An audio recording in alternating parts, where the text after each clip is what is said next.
The super soldier returns to the city, only to find himself reduced to a mere nobody, toiling away each day in pursuit of financial stability. How could he accept such a fate? Even as a nobody, he yearns for a comeback. Though he may no longer fight on the battlefield, his fervor remains undiminished. In Zhonghai City, at 10 o'clock in the morning, the lounge of the Meizhuang Fashion Company finds Lin Fei comfortably sprawled on a sofa, his eyes closed in slumber, seemingly lost in a delightful dream, a mischievous smile playing at the corners of his lips. At that moment, a woman strolled into the lounge, her demeanor cheerful. Upon spotting Lin Fei on the sofa, a fiery gleam sparkled in her eyes, particularly upon witnessing his playful smile. She chuckled softly to herself, this rascal must be dreaming of some poor girl again. The woman's name is Lu Qing. She took a seat beside Lin Fei and, unable to resist, reached out to caress his face. Feeling the warmth of his masculine aura sent her heart aflutter. "Qing Jia, don't tease," Lin Fei murmured, brushing Lu Qing's hand away in his sleep, a playful grin escaping his lips as he dreamily protested, "Qing Jia, you're too domineering. How could you be on top in such matters?" His words were laced with a hint of complaint, yet there lingered an unspoken sentiment, "But I like it." Ah, this cheeky boy, Lu Qing was momentarily taken aback, not expecting to be the woman of Lin Fei's dreams.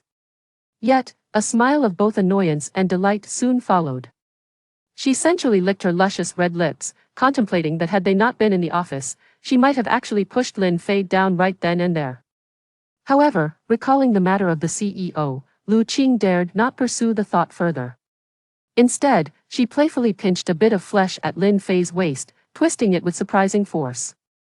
"Ah, Qing Jia, what are you doing?" Lin Fei exclaimed, jolting awake just as he was about to delve deeper into his dream. Realizing he was in the lounge, not a luxurious suite, he quickly grasped the situation. Upon seeing Lu Qing's teasing grin, he instantly understood, this was no dream, but a rather embarrassing reality. "Qing Jia, I didn't say anything, did I?" Lin Fei asked awkwardly, his embarrassment palpable. Lu Qing narrowed her elongated phoenix eyes, a cold smirk gracing her lips. "What do you think?" Lin Fei wished he could find a corner to hide in. To have his dream revealed by the very person he dreamt of, was there anything more mortifying? Even with his thick skin, Lin Fei felt a bit overwhelmed.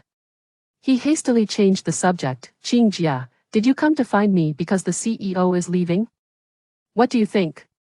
Lu Qing continued to smile coldly, her gaze appraising Lin Fei, as if she wished to undress him with her eyes. "Qing Jia, stop teasing. If I delay the CEO, I might just get fired," Lin Fei fretted, acutely aware of the seriousness of the matter. The CEO was known for her strict professionalism, and any delay could indeed lead to dire consequences. Lu Qing, recognizing the gravity of the situation, waved her hand dismissively. "All right, I won't tease you anymore. The CEO is leaving, you should hurry. I'm on it." Lin Fei was eager to escape, but as he took a step forward, Lu Qing caught hold of him. Her cheeks flushed, and her enchanting eyes sparkled with mischief. After glancing around to ensure no one was watching, she leaned in closer and whispered in Lin Fei's ear, "Lin Fei, come to my place for dinner tonight. I'll whip up a couple of dishes, and we can enjoy a few drinks together." Lin Fei nearly choked. This woman was being far too forward, clearly trying to entice him. But the question remained, should he go or not? "Sure thing, Qing Jia. I'll escort the CEO and pick you up after work," Lin Fei replied enthusiastically, dashing out. With a woman practically inviting him over, how could he possibly refuse, especially since Lu Qing was unmarried, albeit a few years older? Lin Fei certainly found her appealing. He hurried to the parking lot and drove the car to the entrance of the company, where CEO Chen Wanrong was already waiting. Chen Wanrong, around 24 or 25 years old, was dressed in white trousers and a chiffon short-sleeve top, her delicate arms exposed. Her long, dark hair cascaded over her shoulders, and her bright eyes narrowed as she caught sight of Lin Fei, a frown forming on her face. This guy was notoriously unreliable, and she had been waiting for quite some time. In the past, such behavior would have resulted in her terminating his employment, but today she was particularly irked and didn't feel like driving. Thus, despite her annoyance, she said nothing as Lin Fei approached and got into the car.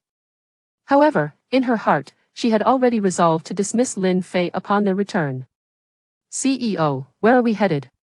Lin Fei, still basking in the joy of his earlier encounter, completely overlooked Chen Wanrong's mood and cheerfully inquired once she was settled in. Chen Wanrong replied tersely, providing an address before lapsing into silence. She was always this way, not a single person in the company had ever seen her smile. Lin Fei, unfazed, drove toward the destination. The address Chen Wanrong had given was a luxurious villa community, and if Lin Fei guessed correctly, it was her residence. Though Chen Wanrong had a chauffeur, she preferred to drive herself to and from work, never allowing anyone to intrude upon her personal life. Consequently, after working at the company for over half a year, Lin Fei had no idea where she lived. Of course, that was by choice. Had he wanted, he could have located her house anywhere, even if it were in the White House. Chen Wanrong was feeling particularly irritable today, which was why she had Lin Fei drive. Throughout the journey, she remained silent, her hands clasped tightly together, visibly anxious. Lin Fei noticed everything but refrained from asking questions. He drove swiftly, managing to cover a journey that usually took nearly an hour in under 30 minutes. Upon arriving, Chen Wanrong was taken aback, glancing at Lin Fei in surprise but choosing not to comment as she walked straight into the villa. After parking the car, Lin Fei followed her inside.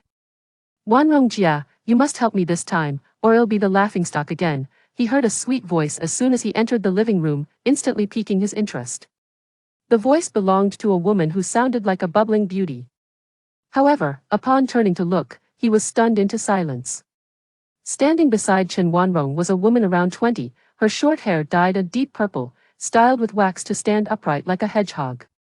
She wore an oversized black t-shirt emblazoned with a menacing ghost face, paired with jeans riddled with holes of various sizes, adorned with metallic accessories that jingled as she walked. Goodness, is this what they call a shammate? Lin Fei inwardly cursed. He had only seen such looks online before, and now he was witnessing it firsthand. His frustration stemmed from the fact that while the woman was undoubtedly beautiful, at least on par with Chen Wanrong, her outlandish attire concealed her natural beauty. The woman's name was Tang Shui. She anxiously clutched Chen Wanrong's arm, pouting, Wanrong Jia, what should I do? She's always overshadowing me. If I can't outshine her this time, I'll have no face left to meet anyone. Shui, don't fret. Let me think about it and see what kind of look would suit you, Chen Wanrong gently consoled her, furrowing her brow as she struggled to come up with a solution. She had no understanding of shammate culture. After listening for a while, Lin Fei finally grasped the situation. It turned out that Tang Shui had developed a fondness for the shammate style during her university days, and even after graduating, she maintained that penchant, always competing with another shammate girl who consistently bested her. This rivalry left Tang Shui infuriated, as she desperately sought to reclaim her pride. With that girl coming over today, she didn't want to be overshadowed again, which was why she had called Chen Wanrong for help.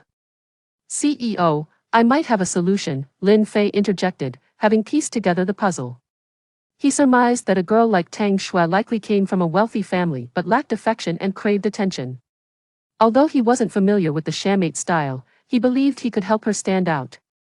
Handsome, do you really have a way?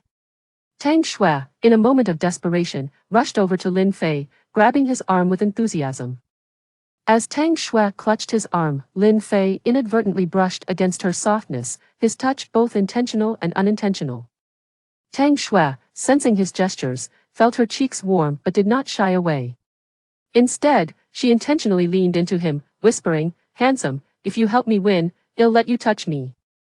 Lin Fei was taken aback. Was this blatant seduction? Ahem. Chen Wanrong, witnessing the subtle exchange between them, cleared her throat twice, her gaze fixed on Lin Fei with suspicion. Lin Fei, do you really have a solution? Well, since you have no alternatives, it might be worth a shot, Lin Fei shrugged nonchalantly. Though he was confident in his ability, he didn't want to oversell himself. Chen Wanrong was displeased with this answer. She shot Lin Fei an irritated glare but, lacking a better option, could only concede, then let's give it a try, Lin Fei chuckled softly as he approached Chen Wanrong, whispering a few words to her. Is this really acceptable? Chen Wanrong inquired, her face brimming with skepticism. If you have a better suggestion, then forget it, Lin Fei replied nonchalantly, providing no definitive answer. Infuriated, Chen Wanrong felt an urge to strike him, yet she found herself devoid of any viable options and could only pull Tang Shui upstairs. Within this opulent villa, everything was at their disposal. There was no need to venture outside for aesthetics. Once they ascended the stairs, Lin Fei languidly settled onto the sofa, switched on the television, and tuned into an animated channel, watching with delight. After approximately 10 minutes, two individuals entered the room, one male and one female, both appearing to be in their 20s. The man sported long, multicolored hair and donned an array of vibrant attire, making it quite challenging to discern his gender at first glance. The woman was clad in a deep blue gown, its hem trailing on the floor, adorned with numerous small openings that revealed glimpses of her skin beneath. Her hair was slicked back into a tight bun, styled with wax into distinct, upright strands. Upon seeing this hairstyle, Lin Fei was instantly reminded of a certain creature, reminiscent of a rooster's rear. Where is Tang Shui? Is she too intimidated to come out upon seeing me? The woman, named Shen Fei, asked coldly, without even glancing at Lin Fei. Lin Fei remained engrossed in his animated show, uttering not a single word. Shen Fei cast a glance at the television, unfazed, and comfortably took a seat on the sofa, smirking as she remarked, "Well, this handsome gentleman certainly possesses exquisite taste. At your age, still watching cartoons? I must ask, are you perhaps mentally challenged?" Lin Fei chose to ignore Shen Fei, abruptly lifting his head and bellowing, "Manager, whose dog is barking? Could you please contact the property management to have it removed? I have a fear of dogs." "You insolent brat, what did you just say?" Shen Fei retorted, her anger flaring as she stood up, pointing an accusatory finger at Lin Fei. "Do you even realize your own status? You're merely a servant, yet you dare to speak to me in such a manner? Do you believe I won't have you thrown out in a moment?" Lin Fei's expression shifted as he leaned back against the sofa, locking his gaze onto Shen Fei's eyes, his face devoid of emotion as he stated, "Remove your filthy hand." I never anticipated that Du Ruffing would act in such a manner. He continued, "Now you understand why we must dissolve your sister's engagement with the Du family, correct? I simply cannot believe it. You must have been deceived by Wang Jia. This must be a fabrication he concocted to marry my sister. His words are utterly unreliable. He is nothing but a scoundrel." Lin Xiaoming's emotions surged with agitation. Although Lin Jin was the lord of the city, within the Wanjian sect, he was merely an outer disciple, To Hin. Wang Jie was the esteemed son of the sect leader, far beyond his reach to offend. Seeing Lin Xiaoming's blatant disrespect, Lin Jin stood up and struck her across the face. "Xiaoming, cease your insolence. Your elder brother is an inner disciple of the Wanjian sect. He is also aware of this matter." Glaring at Lin Jin, her father had never struck her before. It was unfathomable that he would do so for a debauched scion. "Father, how could you strike me? You might as well kill me. After all, I shall not live beyond 16. Rather than watch you commit such acts of betrayal, I would prefer death." In her eyes, Du Ruffing was truly exceptional. She believed her sister and he were a match made in heaven. She had long regarded Du Ruffing as her brother-in-law. She could not fathom that he would drain the blood of his fellow disciples. He must be innocent of such accusations. Lin Jin paused, realizing that his daughter might not survive until her next birthday, and felt a twinge of guilt. Noticing Lin Xiaoming's pale complexion, he urged Lin Xia, "Take the young lady away." Lin Xia understood his intent. He was directing her to fetch a doctor for Lin Xiaoming. Lin Ruoxi was equally shocked that her father would strike her sister. After all, Lin Xiaoming was as fragile as a porcelain doll, easily shattered by a mere touch. Though she disapproved of Lin Xiaoming's recent behavior, she could not abandon her sister and rushed to support her, only to be pushed away. "I do not want your help. Brother Ruffing is not that kind of person. If I miss my chance with him, I shall regret it for the rest of my life." Lin Ruoxi was genuinely angered. "What do I have to regret? Even if he is not that kind of person, so what? He is already a useless man. He is unworthy of me. Only you, foolish girl, still regard him as a hero. How can you say such things?" Tears welled in Lin Xiaoming's eyes. "Sister, how can you look down on him just because he has lost his powers? Even without anything, he is still Du Ruffing, the one who would sacrifice everything for you. He loves you so deeply. How can you bear to hurt him like this?" Lin Ruoxi turned her head away. "I do not covet his love. Since you care for him so much, why not advise him to stop pursuing me?" She cast a gentle glance at Wang Jie. I have found a kindred spirit in young Master Wang, and our marriage has been arranged. As for Du Ruffing, he is nothing to me. Please tell him that I have never loved him. Never loved him. Lin Xiaoming's heart sank with sorrow. She knew that Du Ruffing would be devastated to hear such words. Realizing she could not change her father's or sister's minds, she departed the living room. Supported by Lin Xia observed the 5-finger imprint on Lin Xiaoming's face, feeling immense sympathy. Does it hurt, my lady? Please endure for a moment. I shall fetch Master Wu to examine you. No need. My face does not hurt. My heart aches. Master Wu may heal the wounds on my face, but he cannot mend the pain within my heart. She had never imagined that her father and sister could be so mercenary. But he could not lose Lin Ruoshi. They were to be wed next year. How could such a calamity occur now? Father, tell me this is not true. Ruoshi and I share such a bond. How could she break our engagement? Du Xiang, feeling helpless, replied, Fenger, times have changed. Although our families have been friends for generations, we are not equally matched. Now that you are in such a predicament, they naturally look down upon us. It is only natural that they would propose an annulment. I refuse to believe that Ruoshi is that kind of person. It must be Uncle Lin pressuring her. I must find her to clarify this. Understood that he would not rest until he had clarity. If Du Ruffing held any hope before arriving at the Lin residence, despair awaited him upon his arrival. Lin Ruoshi told him directly that she had never loved him, and the only reason she had agreed to marry him was due to his status as a genius of the Wanjian sect. His future was limitless, but now, he was nothing, and she would not marry him. She even stated that she was about to wed Wang Jie. Upon hearing that Lin Ruoshi planned to marry Wang Jie, Du Ruffing was taken aback and immediately implored her not to marry him. He recounted how Wang Jie practiced forbidden blood techniques, killing fellow disciples and framing others for his deeds. Naturally, Lin Ruoshi did not believe him. Eye in her eyes, Du Ruffing was distorting the truth to prevent her from marrying Wang Jie. Seeing that Lin Ruoshi did not believe him, Du Ruffing felt deeply wounded. Ruoshi, we grew up together, sharing childhood memories. Do you not know me at all? Others might doubt him, but she should not. Lin Ruoshi. Yet you slander his son in return. Just the thought of having known someone like you fills me with shame. You say you are now a cripple. How can you still have the audacity to live? Du Ruffing trembled. She truly wished for his demise. The kindness she once showed him appeared to stem from his status as a genius of the Wanjian sect, now that he was a cripple. She despised him. Reflecting on their joyful memories turned to bitter irony. It was only now that he realized he had never truly understood this woman before him. He recognized that given his current situation, no words could win back her heart. Since she felt shame at knowing him and wished for his death, then he would die for her to see. With disappointment and despair, Du Ruffing left the Lin residence. At that moment, Du Xiang was engaged in conversation with Lin Jin, thus he remained unaware that his son had departed alone. Chapter 003, A Desperate Life. Upon learning that Du Ruffing had come to the Lin residence, Lin Xiaoming immediately sought him out. However, when she arrived at Lin Ruoshi's quarters, Du Ruffing had already left. She then went to the living room, only to find Du Xiang. Uncle Du, where's Brother Ruffing?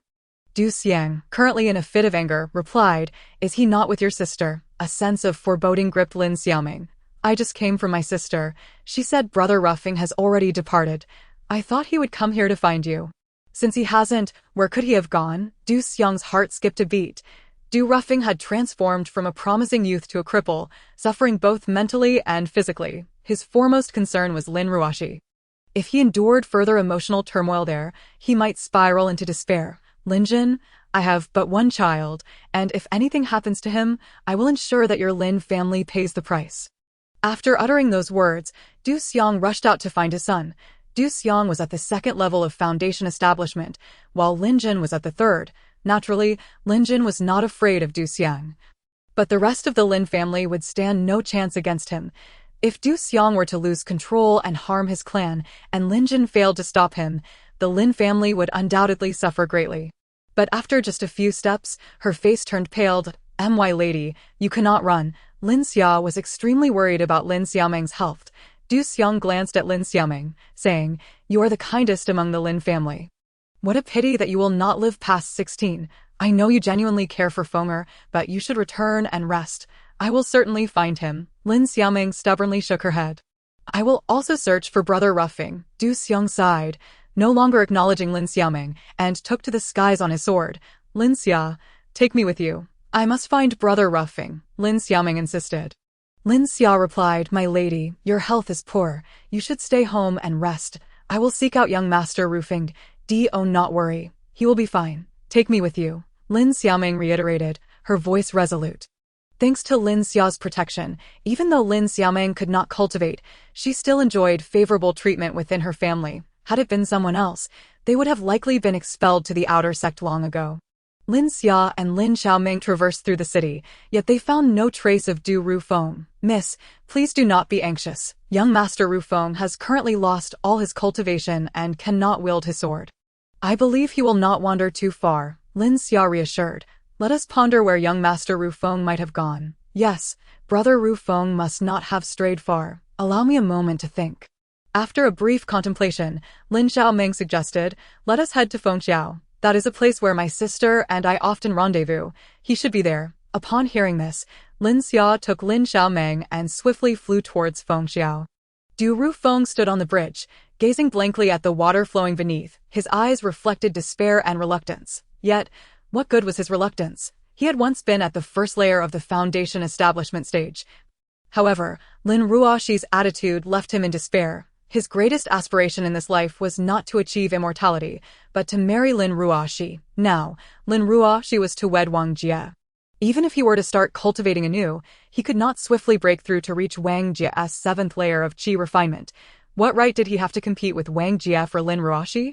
The thought of Lin Ruoxi's earlier demeanor towards him caused Du Rufeng's heart to ache painfully. He drew a dagger from his possession, preparing to plunge it into his own heart to end the suffering and his own life.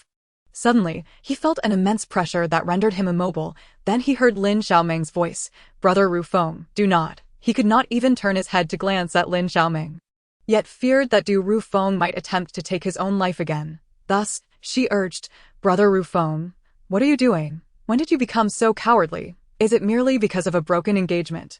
What is so significant about that? The world is vast, and women are not limited to just Lin Ruoxi. Why must you sacrifice your life for someone unworthy? Where has your pride gone? If you were to die, what would become of him? You are his only son. Can you bear to see him send off a black-haired son to the grave? The thought of his beloved father brought an even deeper sorrow to Du Rufeng's heart. Seeing the struggle on Du Rufeng's face, Lin Xiaoming continued, you cannot lose heart simply because you have lost your cultivation. You cannot consider suicide just because my sister does not want you. Lin Xiaoming's agitation caused her complexion to pale, and even her lips lost their color. Lin Xia hurriedly supported her, saying, Miss, please do not become overly agitated. This is quite dangerous, concerned for Lin Xiaoming. Lin Xia had no energy to manage Du Rufeng and lifted the pressure she had exerted on him. Instantly, Du Rufeng felt a lightness in his body, his entire being becoming unencumbered. He looked at Lin Xiaoming, his eyes filled with gratitude and compassion. Xiaoming, thank you. I know you mean well, but please do not worry about my affairs. Your health is fragile. You should return to rest. I will not go. Tears streamed down Lin Xiaoming's face like a string of pearls. If I leave, you will die. I will not leave even if it costs me my life. Du Rufeng was taken aback and quickly wiped away the tears on Lin Xiaoming's face. But as soon as he wiped one away, another emerged, relentless and unending. Du Rufeng grew panicked. Xiaoming, do not cry. In his eyes, Lin Ruoxi was his future wife, whom he loved dearly, whereas Lin Xiaoming was his sister. Even for our sake, you should live well. Noticing Du Rufeng's silence, Lin Xia added, all along, the miss has regarded you as a brother and never as an outsider. Can you bear to see her heart broken over you? Avenge the destruction of your cultivation and the theft of your beloved. Du Rufeng was immensely touched. Xiaoming, do you truly believe in me? Lin Xiaoming smiled gently. Of course I believe in you. But extending her life for a few years is certainly feasible. You achieved the foundation establishment stage at just 18 years of age, which is considered top tier even at Tianji Mountain, if you participate in the entrance examination. Lin Xia nodded. I will speak with my father. I believe he will agree. Lin Xia was the only other foundation establishment cultivator in the Lin family, besides Lin Jin, and at merely 18, his future was promising. And I have resolved to obtain it. Lin Xiaoming furrowed her brow. I have heard of the life-sustaining pill. It is an incredibly precious elixir, and acquiring it is likely not easy. Will you be in danger? I have never left Wanjian City in my entire life. I want to see the outside world. Lin Xiaoming's heart brimmed with anticipation. Very well, we shall depart tomorrow. I fear we may miss the Tianqi Mountain examination otherwise. The pressure they had felt earlier emanated from the dragon. Lin Xiaoming and Lin Xia lost their balance and fell to the ground. However, unlike Lin Xia and Lin Qing, who coughed up blood and fainted, if the energy was lacking, she would strive to seek it. She had to obtain the spiritual energy from that lake. With all her might, she operated Shengshan Ruoshui. The essence of water rose to the surface once more. I began cultivating at 3 years old and took 10 years to reach the second level. At this rate, you might surpass me in just a few years. Lin Xiaoming smiled. So, by that logic, I can consider myself a cultivation prodigy, with a month and a half remaining until Tianqi Mountain recruited disciples, she mused. If I can break through to the 5th level of qi cultivation during this time. Noticing that Lin Xiaoming was drenched, Lin Xia furrowed her brow and asked, "Why are you soaked? When I broke through, it was not like this at all." Lin Xiaoming touched her nose, explaining that it was sweat. Lin Xiaoming would not have been able to reach the second level today, even if she had sweated profusely. "I'll go fetch you some hot water. You should take a bath and change your clothes." She recalled the surge of spiritual energy that had flooded her body during her breakthrough, and a realization dawned upon her. She extended her mental energy into the hot water, channeling Shengshan Ruoshui within her body. Lin Xiaoming pondered, disregarding the late hour, and dressed quickly to make her way to the small lake outside the inn. Standing at the water's edge, she gazed at the calm surface of the lake. And an idea sparked within her. As she activated Shengshan Ruoshui, her consciousness seeped into the water, revealing that the lake's bottom was not as tranquil as its surface. There were fish swimming about. Terrified, yet it could not escape her grasp. If I can control the fish, can I not also control the water? If I can manipulate water, can I use it as a means of attack? After casting an attack spell, she found that half of her spiritual energy had been depleted. Swiftly, she began to recuperate her energy. After half an hour, her spiritual energy was fully restored. Lin Xiaoming felt that her energy was depleting too rapidly and recovering too slowly. She sought a solution to this quandary. She remembered that some cultivators would use elixirs to quickly restore their energy after depleting it. Perhaps she could do the same. However, elixirs were quite costly. The elixirs that Elder Zhang provided her were for healing, not for replenishing energy. But isn't there alchemy in the inheritance? I could simply refine elixirs myself. Chapter 008. The Exploding Furnace. With this thought, Lin Xiaoming felt a surge of excitement. It is well known that alchemists are highly esteemed in this land. From her inheritance, she learned that alchemy requires a furnace and various medicinal materials. Lin Xiaoming hastily assured her. Upon hearing this, the shopkeeper's eyes lit up. This girl before him was at the second level of qi cultivation, and the two accompanying her were evidently of much higher cultivation. Holding up a finger, 1,000 gold coins, Lin Xiaoming exclaimed, feeling that it was an exorbitant amount. She was unaware that when she left, her father had given Lin Xia 10,000 gold coins.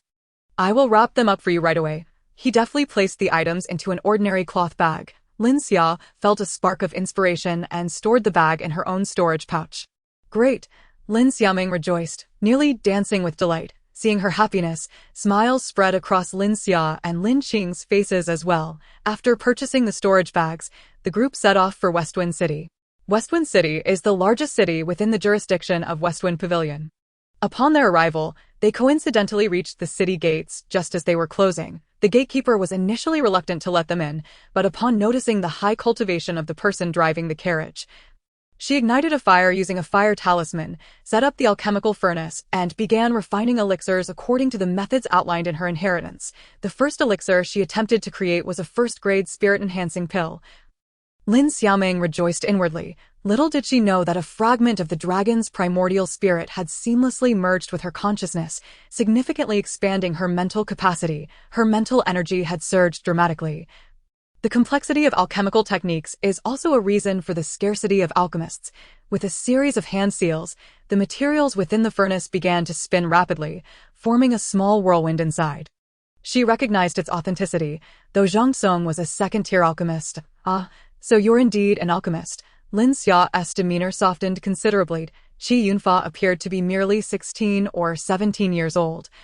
Qi Yunfa asked. Lin Xiaoming retrieved another large package from her storage bag and gestured towards the furnace inside. ITS this kind of furnace. Upon seeing it, Qi Yunfa recognized it as a standard black iron alchemical furnace, suitable only for first-tier pills. What pill were you attempting to refine? Second-tier spirit-enhancing pill, Lin Xiaoming replied nonchalantly. Second-tier. Both Lin Xia and Qi Yunfa exclaimed in unison. Lin Xia was astonished that Lin Xiaoming had chosen to practice with second-tier pills on her very first day, while Qi Yunfa marveled at the fact that this young lady could attempt to concoct second-tier pills at all. May I ask, are you a second-tier alchemist, Miss? Qi Yunfa inquired politely, not belittling her despite her lower cultivation level. Lin Xiaoming contemplated for a moment, realizing that one could only be deemed a second-tier alchemist if they could successfully refine second-tier pills. The batch of second-tier pills I was refining exploded. It is remarkable that you have already reached the level of a second-tier alchemist at such a young age. May I inquire about your master? His curiosity was piqued. Lin Xiaoming, however, could not disclose the matter of her inheritance and simply replied, I cannot divulge that information. Qi Yunfa realized his inquiry might have been too presumptive and quickly apologized. I'm sorry. I was merely curious about who could train such a prodigy. I meant no offense. From now on, you must allow me to stay by your side while you refine pills. That was far too dangerous. You must have been terrified. Lin Xiaoming nodded. I was indeed frightened. The moment I realized the furnace was about to explode. Lin Xia remained skeptical. Can you really refine second-tier pills now? Lin Xiaoming pondered before responding, I believe so. I found the process of refining second-tier pills to be quite effortless, had the furnace not exploded. I likely would have succeeded, but today is your first day refining pills. How could you possibly become a second-tier alchemist without a master to guide you? Lin Xia had no expectations regarding Lin Xiaoming's alchemical pursuits. He assumed it was merely a fleeting interest that she would soon forget. Who could have guessed that this fleeting whim would lead to the emergence of a second-tier alchemist? I'm not certain. What brings you here? Lin Xiaoming greeted first. Qi Yunfa, noticing them, returned their greeting before replying. I'm here to purchase some alchemical materials. Are you here to buy a bronze alchemical furnace, miss? Indeed. I wish to acquire a bronze alchemical furnace. I refuse to believe you will not come out. Lin Xiaoming focused intently, determined to extract it, accelerating her internal cultivation technique and amplifying her mental energy. She finally succeeded in separating the essence from the elixir. And then I broke through. Not just one, but clearly a whole vial. She was unaware that others needed time to fully absorb the power of an elixir, unlike her, who could instantly extract the essence without any lingering side effects. Thus, I need not worry about the accumulation of elixir poison within me. Lin Xia was utterly astonished, separating the essence and then absorbing it. How did you come up with that? If so, does that not mean one could endlessly consume elixirs to enhance their cultivation? With a sigh, Lin Xia looked at Lin Xiaoming. It seems not everyone can do what you can. Can you not? Lin Xiaoming was taken aback, given that Lin Xia was at the foundation establishment stage. Lin Xiaoming nodded. I will only share this with Lin Xia. I won't mention it to anyone else. Lin Xia affectionately ruffled Lin Xiaoming's hair. That's a good girl. Now, do not dwell on cultivation matters. I need no rest. Let's depart now. After all, I will be seated in the carriage and will not have to walk. I want to tire out. This moment, Lin Xiaoming's spirits were exceptionally high. Young Master Qi, it appears we meet again. Are you about to depart? Lin Xiaoming inquired. Ah, it is Miss Xiaoming. I am indeed preparing to leave. Qi Yunfa responded, momentarily taken aback. Have you made a breakthrough? When he had seen her that morning. Congratulations. Lin Xiaoming smiled. Thank you. I have just recently made the breakthrough. Miss Xiaoming, are you also departing? Yes, we are on our way as well. Where are you headed? Lin Xiaoming replied. To be candid, I am on my way to participate in the disciple entrance examination at Tiankishan. Thus he regarded her with particular respect. Seeing Qi Yunfa address Lin Xia as senior, a flicker of surprise crossed Lin Xiaoming's eyes. She had always viewed Lin Xia as an elder brother. They would reach the realm of Tiankishan. The area surrounding Luoshui Palace was abundant with rivers, which were highly beneficial for Lin Xiaoming, who practiced the technique Shang Shan Rua Shui. That day, the group paused by a riverbank to rest. Lin Xiaoming suddenly felt as if she were a single droplet of water, merging into the river. The river was grand and majestic, while she felt so insignificant. Yet, it was precisely because of countless droplets like herself that such a river came into being. Lin Xia felt elated and was about to congratulate Lin Xiaoming when he noticed her eyes were tightly shut, seemingly still in a state of enlightenment, so he refrained from interrupting. The spiritual energy from the water continued to flow into Lin Xiaoming's body, causing her aura to rise once more, advancing from the 4th layer to the 5th layer of qi training. Qi Yunfa stared in disbelief at Lin Xiaoming, who remained in her state of enlightenment. It had only been a few days since she had just broken through to the 3rd layer, and now she had ascended 2 layers in one go. Such a rapid cultivation speed was astonishing. Who is she? Perhaps another genius. I must seize this opportunity. With this thought, Qi Yunfa felt compelled to cling to both Lin Xia and Lin Xiaoming's coattails. Lin Qing was equally stunned, having watched Lin Xiaoming grow up. Upon hearing this, Lin Xiaoming began to assess her own cultivation, and to her shock, she exclaimed, "Lin Xia, am I seeing things? Was I not at the 3rd layer of qi training? How could I possibly be at the 7th layer?" Lin Xia elucidated. Beyond that, he could think of no other explanation. "Oh, so I was in a state of enlightenment just now. No wonder I felt as if I had soared into the heavens." While you may gain access to better cultivation resources, you will also be subject to the sex constraints. Lin Xiaoming, having enjoyed freedom since childhood, worried that she might find it unbearable. Yet, who wouldn't want to join a revered sect like Tiankishan? Glancing at Qi Yunfa, who seemed still stunned by Lin Xiaoming's revelation, as if oblivious to their conversation, "I understand, but you must refrain from speaking such words openly in the future. Otherwise, before you can attain mastery, we must leave quickly. I do not wish for others to connect the commotion with me. I possess secrets within me, and if the enemies of the Elder Dragon discover a trace, my life would be in peril. It is wise to remain discreet." Lin Xia understood that the disturbance caused by Lin Xiaoming was indeed too significant, and hurriedly roused the still-dazed Lin Qing and Qi Yunfa, prompting their swift departure. "Xiaoming, is it true that you have reached the 7th level of qi refinement?" Lin Qing questioned incredulously as they settled into the carriage. Lin Xiaoming nodded. Indeed, she was aware that her rapid ascension was extraordinary, and if it continued, she would soon catch up to Lin Qing. "Xiaoming, your cultivation has progressed far too swiftly. You must understand that such rapid advancement will attract unwanted attention. If others learn that you reached the 7th level of qi refinement in merely a month." Lin Xiaoming pondered. Delving into her heritage, she discovered a technique called concealment technique. Mastering this method would allow her to adjust her aura, making her cultivation appear lower than it actually was. Moreover, only cultivators at the transformation stage would discern the truth of her concealed prowess. "Rest assured, Aunt Qing, my rapid advancement is due to the moment of enlightenment I experienced. Such moments are rare. My cultivation speed shall not remain this swift," Lin Xiaoming reassured. Lin Qing contemplated her words and found them plausible. Just as they departed, a group of higher-level cultivators arrived at their previous resting spot, yet after a thorough search, they found no anomalies. Upon entering the city, they secured lodgings at an inn as soon as they settled in. After cycling through the Shengshan Ruoshui technique, she realized she had reached the 2nd layer. Achieving this level enabled her to attain the 7th level of qi refinement. One could only wonder what heights her cultivation would reach upon mastering it fully. Who lacked a spirit root and was not expected to live past 16. Chapter 014. Lin Xia, you'd better run. With just a month remaining until Tiankishan recruits disciples, September had arrived, ushering in a refreshing autumn breeze. As Lin Xia and his companions prepared to exit the city, they were met with a throng gathered at the city gate. Lin Xiaoming, hearing the commotion outside, lifted the curtain. "What is happening out there?"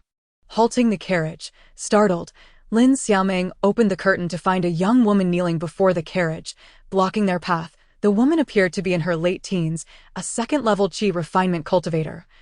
And with a voice choked with sobs, she pleaded, "My lord, please save me." Lin Xiaoming understood she was addressing Lin Xia. "How dare you beg for help, you wretched creature?" A man, furious, kicked the woman, even as she fell.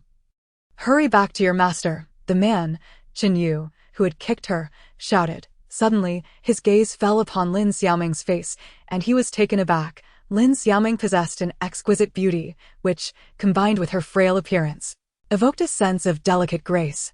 Chen Yu felt an overwhelming weight, collapsing to his knees in terror as he gazed up at Lin Xia. Previously focused solely on Lin Xiaoming, he had overlooked Lin Xia. Upon this realization, he understood he could not fathom Lin Xia's cultivation level and recognized that he might be facing a foundation establishment cultivator.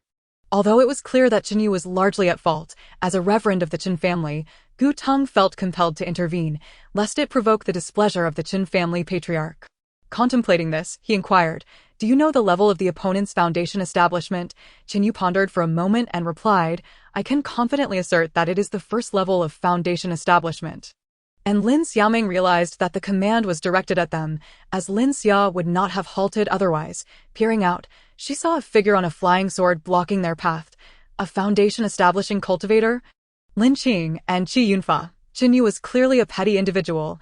Now he had brought a formidable ally to exact revenge, and their side was likely to suffer losses. Lin Xia and Lin Qing, both seasoned in their experiences, swiftly prepared for battle. Lin Xia clasped his hands and inquired, "Esteemed senior, do you intend to obstruct our path for a specific purpose?" Gu Teng remained silent as Qin Yu interjected, "You shall bow your head and admit your fault to me, and leave the woman behind. Then, we shall let this matter rest. Otherwise, you shall not leave here alive." Lin Xiaoming, taken aback by Gu Teng's gesture towards her, asking, "What cultivation levels do Lin Xia and the others possess?" "One at the second level of foundation establishment, one at the 9th level of qi training," Lin Xia replied nonchalantly. "They are all stronger than us." "Why should I be concerned for him?" Lin Xiaoming replied.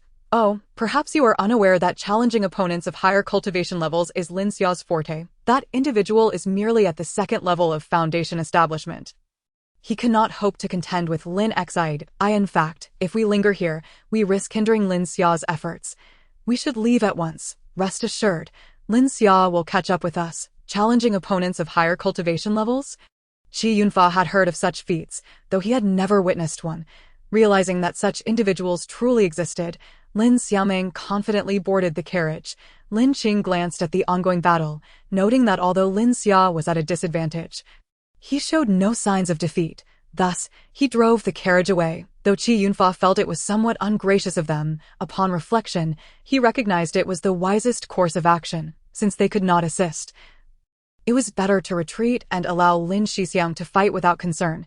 Ji Yuteng attempted to obstruct their escape, but Lin Xia pressed too hard, leaving him unable to divide his attention. He was astonished by Lin Xia's tenacity, and a surge of rage welled within him. To be thwarted by someone of the 1st level of foundation establishment was a humiliation he could not bear. Not long after Lin Xiaoming and her companions fled, Gu Teng arrived with 2 other foundation-establishing cultivators on flying swords in pursuit. All 3 possessed the 2nd level of foundation establishment. Lin Xia's expression grew serious as she addressed Lin Xiaoming and the others. "Xiaoming, I may not be able to protect you this time." Lin Qing and Qi Yunfa were already gasping for breath. Against 3 second-level foundation cultivators, they had no hope of escape, unfazed by the oppressive aura of the foundation cultivators. "You should flee, flee," Gu Teng scoffed. "Today, none of you shall leave here alive, except for you, of course." Ji Yuteng cast a meaningful glance at Lin Xiaoming, understanding that Gu Ting intended to offer her to Qin Yu. Shaking his head, he rejected such protection. He would not trade his freedom for mere survival. Ji Yuteng instructed his brother Gu Yan, "Let us focus on subduing this 1st-level foundation cultivator," and directed Zhang Kai. It appeared to be a confrontation doomed to failure, yet she remained undaunted. Chapter 016. Victory. After consuming the 2 pills, Lin Xiaoming summoned another water column to strike at Gu Yan, with her diversion. Fuming at the state of his nose, Gu Yan bellowed. Channeling his energy to its utmost, he unleashed a powerful strike towards Lin Xiaoming. Lin Xia, perceiving the danger, sought to intervene, but Gu Ting ensnared him. Abruptly, a jolt of pain surged through his consciousness, rendering him momentarily disoriented. In that lapse, he found himself submerged up to his neck in the ground. "You can execute a mental attack," Gu Yan exclaimed. The only option was to stall for time until Lin Xia dispatched Gu Ting, which would offer them a glimmer of hope. Suddenly, Lin Xiaoming recalled her inadvertent mental attack on Gu Yan. Chapter 017. Astonishment. As the fireball hurtled towards Lin Xiaoming, Lin Xia dashed toward her in a frenzy, while Lin Qing and Qi Yunfa held their breath in trepidation, and Gu Yan and Zhang Kai exchanged sinister smiles. Suddenly, the fireball halted midair and then veered off towards Zhang Kai. "What is happening?" Zhang Kai exclaimed in shock, hastily dodging. Yet, the fireball, as if it possessed sentience, relentlessly pursued him. Fireballs typically followed a predetermined trajectory and did not change direction. By the time Lin Xiaoming regained consciousness, it was already evening. She opened her eyes to find herself resting in bed, while Lin Xia, Lin Qing, and Qi Yunfa sat on the ground, recuperating. Slowly, she sat up and assessed her injuries. "From now on, you shall be my idol," Lin Qing chimed in. "Indeed, I would never have believed it had I not witnessed it with my own eyes. You have truly astounded me." Lin Xiaoming pondered for a moment and said, "Yes, I must also become stronger." Since being saved by Lin Xiaoming in his youth, Lin Xia's greatest wish had been to stay by her side to protect and care for her. He had previously thought he possessed the ability to safeguard Lin Xiaoming. Outer sect disciples cannot freely enter the inner sect, but inner sect disciples can visit the outer sect at will. At that time, Lin Shixiang can come to see you. Lin Xiaoming smiled. That would suffice. While they did not fully agree, they found some merit in her reasoning. Lin Xia asked, "Have you truly made up your mind?" Lin Xiaoming nodded resolutely. "Yes, I have." Chapter 018. Third-rank alchemist with several days remaining until the Tuanqi Mountain entrance examination. And producing higher quality pills than a bronze furnace. "Lin Xia, I want a silver alchemy furnace." Lin Xiaoming pleaded with wide eyes, pointing to the silver furnace priced at 25,000 gold coins. "Oh, let's buy it," Lin Xia replied, pulling out a large stack of coins from his storage bag, totaling 20,000 pieces. As the second strongest of the Lin family, Lin Jin ensured he was well provided for. How profitable it must be to be an alchemist, she thought. "What about second-rank pills?" she inquired curiously. "Second-rank pills are worth 200 gold coins each," the shopkeeper replied. Assuming she was merely curious and unaware of her ability to refine second-rank pills. While thinking this, he declared, "Top-quality first-rank pills are valued at 150 gold coins each. You have 100, which amounts to 15,000 gold coins." The shopkeeper counted out the coins, filling her heart with joy. Since learning alchemy, she no longer had to worry about financial troubles. Lin Xiaoming generously treated everyone to a lavish meal before returning to the inn to rest. Clearly, the silver furnace was superior. Lin Xiaoming aspired to refine third-rank pills. However, third-rank pills could not be crafted using fire talismans, but required her own alchemical fire, ASHE refinement cultivator. She naturally lacked such fire. The scenes of that day replayed vividly. Initially, she had practiced this earth attribute technique for defense, never realizing it could also serve as an attack. "Attack is the best form of defense," a phrase echoed in her mind. Absorbing the essence within, second-rank pills were indeed superior to first-rank pills. Lin Xiaoming felt waves of rich spiritual energy circulating through her meridians and filling her dantian. Her dantian reached its saturation point. But only a flame the size of a silver needle emerged from a single talisman. Lin Xiaoming frowned. This would hardly suffice for pill refining. She ignited another talisman and commenced the extraction once more. After using 20 fire talismans, she had managed to extract 20 essences of fire, which she then gathered to form a small blaze. Lin Xiaoming placed the alchemical furnace atop the fire and began the process of refining the third-tier spirit-enhancing pill. The techniques for third-tier pills were considerably more complex. After performing several hand seals, beads of perspiration began to form on her forehead, although her mental fortitude was strong. Her cultivation level was only at the 8th layer of qi refinement. Refining third-tier pills was proving to be quite taxing on her body. "I must persevere," Lin Xiaoming encouraged herself, focusing even more intently. After an hour, she was pale and on the verge of collapse. "Concentrate." Lin Xiaoming struggled to utter a single word before collapsing onto the ground. Gasping for breath, she gazed expectantly at the alchemical furnace. Had she succeeded, she longed to rise and inspect it, but she found herself devoid of strength. When third-tier pills were successfully refined, they would emit a rich medicinal fragrance. "If I truly succeeded, the scent would waft forth as soon as I opened the furnace. ASHE refiner, if I could produce third-tier pills." It seemed that with her current abilities, she could only manage to refine third-tier pills. Days swiftly passed, and the day arrived for Tuanqi Mountain to recruit disciples. The square outside the mountain gate was teeming with people. "It's not surprising you don't know. Then please enlighten us." Recently, Lin Xia had also been secluded in her room, believing that both she and Lin Xiaoming would undoubtedly become disciples of Tuanqi Mountain. So she hadn't paid attention to the rules. Qi Yunfa nodded and pointed to a pillar ahead. "That is the testing pillar. Place your hand upon it and channel your spiritual energy to ascertain your cultivation level." After completing the registration, candidates must test their spiritual energy. Only those who pass can proceed to the next stage. The second stage entails a trial in a 6-layer tower. You will have 1 hour. Anyone remaining on the first layer after that time will be eliminated. Those who advance will then proceed to the third stage. I only know that the third stage involves a trial in the forest, which is why I inquired about their recruitment rules. I am certain Brother Qi will become a disciple of Tianqi Mountain, Lin Xiaoming declared with conviction. Thank you for your kind words. Qi Yunfa beamed. Showing no pride despite his 10th layer cultivation, the elder in charge of the testing revealed an appreciative glint in his eyes. Excellent. State your name and age. Ouyang Ming, 18. Ouyang Ming replied succinctly, seemingly unwilling to elaborate further. The elder examined the testing pillar. Is it true that you are only 18? An 18-year-old foundation cultivator. This is a first for me. This child has limitless potential. It truly is 18. Excellent. Excellent. The elder exclaimed twice.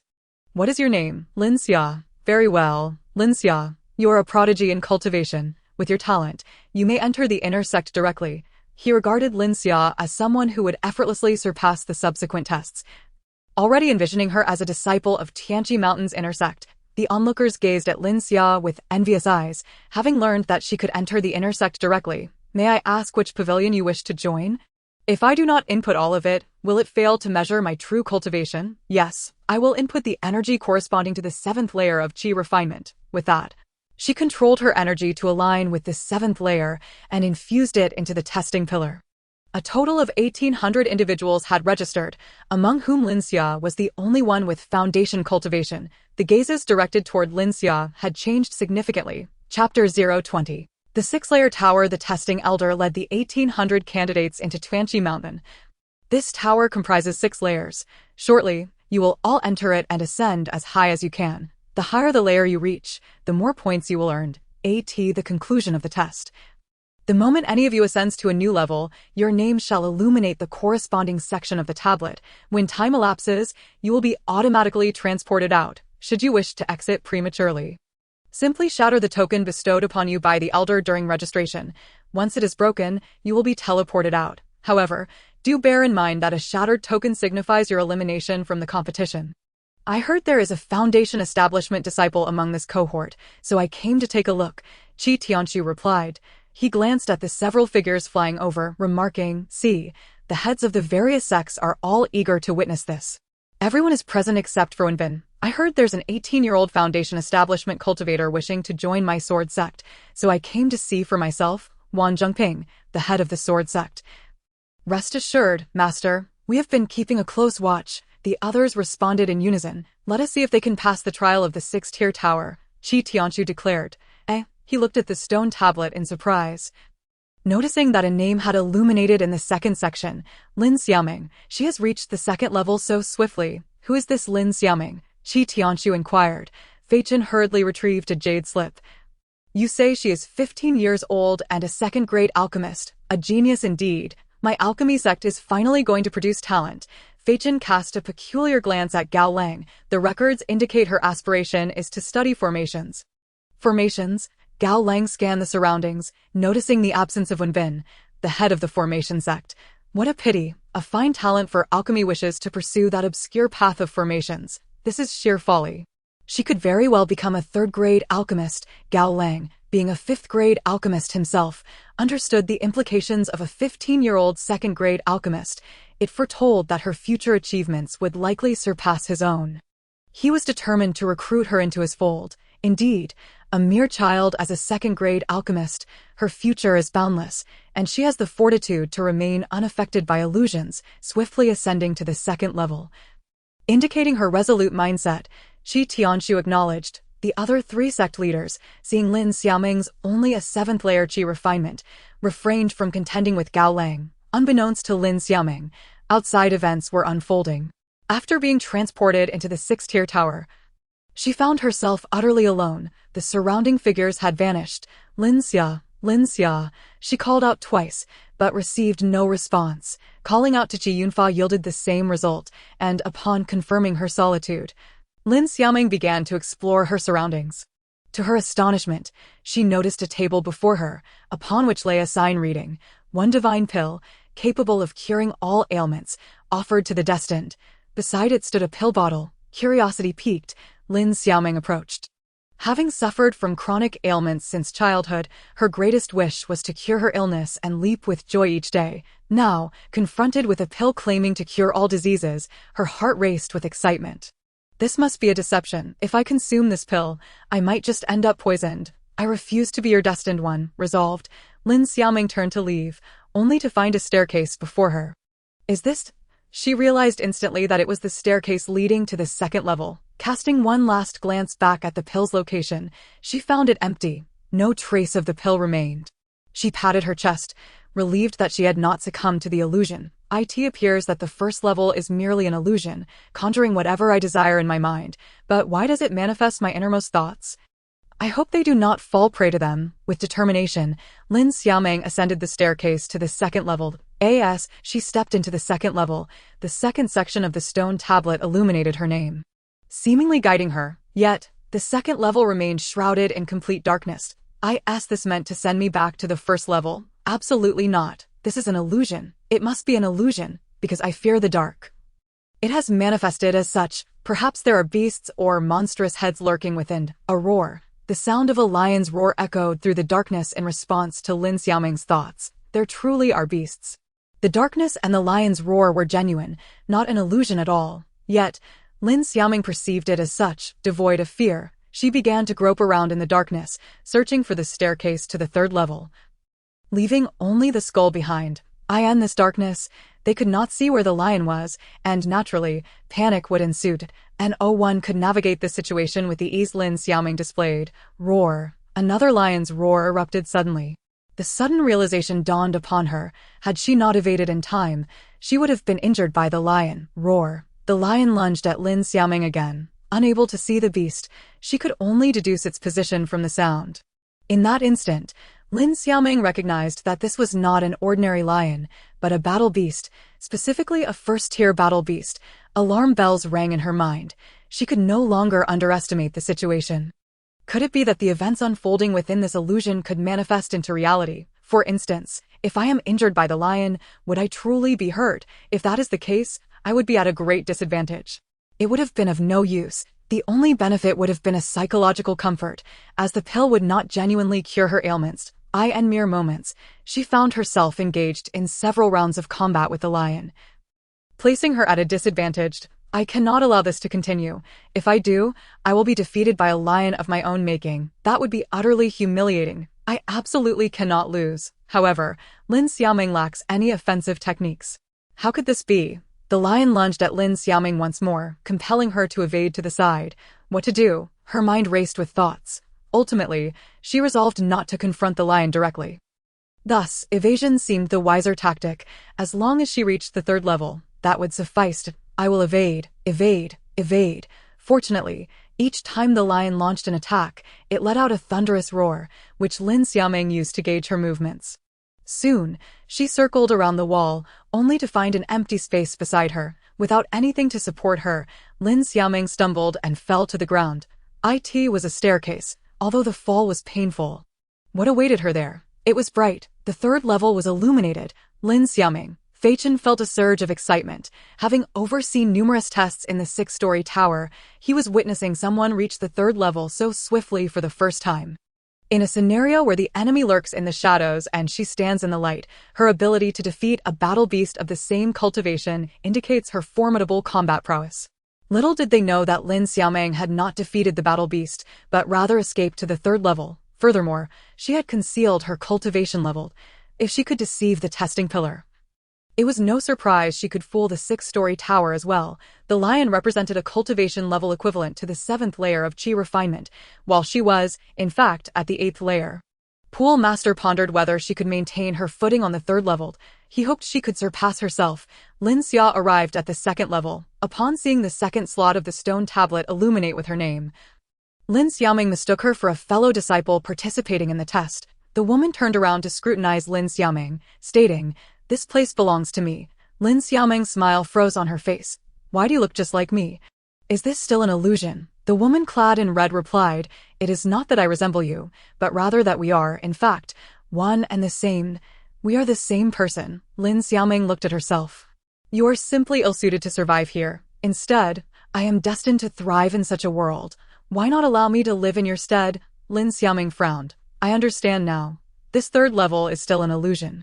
You must be a figment of my imagination. I shall ignore you. With that, Lin Xiaoming began to search for the staircase leading to the fourth level. You fool! The woman in red exclaimed angrily.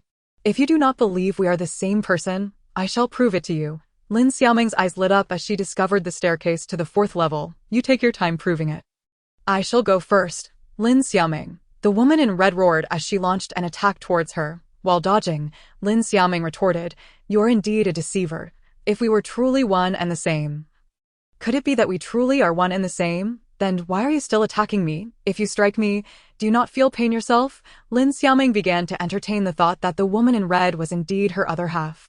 If you are eliminated, it would be a disgrace to both of us. Dio, try to be sensible. Lin Xiaoming spoke earnestly. After a moment's thought, she added, How about this? Once I finish this test, we can have a match. If it were not for the peculiar nature of the six-story tower, she would never have been able to separate from Lin Xiaoming. If she missed this opportunity, she might spend her entire life unconsciously existing within Lin Xiaoming. I am willing to endure anything, the woman in red declared. I too desire freedom, and having enjoyed it for the past 15 years, you might find it difficult to control me. Lin Xiaoming regarded the woman in red. Lin Xiaoming's words echoed in Hong Yi's mind. I refuse to die. I want to live. Then you intend to refrain from striking me? Lin Xiaoming inquired. But I am unwilling to accept defeat. Hong Yi replied. Lin Xiaoming wiped the blood from the corner of her mouth. Reflecting on her own frail health and inability to cultivate, have I ever been content with this existence? Watching my body weaken, each slumber could be my last, yet I am powerless to change my fate. And I know I can live for several more years. Yet, I am still not satisfied. I do not wish to live merely a few years. I desire to live for many, many more. Thus, I must cultivate and pursue a higher realm.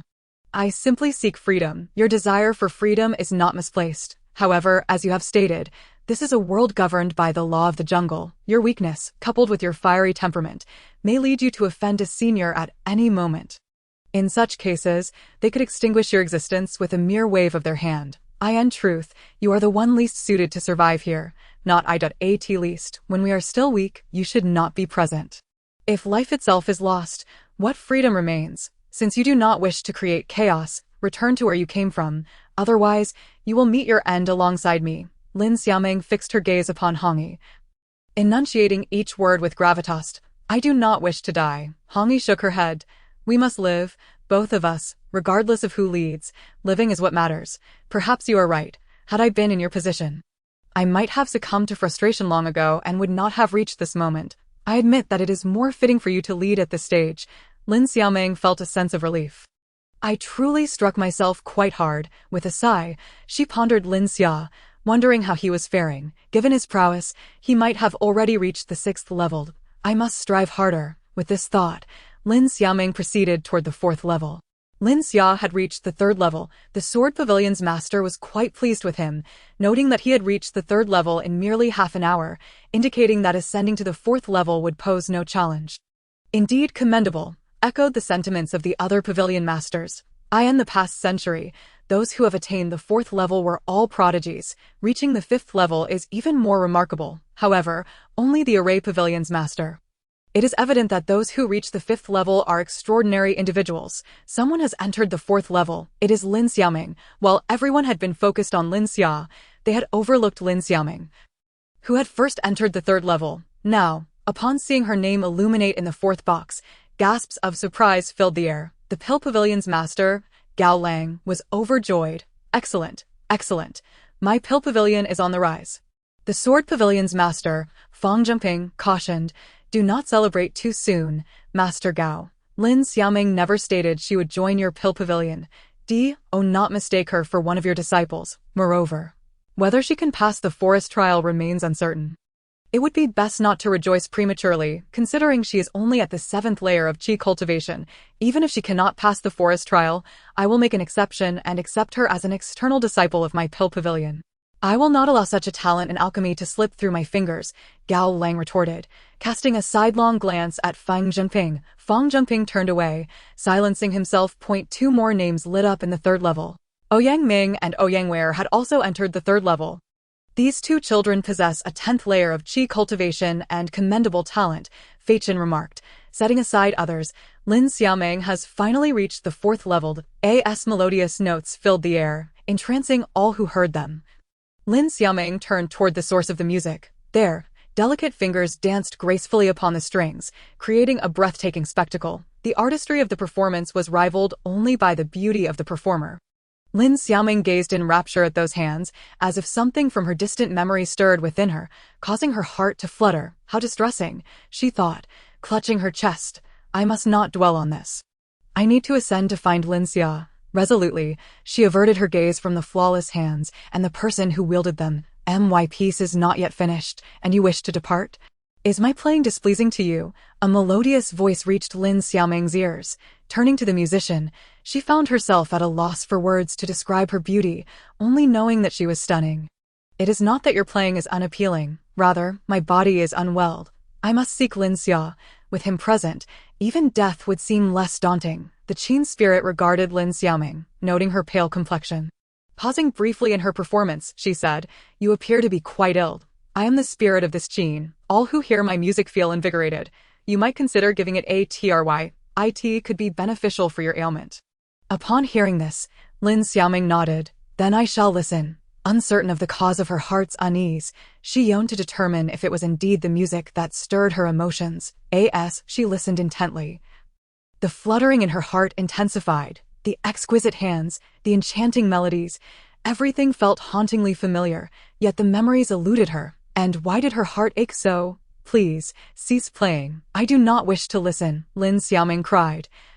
Covering her ears, the Qin spirit, taken aback by this unprecedented reaction, felt disheartened. In the past, all who had heard her music praised her, captivated by her melodies, lost to the world until they were transported from the tower. I am fine, Qin. I must go find Lin Xia now. I cannot stay with you any longer. With that, she made her way toward the fifth level. The Qin spirit stood in a daze, watching Lin Xiaoming's retreating figure. Lingering in disbelief, my music is not meant to bring sorrow, but joy. How could it cause her pain? Chapter 024, Past Lives and Present Lives. 1. Lin Xia. Lin Xiaoming stood at the entrance of the fifth level. The onlookers outside the tower were thrown into a commotion. It is Lin Xiaoming. Gao Lang, overwhelmed with excitement, blushed. Do not compete with me. Lin Xiaoming belongs solely to my pill pavilion. The head of the Qi pavilion was equally astounded. Among this cohort of disciples, if anyone were to reach the fifth level, it would undoubtedly be Lin Xia. Yet here was Lin Xiaoming, already at the fifth level while Lin Xia remained on the third. The news of a new disciple entering the fifth level spread rapidly through Tianqi Mountain, with many remembering the name, Lin Xiaoming. When Lin Xiaoming entered the fifth level, she initially perceived nothing amiss.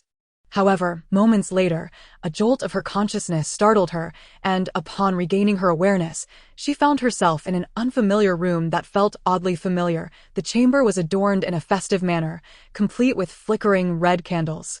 This resembles a bridal chamber, Lin Xiaoming mused. Just then, the door swung open, and an extraordinarily beautiful woman peeked inside.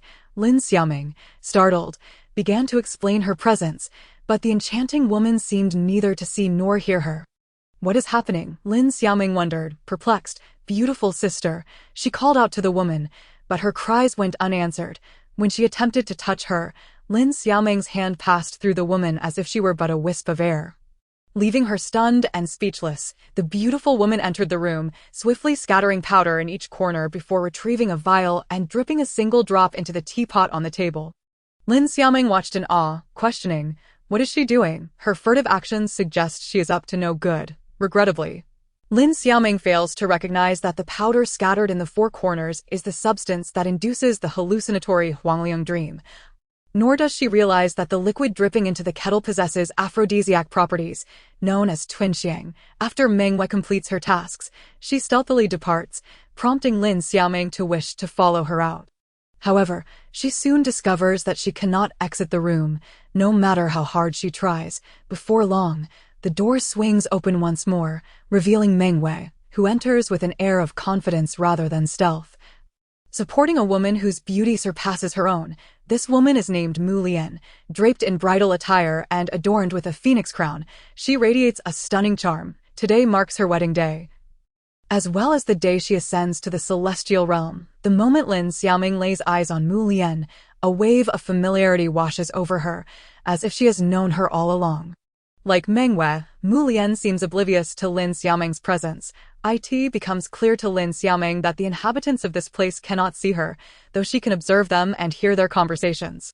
After Meng Wei assists Mu Lian in taking a seat, she casually picks up a teapot from the table and pours a cup of water for Mu Lian. Sister Mu Lian, you must be exhausted today. Please have some water. Mu Lian accepts the cup, expressing her gratitude. Thank you, Sister Meng Wei. Don't drink it. Lin Xiaoming exclaims in alarm as she sees Mu Lian about to add something to the water. However, Mu Lian cannot hear her warning. Just as Mu Lian is about to drink, Lin Xiaoming rushes forward, attempting to snatch the cup from her hands. Her hand passes through the cup as if it were air, and Mu Lian drinks the water. Lin Xiaoming watches Mu Lian anxiously, fearing that Meng Wei has poisoned it. After Mu Lian drinks the water and appears unaffected, Lin Xiaoming finally breathes a sigh of relief, concluding that it must not be a lethal poison. Unbeknownst to her, a strange smile creeps across Meng Yue's face after Mu Lian drinks. Sister Mu Lian, I shall not intrude upon your rest any longer. Otherwise, when the Celestial Emperor arrives and finds me occupying your company on your wedding night, he will surely blame me for my lack of decorum. Meng Wei remarks with a smile. Sister Meng Wei will tease me.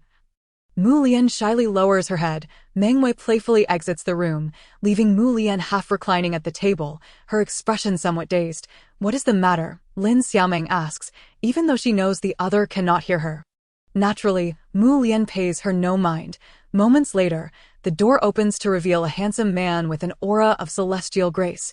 Lin Xiaoming curiously examines Xianxin, wondering if he is the groom, and why he is not dressed in wedding attire, which leaves Lin Xiaoming bewildered. Mu Lian lifts her head, gazing at Xianxin with confusion. Brother Xianjiang, when did you return? Where is Xianxin? Xianxin feels somewhat disoriented, a voice suddenly echoing in his mind. You are Xianjiang. Xianxin has already departed. I just returned. Xianxin has already left. Xuanxin's mind is in turmoil, sensing that something is amiss. Blushing, Mu Lian gazes at Xianxin. I have always wished to be Brother Xuanjiang's wife. Today, my dream has finally come true. There are no regrets in this life. Xianxin looks at Mu Lian with deep affection, declaring, to marry you is my greatest dream in this lifetime. Mu Lian, I love you. This love will endure through the ages, never to fade. Mu Lian, moved by his words, steps gracefully into Xuanxin's embrace, her hands encircling his neck as she softly calls out, Brother Xianjiang. Her face flushed, her body ablaze. Lin Xiaoming feels her mind racing. Wasn't he Xianxin?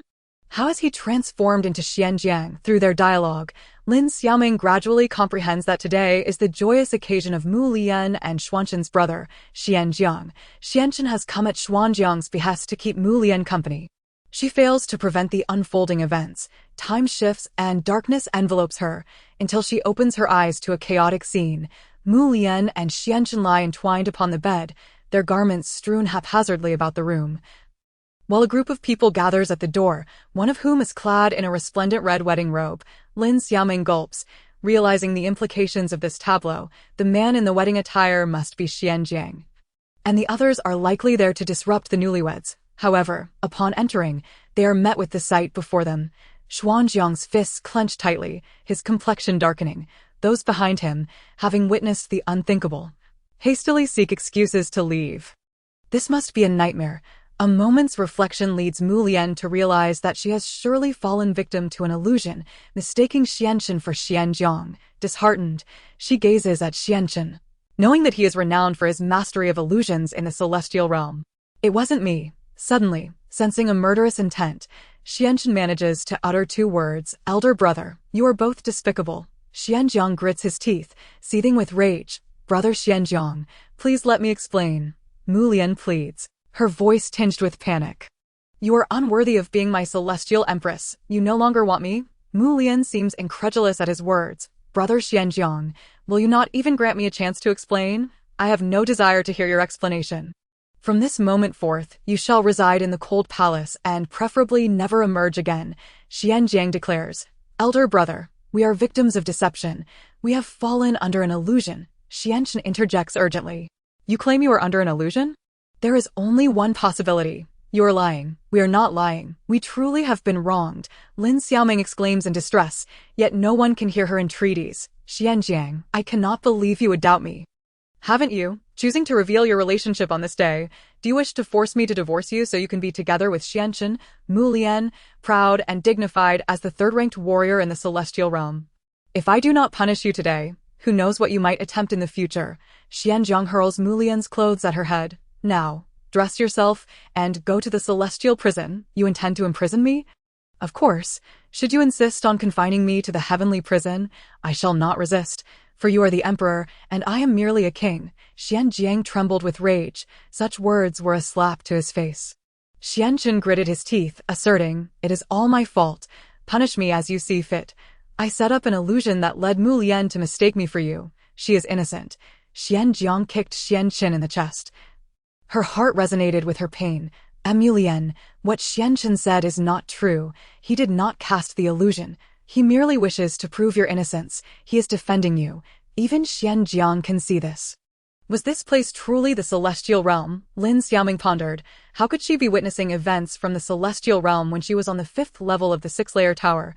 Mu Lian was imprisoned in the heavenly dungeon, while Xianchen was confined within the celestial mansion. Suddenly, Lin Xiaoming's vision darkened, and the scene shifted to a battlefield strewn with corpses, rivers of blood flowing. The image transformed yet again, revealing Mu Lian clad in battle armor, commanding a dragon. Lin Xiaoming's heart raced. That dragon resembled the elder dragon. No, it was indeed the elder dragon. Lin Xiaoming's vast consciousness, enhanced by a fragment of the elder dragon's essence, assured her that the dragon Mu Lian rode was the very one that had fallen through the spatial rift. Could it be that the elder dragon's master was Mu Lian? Lin Xiaoming gasped inwardly, realizing that this meant Mu Lian was in grave danger. Xianjiang, while I languish in the heavenly prison, you have slaughtered my subordinates. I vow to pursue you relentlessly through countless lifetimes. They conspire against me. Naturally, they must be eliminated. Should you remain obstinate, do not blame me for my ruthlessness. Today, either you will kill me, or I shall kill you. The ensuing battle was cataclysmic, culminating in Mu Lian's defeat. Accusations of treason against Mu Lian were raised by the celestial beings, calling for her to endure the most brutal punishment. Bound by Xianjiang's restraints, he remained oblivious to the turmoil outside. Otherwise, how could he allow Xianjiang to slaughter Mu Lian's subordinates? Xianchen, Lin Xiaoming called out incessantly beside him, yet he remained unresponsive. Her complexion pale, etched with suffering, Meng Yu stood nearby, wearing a smile as though deriving pleasure from Mu Lian's torment. Mu Lian, does the sensation of being consumed by heavenly flames not feel unbearable? How unfortunate. You will die without realizing that the one who harmed you is not Xianchen, but me. Seeing Mu Lian stir slightly, Meng Yu knew she had heard her words and continued. Oh, and it was I who framed your subordinates for treason. Would you like to know why I did this? Rest assured, I shall not divulge that information. I simply want you to die with your eyes wide open. Meng Yu laughed heartily as she departed. Wretched woman, Lin Xiaoming shouted at Meng Yu, yet no matter what she did, it was futile. Elder Mu Lian, forgive me for being powerless to help, only able to watch you suffer. But rest assured, if one day I ascend to the celestial realm, I will avenge you. All of this stems from Meng Yu. She is your arch-nemesis. Xianjiang's slaughter of your subordinates and the imposition of the 100 refinements of celestial execution upon you also make him your greatest foe. I shall ensure they face retribution. Lin Xiaoming vowed to Mu Lian. Lin Xiaoming remained quietly observing Mu Lian, and in the blink of an eye, 3 days had passed. Mu Lian's presence grew increasingly faint, as though she might vanish from existence at any moment. During this time, the elder dragon had visited multiple times, repeatedly charging into the heavenly flames in an attempt to rescue Mu Lian, only to emerge battered and bruised. Mu Lian, a voice thundered from the horizon. Lin Xiaoming recognized it as Xianchen's voice. Mu Lian, finally aware of the chaos outside, Xianchen rushed in a frenzy. A single tear fell from Lin Xiaoming's eye, splattering onto the ground. Was this the tragic tale of Mu Lian's life? She had returned to the 5th level of the 6-layer tower, unable to see either Mu Lian or Xianchen. Yet her heart remained heavy with pain. She involuntarily spat out a mouthful of blood. Lin Xiaoming's heart was tumultuous as she sat dazed on the 5th level for a long time. In truth, Mu Lian did not perish at Meng Yu's hands. Meng Yu merely instigated the conflict, while Xian Jiang was the true force that drove Mu Lian to her demise. It was Xian Jing's distrust that sealed Mu Lian's tragic fate. Whether he lives or has perished, yet the 6th floor tower remained unresponsive. Lin Xiaoming grew increasingly anxious, exclaiming, "Yes, to the 6th floor. Perhaps I may catch sight of Xian Chen's condition there." With that thought, Lin Xiaoming abruptly rose. Lin Xia finally stepped into the 4th floor. As he entered, Lin Xia spotted the Qinyin spirit lost in thought, and he could not help but feel perplexed, noticing that the Qinyin spirit showed no intent to hinder him. The Qinyin spirit raised her hand, beginning to dance upon the strings. "If I listen, will you allow me to leave?" Lin Xia asked. "If I can avoid confrontation, I would prefer it." The Qinyin spirit paused. Could it be that her playing was not pleasing? It was indeed lovely, but I simply lack the time to appreciate it. I must ascend as many floors as possible to garner more points. I must secure first place in this new disciple assessment, Lin Xia declared resolutely. The Qinyin spirit, traditionally proud of her musical prowess, felt disheartened by the 2 rejections. You might find it somewhat challenging to achieve first place. The one to exclaim in surprise was Wang Zhengping. He had long regarded Lin Xia as a member of his sword pavilion, and upon witnessing Lin Xia enter the 5th floor, he felt an immense thrill. Lin Xiaoming had finally stepped into the 6th floor. Lin Xiaoming has entered the 6th floor. Wang Zhengping, still lost in the joy Lin Xia had brought, was now stunned by Lin Xiaoming's achievement. Sighed Master Qi. Speaking of Lin Xiaoming's purpose for entering the 6th floor, she indeed beheld Xianqin upon her arrival. Xianqin stood before the reincarnation path, murmuring, "Mu Lian, even though I have expended a millennium of cultivation, I have merely preserved the last vestige of your primordial spirit. I shall now send you to the mortal realm for reincarnation. I hope you refrain from pursuing the path of immortality and live as an ordinary person." This implies that Mu Lian did not vanish entirely. She could still reincarnate. Lin Xiaoming's heart soared with joy. Xianqin opened his palm, revealing a small glowing lotus. "Mu Lian, I will place a restriction within you. I can no longer bear to see you suffer. Rest assured, I will find someone to protect you. Moreover, once I have resolved matters in the heavenly realm, I shall seek a way to find you in the mortal world." A seal upon her spiritual roots. Lin Xiaoming felt as though the world was spinning. She had never possessed spiritual roots. It was only with the appearance of the colossal dragon that she discovered her spiritual roots had been sealed by someone. Lin Xiaoming gazed at the little lotus in Xianqin's hand with a complex expression. She rolled up her sleeves, exposing her shoulder, where a lotus identical to the one in Xianqin's hand resided. As she approached, she discerned 2 gilded characters inscribed above. "Lin Mansion. Is this my home?" Lin Xiaoming stepped inside slowly. She observed her father pacing outside the door, accompanied by a boy of around 10 years and a girl of several years. Suddenly, a feeble cry of an infant echoed from within the room.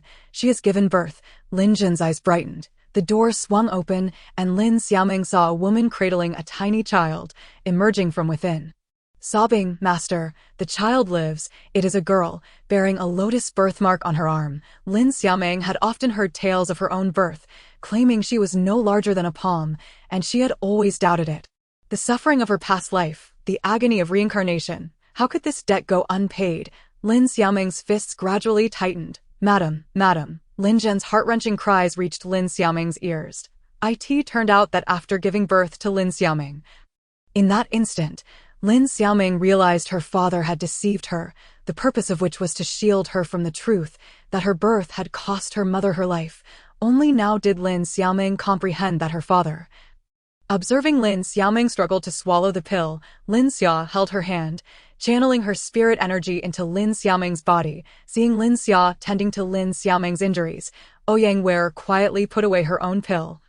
Standing by to watch, she recognized Lin Xia, the only cultivator among the new disciples participating in the entrance examination to have reached Foundation establishment. Fei Chen, witnessing that everyone had been teleported out. A total of 412 individuals had passed, among them, 380 had reached the second level, 25 had ascended to the third, 5 had attained the fourth, and none had reached the fifth. Fei Chen looked at Ouyang Ming with appreciation. Correct, there are indeed 2 more. They have reached the 6th level. Fei Chen struggled to maintain his composure, attempting not to appear overly excited. What? The 6th level? Everyone. Except for Lin Xiaoming and Lin Xia. Go home and recuperate, for tomorrow is the final test. Although everyone was curious about the identity of the 2 who reached the 6th level, the elder had issued his command, and they dared not linger. And his expression turned pale in an instant. How could this be? Why is she so weak? Gao Lang, a 5th-grade alchemist, could sense the faint life force within Lin Xiaoming, displaying the insignia of a 5th-grade alchemist. Being a 2nd-grade alchemist and reaching the 6th level of the 6th-tier tower is a rarity that occurs once in a millennium. To encounter such talent today, only to find her fate so grim, was heartbreaking. Master Qi sighed. He had initially thought that Tianqi Mountain had recruited 2 talented disciples, never expecting that one would be in such poor health. The other sect leaders exchanged glances, their eyes full of regret. However, they soon shifted their focus to Lin Xia. From the beginning, they had placed their hopes solely on Lin Xia, believing in her potential. With Lin Xia reaching the 6th level, their excitement grew. If they could recruit such a genius into their sect, it would undoubtedly rise to prominence. They were confident not only in participating in the sect competition, but also in facing the celestial and demonic competition. Thus, only Gao Lang, the head of the alchemy sect, felt genuine sorrow. He had high hopes for Lin Xiaoming upon learning she was a 2nd-grade alchemist, and she did not disappoint, passing the 6th-tier tower test. Naturally, Gao Lang was the most exhilarated, yet fate played a cruel joke on him. Lin Xiaoming's body was severely damaged and she would not live long. What transpired at the 5th and 6th levels? Why is her spirit so gravely injured? Gao Lang asked, ceasing his tears. Lin Xia was momentarily taken aback. I do not know what my lady encountered. Gao Lang assumed he was unwilling to share and frowned. The 5 disciples nearby stared at Lin Xiaoming in astonishment, having not realized that she was one of the 2 who reached the 6th level. It was noteworthy that Lin Xiaoming only had a cultivation of the 7th level, making her the weakest among the 7 disciples. Lin Xiaoming let out a soft hum and slowly opened her eyes. Tell me, how did my mother die? Lin Xiaoming sobbed uncontrollably. Child, do not be agitated. Your health is fragile. You must not let your emotions fluctuate too greatly, Gao Lang urged. He genuinely cared for Lin Xiaoming. And, even though she may not live for long, he still wished for her to become a disciple of the alchemy sect, seeing that Lin Xiaoming was merely staring at her, seemingly not hearing Gao Lang's words. Lin Xia quickly added, this senior just gave you a vitality pill. He saved you. Lin Xiaoming then turned to look at Gao Lang. Thank you, senior. No need for formalities. I am the head of the alchemy sect. Just call me sect leader. I ask you, what did you encounter in the 6th-tier tower that left you so severely injured? Lin Xiaoming bit her lip, holding back her tears. I saw my mother's death. My father said she passed away from illness when I was very young, but in the 6th-tier tower, I saw that she did not die from illness, but rather from exhausting her strength while giving birth to me. My birth was the cause of my mother's death. Unable to contain herself any longer, Lin Xiaoming's tears flowed freely. Gao Lang gasped.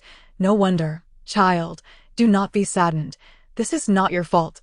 Do not blame yourself for your mother's death. Seeing Lin Xiaoming regain her composure, Master Qi introduced each of the sect heads to the 7 of them, then addressed them. Among you, 5 reached the 4th level of the 6th-tier tower, and 2 ascended to the 6th level. Those wishing to report their names, please step forward and introduce yourselves to the sect heads. He nodded to Fei Chen, who began to call out names. Ouyang Ming, cultivation of the 10th level, reached the 4th level. Ouyang Ming stepped forward, and the sect heads nodded in acknowledgement. Ouyang Wei, cultivation of the 10th level, reached the 4th level. Ouyang Wei stepped forward. Zhang Lai, cultivation of the 9th level, reached the 4th level. A robust young man stepped forward. Qi Yunfa, cultivation of the 8th level, reached the 4th level. Fei Chen glanced at Qi Yunfa. Oh, a 1st-grade alchemist. Gao Lang's eyes brightened slightly as he nodded at Qi Yunfa. Not bad. Lan Yan, cultivation of the 9th level, reached the 4th level. A blonde-haired youth stepped forward. Lin Xiaoming, cultivation of the 7th level, reached the 6th level. 2nd-grade alchemist. Lin Xiaoming slowly walked forward. A 2nd-grade alchemist. Everyone. Except Lin Xia and Qi Yunfa stared at Lin Xiaoming in astonishment. Lin Xia, Foundation Establishment First Level, reached the 6th level. Lin Xia stepped up beside Lin Xiaoming. Master Qi proclaimed, "You are the most gifted disciples of this testing round, and I hope you perform excellently in tomorrow's test." "Not disappointing us, yes," the 7 responded in unison. "Now, return and rest well." "Yes." The sect leader and the heads of the various sects departed, and Feichen followed suit. Only the 7 testing disciples remained before the 6th-tier tower. "Senior Sister Xiaoming, you scared me to death just now. I didn't dare to approach and disturb you. Are you all right now?" Qi Yunfa hurried to Lin Xiaoming's side, concerned. "Thank you, Senior Brother Qi, for your concern. I am fine now." Lin Xiaoming wished to smile at Qi Yunfa, but found it impossible to do so. "Did you really reach the 6th level?" Ouyang Wei inquired. Her curiosity piqued regarding how Lin Xiaoming had achieved the 6th level. Lin Xia shot a glare at Ouyang Wei. "Ouyang Wei, please refrain from mentioning the 6th-tier tower in front of my lady in the future. Otherwise, do not blame me for being impolite." Lin Xia scanned the others with a fierce expression. Just as Ouyang Wei was about to retort, she recalled Lin Xiaoming's demeanor upon exiting the 6th-tier tower and her words about witnessing her mother's death. Suddenly, she understood that pressing Lin Xiaoming about her experiences in the 6th-tier tower was akin to rubbing salt into her wounds. No wonder Lin Xia was so angered. "Do not mention it, then. Why so fierce?" Ouyang Wei felt a touch of guilt. "Thank you," Lin Xia replied.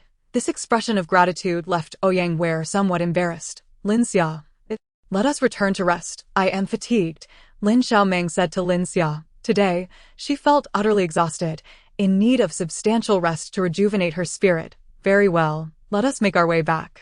Senior Brother Qi, we shall take our leave first." Lin Xiaoming stepped onto Lin Xia's flying sword, and Lin Xia guided her away on the blade.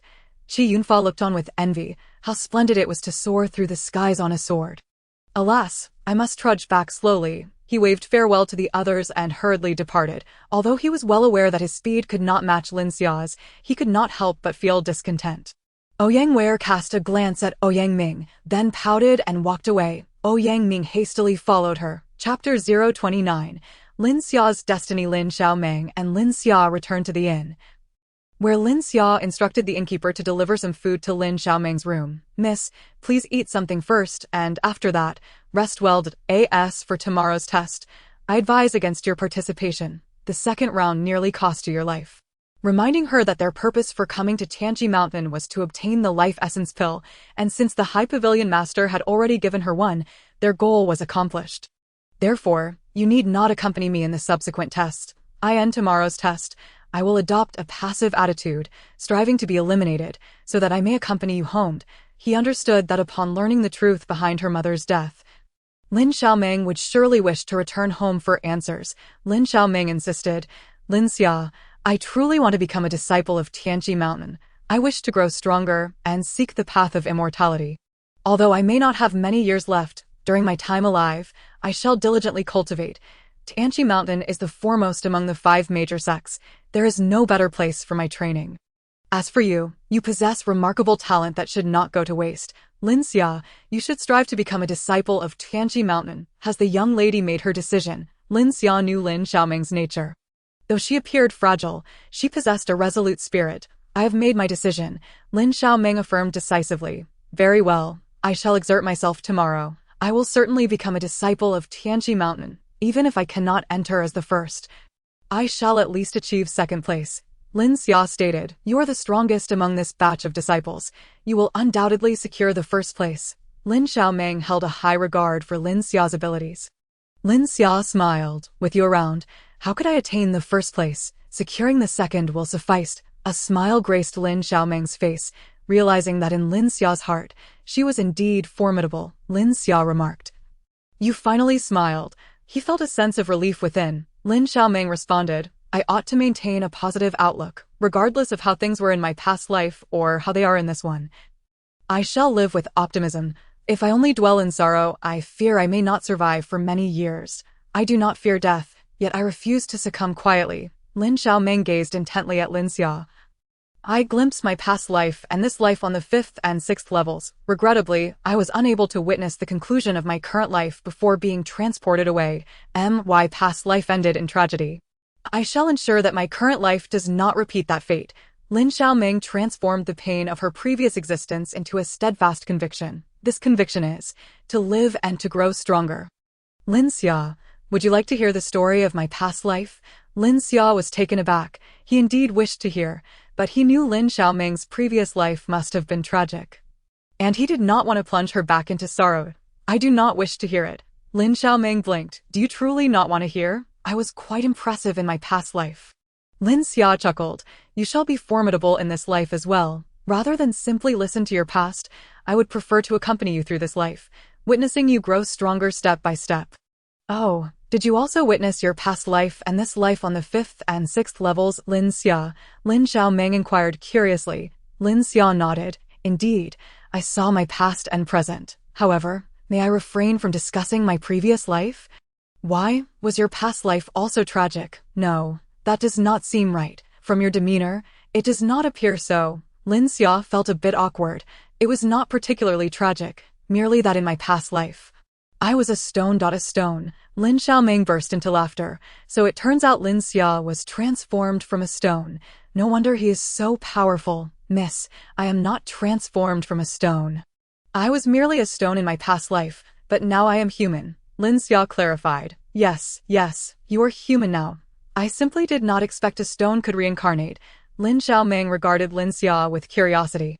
Lin Xia explained, all things with spirit can take form through diligent cultivation.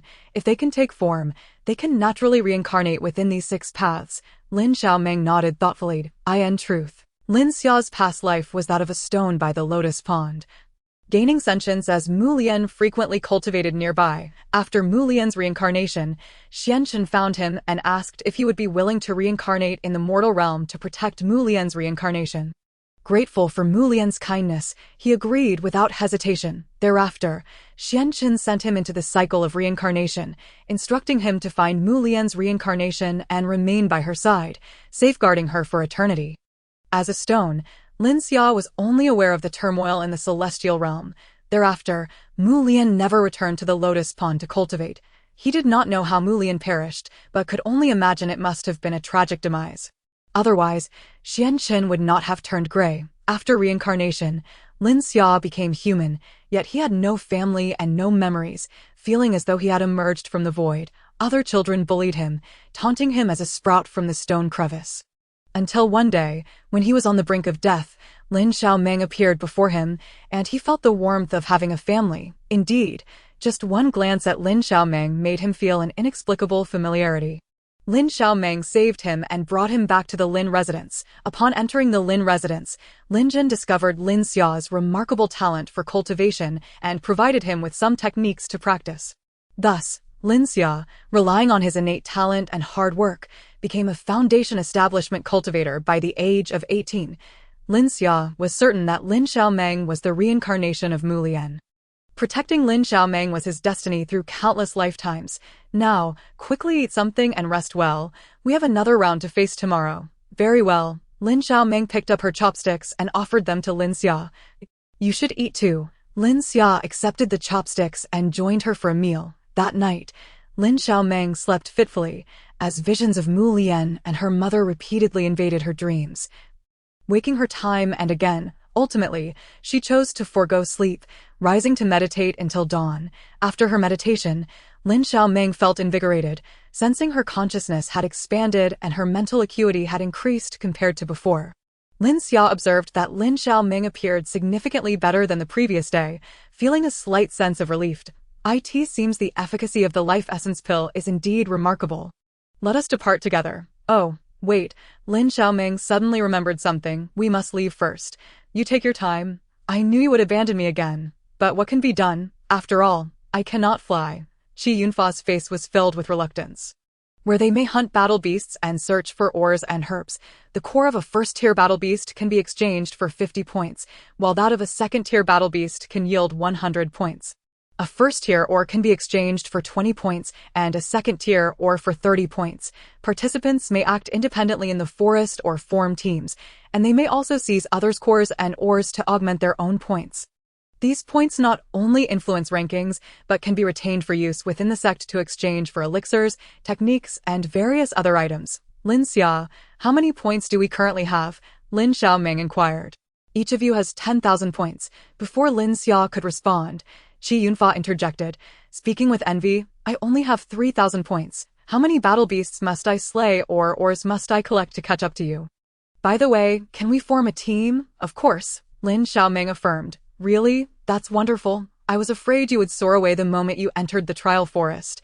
In that case, how could I gain any points on my own? Qi Yunfa was overjoyed by Lin Xiaoming's agreement to team up. Lin Xiaoming continued, while Lin Xia can swiftly fly out of the forest with me, I prefer not to do so. I wish to traverse the forest step by step, to test the strength of those first and second tier battle beasts. I believe that battling them should enhance my combat experience, Lin Xia added. I can easily handle first-tier battle beasts. As for the second-tier ones, though I may not defeat them instantly, they shall not pose a challenge for me. Thus, you may deal with the first-tier battle beasts, while I shall take on the second-tier ones. Qi Yunfa's eyes sparkled with excitement. That sounds perfect. Having seen your brother Lin around is indeed a great advantage. I have heard that the trial forest is predominantly inhabited by first-tier combat beasts, with second-tier combat beasts guarding the mining areas. If Lin Shixiang can divert the attention of the second-tier combat beasts, we would be able to gather a substantial amount of ore in such a scenario. We could exchange it for numerous points, alleviating any concerns regarding points upon entering the sect. Lin Xiaoming nodded, finding this approach quite reasonable. However, what if we encounter a particularly formidable second-tier combat beast? If we do happen upon one that is exceptionally powerful, then we would have no choice but to flee, Qi Yunfa scoffed. Are second-tier combat beasts truly more powerful than Guyan?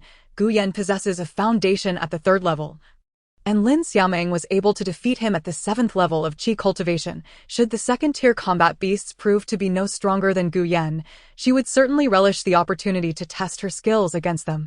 Qi Yunfa suddenly recalled that this seemingly frail girl had once vanquished a cultivator at the 3rd level of foundation.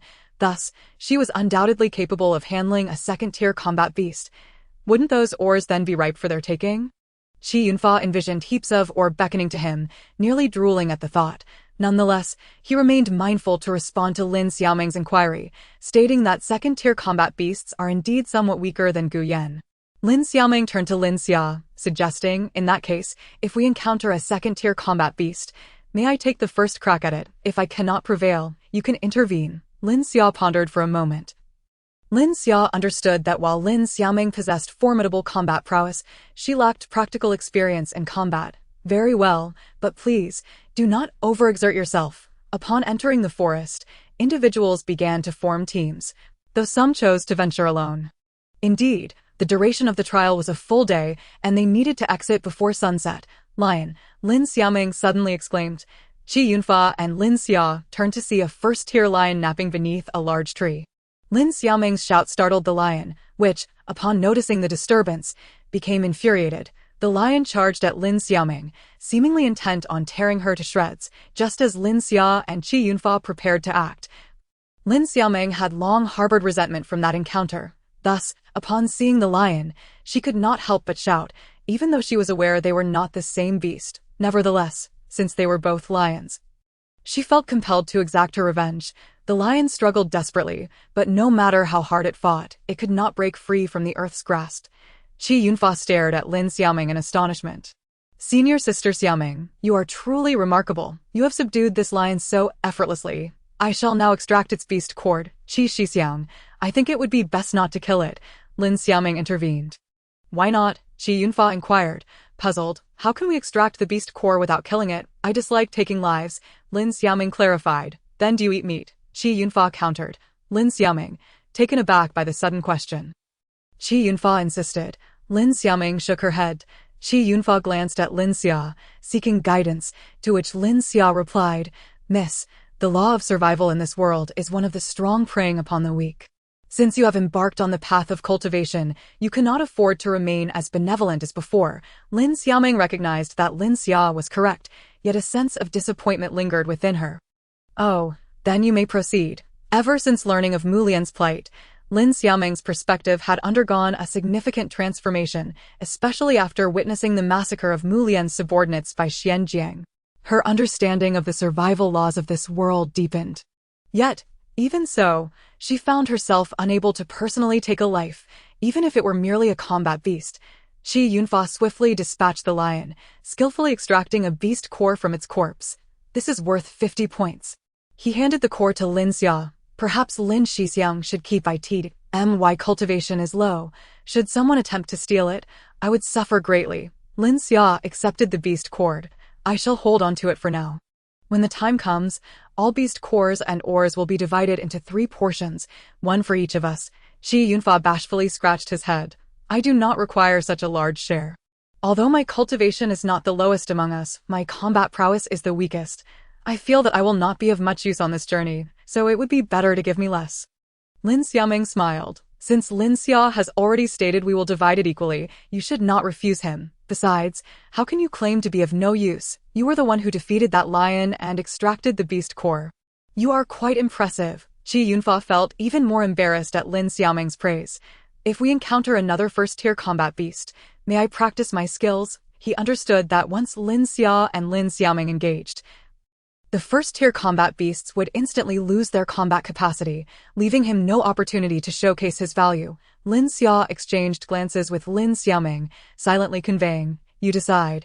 "I have no objections," Lin Xiaoming replied. "First-tier combat beasts are to be left to me," Qi Yunfa lamented internally. Given his cultivation level, he could barely contend with a single first-tier combat beast, and should they appear in succession, he would surely be worn out. It was all his fault for being overly ambitious. It would have been far better to simply follow behind them and collect beast cores and ores with ease. Neither Lin Xia nor Lin Xiaoming was privy to Qi Yunfa's thoughts. To Lin Xia, first-tier combat beasts were easily manageable, while Lin Xiaoming believed that with her 7th-level cultivation, she could handle them. For Qi Yunfa, who could utilize his 8th-level cultivation, it was certainly not a problem. Neglecting the enhancement of his combat abilities, as a result, he found himself in a rather precarious situation against the fire leopard. Lin Xiaoming observed the fire leopard in astonishment, surprised at its incredible speed. Ultimately, Qi Yunfa triumphed over the fire leopard. He quickly produced a spirit-replenishing pill to restore his energy. Lin Xia extracted the fire leopard's beast core, while Lin Xiaoming approached Qi Yunfa, commending, "Qi Shixiang, you are truly impressive." Despite the fire leopard's remarkable speed, it fell at your hands. Qi Yunfa shook his head. "I could handle this one, but should another combat beast appear now, I fear I would be unable to manage.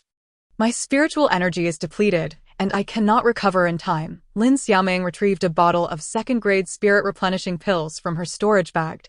"I see you are using 1st-grade pills. Before you become a 2nd-grade alchemist, please use mine. When you are able to refine 2nd-grade pills in the future, you may return them to me." Qi Yunfa recognized that Lin Xiaoming did not genuinely expect him to return them. She merely wished to alleviate any embarrassment he might feel in accepting them. Deeply touched, he replied, "Then I shall accept it, thank you." Lin Xia remarked, "If we encounter another first-tier combat beast, Qi Shidi should handle it. In such circumstances, if no one is available to assist you, in order to survive, you will undoubtedly unleash your potential and find a way out of desperation." Lin Xia has always practiced in this manner, which is why his cultivation speed is so rapid and his combat strength so formidable. Qi Yunfa's face flushed, partly from realizing he had misjudged Lin Xia, and partly from excitement. Indeed, after hearing Lin Xia's cultivation method, Lin Xia produced a map of the forest and pointed to a location not far from where they stood, saying, "There lies a vein of ore, guarded by a 2nd-tier beast. It is relatively close to our entry point. Our adversaries would thus multiply, making the endeavor far less advantageous."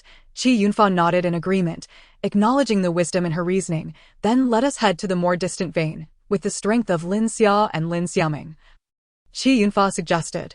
"Wait," Lin Xiaoming suddenly shouted, "Watch out for the ground." In a swift motion, Lin Xiaoming pulled Qi Yunfa aside as a massive golden centipede emerged from the earth where he had just been standing. The flying centipede emitted a furious hiss and charged toward Lin Xia and Qi Yunfa, only to be thwarted by Lin Xiaoming's fireball. The centipede, enraged, sprayed venom in all directions, creating a toxic rain overhead. Who had also reached the 6th level, Zhang Lai felt no fear towards Qi Yunfa or Lin Xiaoming, whose cultivation was merely at the 7th level of Qi refinement, but he harbored a deep respect for Lin Xia. Undoubtedly, Lin Xia was the strongest among this group of newcomers, without exception. Thus, he dared not lay a hand on Qi Yunfa. Upon hearing their intention to rob him, Qi Yunfa quickly halted, standing his ground. As long as he could defeat Yancheng, they would prevail. Tension mounted as both factions prepared to engage, when suddenly, two figures approached, sharing a single sword as they soared through the air, flying on swords. It must be Lin Xia. Among the newcomers, only Lin Xia possessed the ability to fly on a sword. Lin Shixiang, Shiji Xiaoming, you have finally arrived. If you had delayed any longer, I would have been robbed. They look quite impressive. Yan Cheng and his team felt their hearts sink as they realized that Qi Yunfa was allied with Lin Xia. Upon hearing Lin Xiaoming's words, they felt utterly defeated. How could I engage in robbing others? It was they who sought to rob me. They sought to rob you. Lin Xiaoming was even more perplexed. Do they not realize you are part of Lin Xia's group? Which rendered their actions utterly despicable. Unfamiliar with Lin Xiaoming, Yan Cheng looked upon her with disdain, noting her cultivation at merely the 7th layer of qi refinement, dismissing her as a mere pretender. Were it not for her association with Lin Xia, he would have relished the opportunity to teach her a lesson. Sensing the contempt in Yan Cheng's gaze, Lin Xiaoming smiled faintly, urging the group of brothers to hand over the beast cores and ore. That is far too little. She reached for them, only for Yan Cheng to retract his hand. What do you mean? Lin Xiaoming inquired. These beast cores are for senior brother Lin, not for you, Yan Cheng replied. Lin Xiaoming shook her head in discontent. How can it be merely 5? Are you concealing the rest? And bring forth the ore as well. We truly have no more. These 5 beast cores were procured with great difficulty. Having been struck by Lin Xia, you wish to vent your frustrations on me. Yet, I have Lin Xia at my back. Do you truly believe he will permit you to bully me? Thus, you shall have to swallow your pride. Seeing that Yan Cheng and his companions had received their due punishment, Lin Xiaoming did not wish to waste further time. Let us continue onward. Lin Xia, to the next ore vein. Lin Xia regarded Zheng Lai and the others, expressing gratitude for Zhang's timely assistance, acknowledging the favor he had done for Qi Yunfa on his behalf. Chapter 035 Ant Swarm. Zheng Lai silently rejoiced in his prudent decision, considering it a mere trifling effort, and he ought to advocate for them. However, permitting them to join his team to mine ore did not seem prudent. In his estimation, they were not in need of Zheng Lai's help. His presence would only hinder Lin Xia and the others. Would so readily acquiesce to her commands. Suddenly, he recalled that Lin Xia had referred to Lin Xiaoming as Mississippi. Could it be that they hailed from a prominent family, with Lin Xia merely assigned to protect Lin Xiaoming? Since they were headed toward the ore vein, he believed it prudent to accompany them in the hopes of seizing an opportunity to mine, or during their confrontation with second-tier battle beasts. Lin Xia also sensed something amiss. This is bad. A swarm of ants has been triggered by the second-tier ant. We seem to be surrounded by ants. Panic ensued among the group as the black mass of ants converged upon them at a visible speed from all directions. Another would surge forth. With each skirmish, the ants multiplied. Sister Xiaoming, think of a solution, Lin Xia called out, preoccupied with the second-tier ant and unable to divide his focus. Thus, Qi Yunfa placed all his hopes on Lin Xiaoming. Upon casting a glance at Lin Xiaoming, he was taken aback, nearly dropping his jaw. Why are the ants not attacking you? Originally, Lin Xiaoming had sprinkled powder to repel snakes, insects, rodents, and ants around her as soon as she sensed the ants. It was what he had left over from summer to ward off mosquitoes. After scattering the powder, indeed, no ants attempted to attack him again. The ants automatically bypassed him and targeted others instead. Lin Xiaoming had prepared ample insect repellent. She swiftly produced several bottles, using the powder within to draw a large circle around herself. The ants outside the circle retreated rapidly, while Lin Xiaoming expelled the ants within using her spiritual energy. Zheng Lai threw a punch forward, clearing a path, but instantaneously, the path was reclaimed by the ants. Yan Cheng slashed with his sword to carve out a route, but before he could retract his sword, he did not slay the second-tier ant beast, but merely positioned his sword against its neck. Let us leave, and I shall spare you. Lin Xia coldly regarded the ant beast, as if to say that should it refuse. Upon hearing this, the expressions of the various sect leaders darkened, clearly indicating that he intended to compete with them for disciples. Naturally, the one most affected was the head of the alchemy hall. Lin Xiaoming, on the other hand, was a different story. Not only was she formidable in combat, but she was also a second-tier alchemist. However, Wen Bin's subsequent words sent Gao Lang into a fury. Are you not stifling her talent?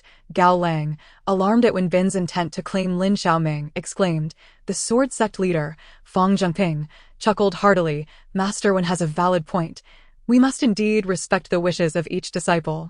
It seems the demonic path has infiltrated Tianqi Mountain. The group exchanged glances, their expressions laden with concern.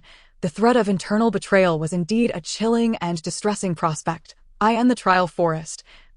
His expression tense. It was revealed that Ouyang Ming and Ouyang Wei were fraternal twins, one resembling their father and the other their mother. Ouyang Wei had always been headstrong, refusing to acknowledge her status as the younger sister and insisting on acting as the elder sibling. Lin Xia lost his balance and fell from his flying sword, and Lin Xiaoming, who was riding with him, also fell. Fortunately, Lin Xia was flying low and managed to shield Lin Xiaoming as they fell. Contemplating the implications, this bear could launch mental attacks, preventing him from even using his sword, let alone escaping. You mentioned Ouyang Wei is holding the rear, Lin Xiaoming inquired, recalling how Ouyang Wei had once offered her healing medicine when she had just emerged from the 6-story tower. It will be safe once we escaped. As for me, you need not worry. She wished to save Ouyang Wei while also attempting to hold off the bear, buying time for Lin Xia and the others to flee. Lin Xiaoming's eyes glistened with unshed tears. Very well, let us go together. She turned to Qi Yun and instructed, Senior Brother Qi, you all must leave first.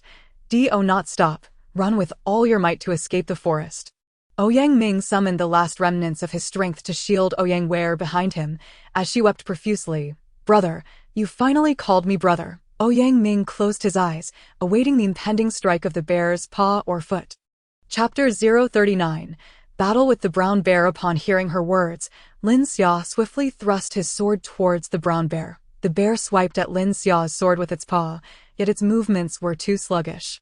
The bear quickly regained its speed and smashed through the earthen wall with a single punch. It appeared that the bear's mental attacks could not be sustained, as it roared in fury without launching another assault. Burn it to ashes. Every person present silently chanted. The brown bear fought back fiercely, entering a state of rage, breaking free from the restraints of the elemental essence, and as Lin Xiaoming's fireball dissipated. And Lin Xia was gravely injured.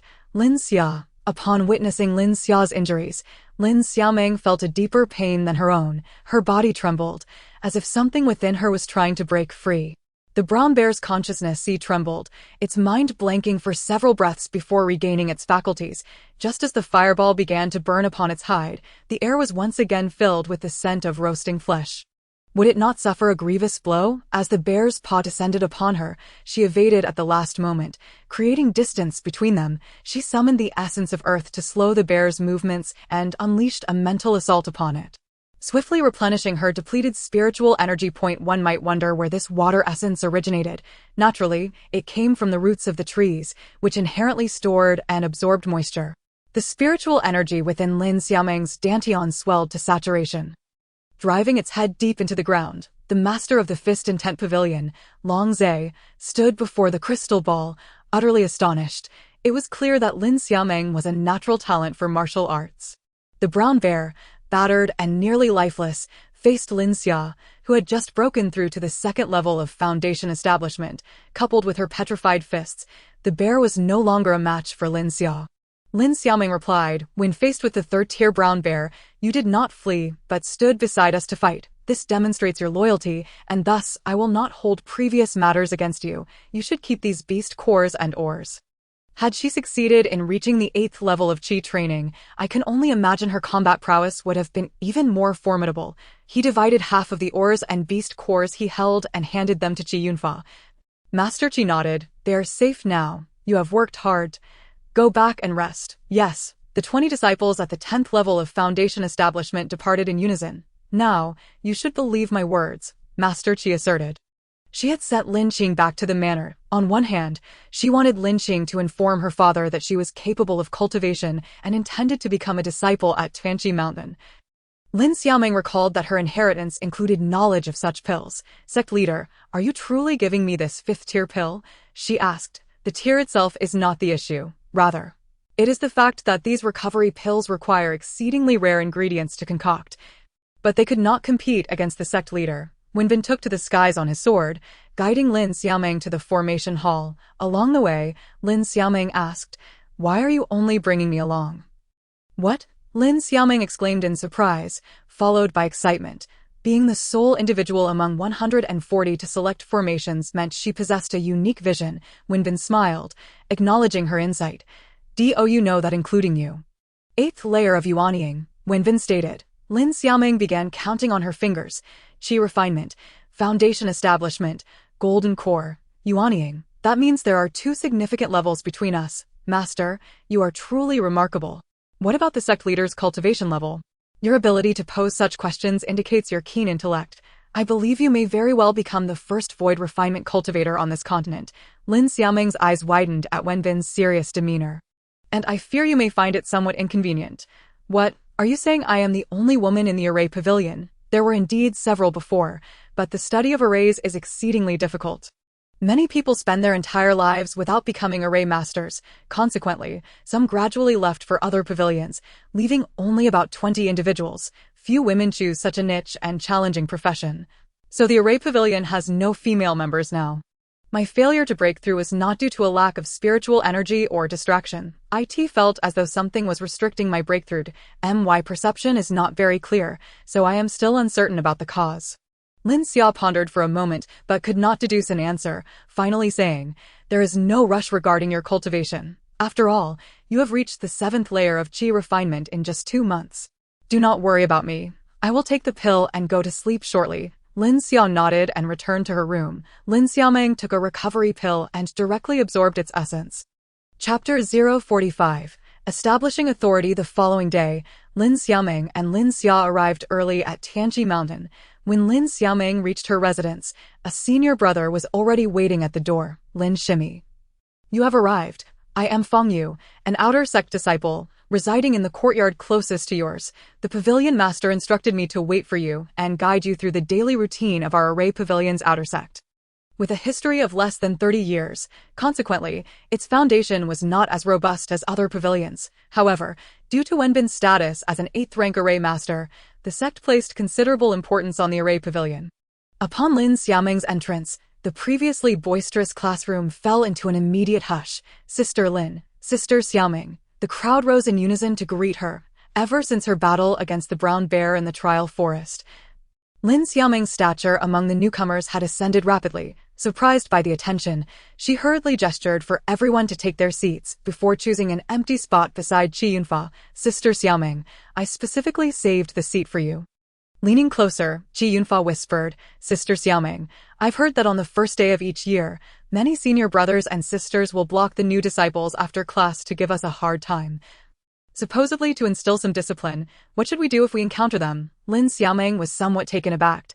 "Is that really the case? No wonder Brother Fong said he would come to escort me to the dining hall after class." "You're right. With Sister Xiaoming protecting me, who would dare to bully me here? However, you know that Sister Xiaoming needs her rest. I can't trouble her over something trivial. So, if anyone does bully me..." And several dozen more gathered.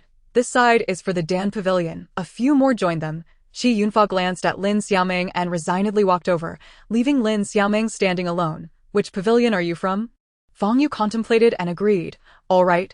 However, I cannot interfere with matters concerning the other pavilions. Even if you know someone in another pavilion, I want to be able to assist. It's best you don't stick your neck out. It's a rule that each pavilion remains separate." Ouyang Wei frowned.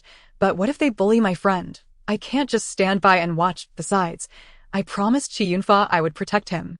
Lin Xiaoming asked, "Brother Feng, if a fight breaks out among the outer disciples, will the elders or pavilion leader intervene?" Feng Yu considered. "In our formation pavilion, it's not permitted, but the other 4 pavilions allow it." Realizing the formation pavilion was indeed quite niche, what if I were to fight with senior brothers or sisters from other pavilions? Would my master punish me? Feng Yu was taken aback. "What do you mean? And even with these 2 10th-level companions, you are not their match. You should know that 10 10th-level disciples have come from the Dan Pavilion." Upon realizing the extent of their bullying tactics, Lin Xiaoming insisted, "You only need to tell me if I would be punished by my master for fighting them." Feng Yu pondered. "The pavilion leader is very protective and does not allow others to bully our formation pavilion disciples. Then, they had to crawl beneath the legs of the senior disciples. While many could accept the tribute, the humiliation of crawling through someone's legs was intolerable for most. They were all cultivators. Seeing Zhang Lai emerge, Yan Cheng also left the sword pavilion formation. Shi Yunfa glanced at Lin Xiaoming, who smiled back at him, easing his heart as he approached. The senior brothers and sisters from various pavilions marveled at the sight of 3 9th-level Qi trainees and 1 8th-level Qi trainee stepping out at once. One individual from the Dan Pavilion replied, "We can spare you, but only if you comply with what we just discussed." Shi Yunfa inquired, "Is there no other way?" "There is indeed another way," came the response. In truth, Lin Xiaoming wanted to convey that he ought to learn a lesson for knowingly engaging in a fight he could not win. "Are you suggesting a breakthrough during battle?" Ouyang Ming asked. Feng Yu initially thought Lin Xiaoming was impulsive and feared she might recklessly intervene, but it now appeared that she was a remarkably composed and intelligent young woman. It is no wonder the pavilion master took her as a named disciple. Wu Jie had Qi Yunfa pinned to the ground, looking down at him. "Now tell me, will you submit or resist?"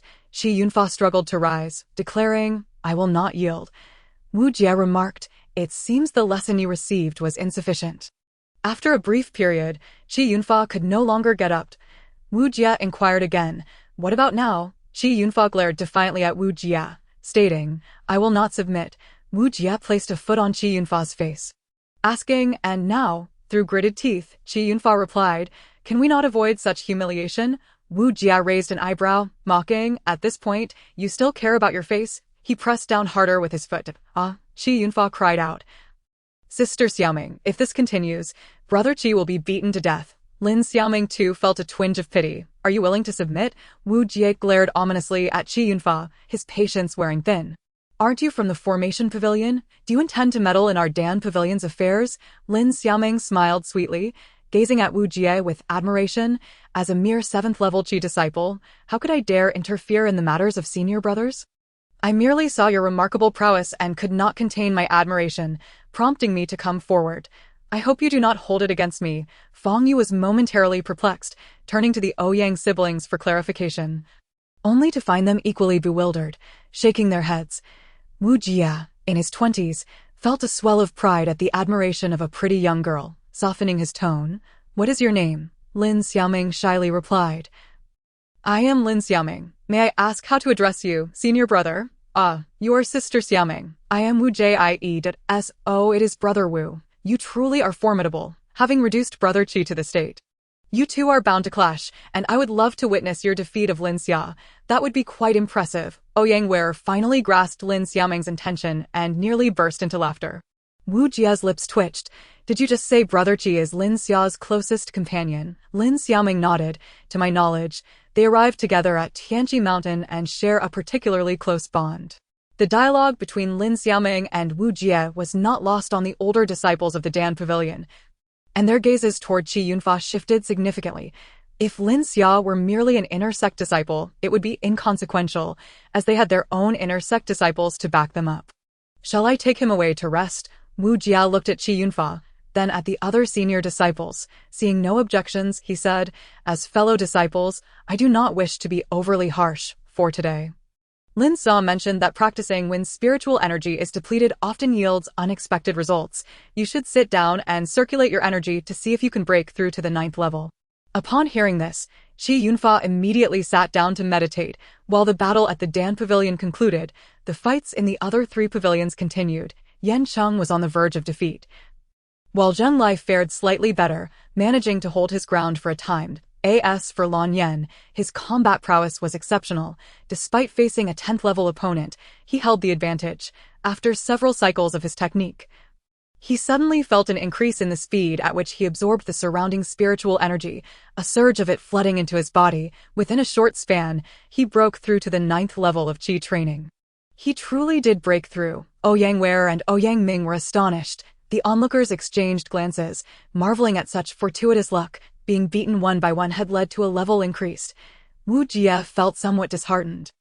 This fellow was indeed peculiar, achieving a level up so easily. Qi Yunfa slowly rose, his face bruised, yet his spirit was high. "Sister Xiaoming, I have finally broken through. I am eternally grateful for your kindness."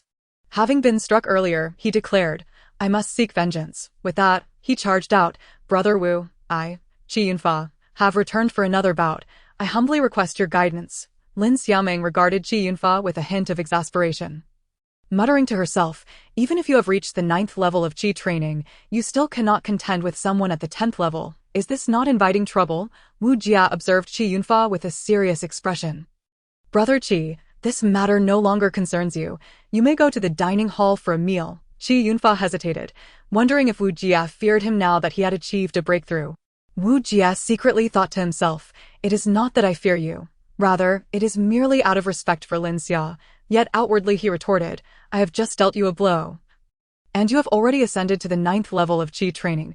If I were to strike you again, would you not then break through to the 10th level? Such a fortunate occurrence. I cannot allow you to benefit from it again." Qi Yun laughed, saying, "Then why not let me strike you? Perhaps after I hit you, you will break through to the foundation establishment stage, and thus gain entry into the inner sect." Chapter 048. Let us go have a meal. Wu Jia's expression darkened. For him, Qi Yun's words were nothing short of a blatant provocation. He held a respectable position within the outer sect. And how could he possibly allow a new disciple to challenge his authority? "Do you realize what you have just said?" Qi Yun replied, "Of course I do. Senior Brother Wu has assisted me in breaking through to the 9th level of Qi training. So naturally I must express my gratitude. However, I wonder if my current 9th level of Qi training can lend you any assistance." He despised having his face slapped. Wu Jia had done just that. And of course, he sought to retaliate. Wu Jia shot back, "Why not give it a try and see?" He had initially intended to let it go, but Qi Yun was clearly ungrateful. Lin Xiaoming sighed. "Sister Ware, do you think this Brother Qi has had his brains knocked loose? He was already let off, yet he still provokes him." Ouyang Ware replied, "Sister Xiaoming, this Brother Qi is a true man. He lost face just now, and now that he has broken through, he naturally seeks to regain it." Lin Xiaoming asked Ouyang Ming, "Brother Ouyang, if it were you, would you challenge them again?" Ouyang Ming nodded.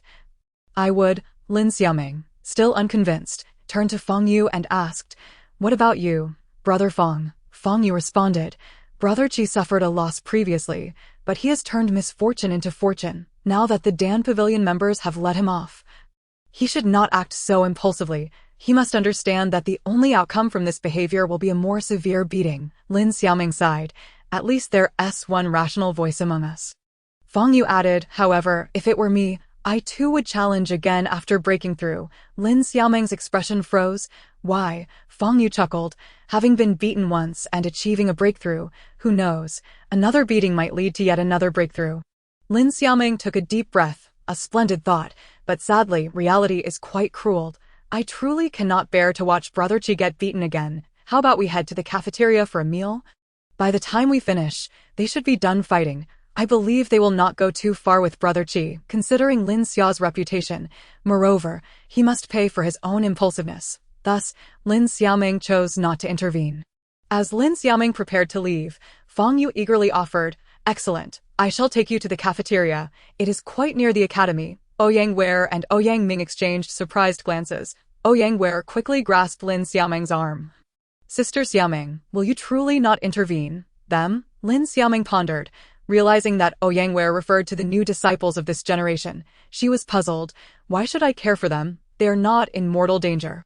Ouyang Ware insisted, "They may not be in danger of death, but they will be bullied. Will you not lend them a hand?" In her view, the new disciples looked up to Lin Xia and Lin Xiaoming. Thus she felt it was only natural for Lin Xiaoming to protect them. Lin Xiaoming replied, "Sister Ware, you are aware that this is a matter concerning other pavilions. As a disciple of the Array Pavilion, it is inappropriate for me to intervene.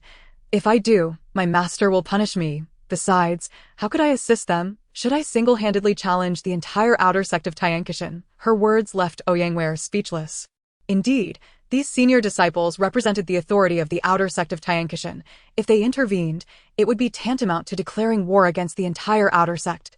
A cold sweat broke out on Ouyang Ware's back. Fortunately, she had been held back by Ouyang Ming and Lin Xiaoming, or else it would have been a significant problem. "Then will you not help Brother Qi?" Ouyang Ware asked weakly. Lin Xiaoming responded, "I have offered my help. However, considering Lin Xia's standing, they will not go too far. At most, they will give him another beating." "Sister Ware, would you like to join us for a meal?" Yang and Yang Ming exchanged glances and shook their heads. We would rather wait and see. They were not like Lin Xiaoming. The Array Pavilion did not have such traditions, but the Sword Pavilion did. Among the new disciples of the Sword Pavilion, there were still some of their followers. They could not afford to interfere in the affairs of other pavilions, but they certainly had to intervene in matters concerning the Sword Pavilion. Lin Xiaoming cast a glance at Ji Yun, offering him a look of take care, before turning away and following Feng Yu to the cafeteria. Once Lin Xiaoming departed, the majority of the new disciples felt a surge of panic in their hearts. Lin Xiaoming was their pillar of support in the outer sect. With her absence, their morale wavered. Ultimately, they could only place their hopes on the newcomer who is currently battling the senior disciples. However, the situation did not appear promising. Let us first speak of Zhang Lai from the Fist and Tent Pavilion. He had been at a disadvantage from the very beginning and was on the verge of defeat. Yet he clung to his indomitable willpower to persevere. He understood that losing meant losing his dignity, and that was more unbearable to him than death itself. Now, let us discuss Lan Yan from the Technique Pavilion. He was quite formidable, having defeated a senior brother at the 10th level of Qi training with his own 9th level of Qi training. Lan Yan smoothed his somewhat disheveled bangs and boasted, "The outer sect truly is the outer sect. Even someone like me at the 9th level of Qi training cannot be defeated."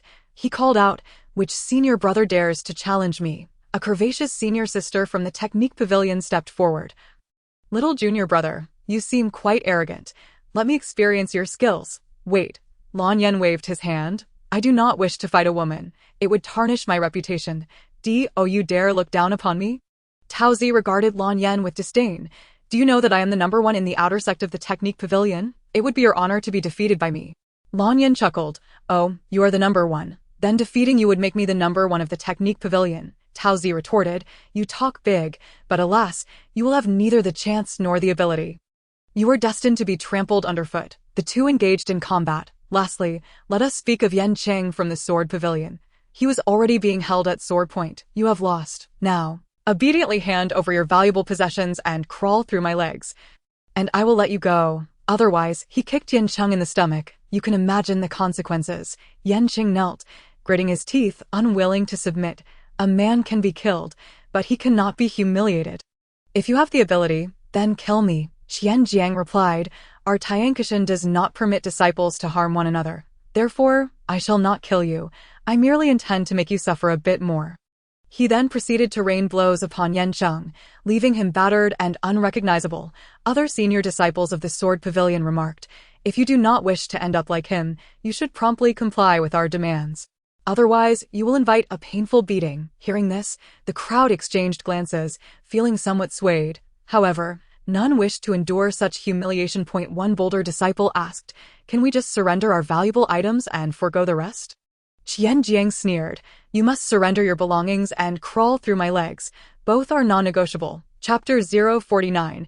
Insufficient tacit understanding. The disciples, unable to do anything else, turned pleading eyes towards Ouyang Ming and Ouyang Wei, hoping they would intervene on behalf of their fellow Sword Pavilion disciples. Ouyang Wei, who often detested injustice, felt a pang of sympathy upon seeing so many people seeking her help.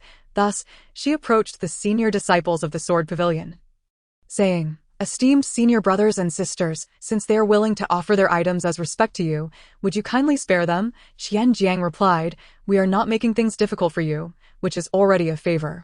Do not be ungrateful." Seeing Ouyang Wei and Ouyang Ming attempting to intervene, Qian Jiang grew displeased. Ouyang Wei stated, "I do not care about others, but there are two among them who are our followers. I hope you esteemed senior brothers and sisters can spare them." Quickly starting to cultivate your own faction, are we? You truly do not regard us highly.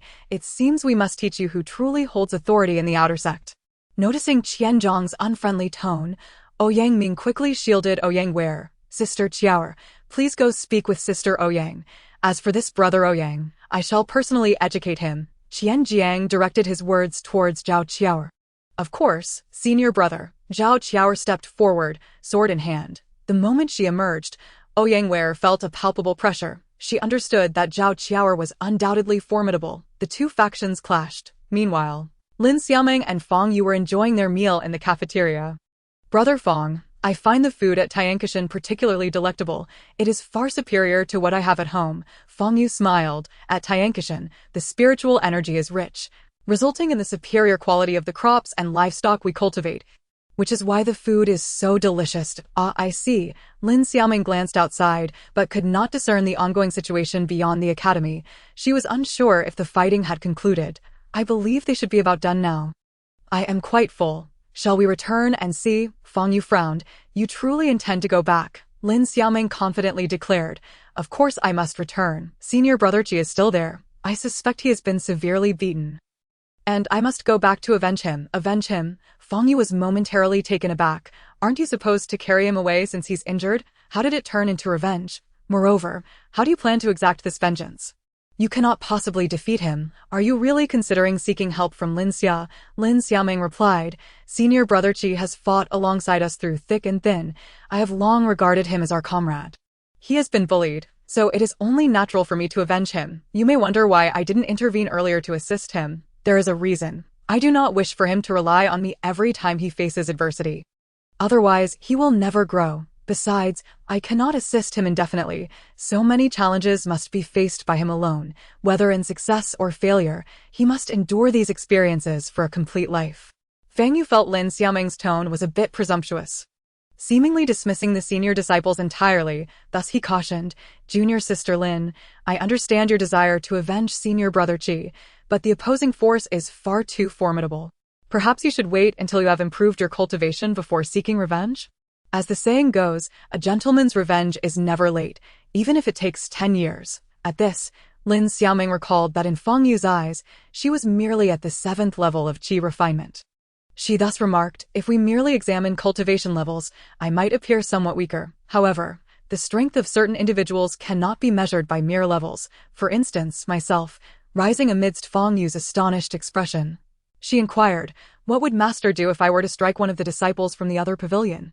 You would be confined to a small dark room. The thought of that small dark room sent a chill down Fang Yu's spine. I asked that all? Lin Xiaoming sighed in relief, realizing it merely entailed a few days of confinement. So be it. With her mind eased, Lin Xiaoming departed with a light step. Eye in the air. A voice floated by. Fang Xiong, would you like to witness my duel? Fang Yu snapped back to reality and hurriedly chased after her. I say, Junior sister Lin, please do not cause trouble. Being confined to a small dark room is a terrifying prospect. Upon arriving outside the academy, Lin Xiaoming was taken aback by the sight before her. The ground was littered with the pained bodies of new disciples, while the senior disciples looked down upon them with disdain. It turned out that upon the arrival of Ouyang Wei and her companions, the new disciples had seen a glimmer of hope and had begun to resist, attempting to use their numbers to overpower the senior disciples. However, how could they possibly contend with those at the 10th level of qi refinement? They were swiftly brought down. Eventually, even Ouyang Wei and Ouyang Ming were defeated, leading to the grim scene before her. Quickly crawl through our legs, or we will continue to beat you until you do. One of the senior disciples declared. It appeared that the new disciples would not be spared unless they complied. If you want me to crawl through, then you have the capability to kill me. Qi Yunfa roared, blood staining the corner of his mouth, his face unrecognizable. Had she not recognized his voice, Lin Xiaoming would have found it hard to believe this was Qi Yunfa. Wu Jie kicked Qi Yunfa, stating, it seems you still need a good beating. Stop. Lin Xiaoming could no longer bear to watch. Her shout drew the attention of all present. She quietly said to Fang Yu, Fang Xiong, it seems I truly must single-handedly challenge the entire outer sect today. Pray for me. Hope Master only confines me to the small dark room and does not impose any other punishment. Fang Yu grasped Lin Xiaoming's arm. What do you intend to do?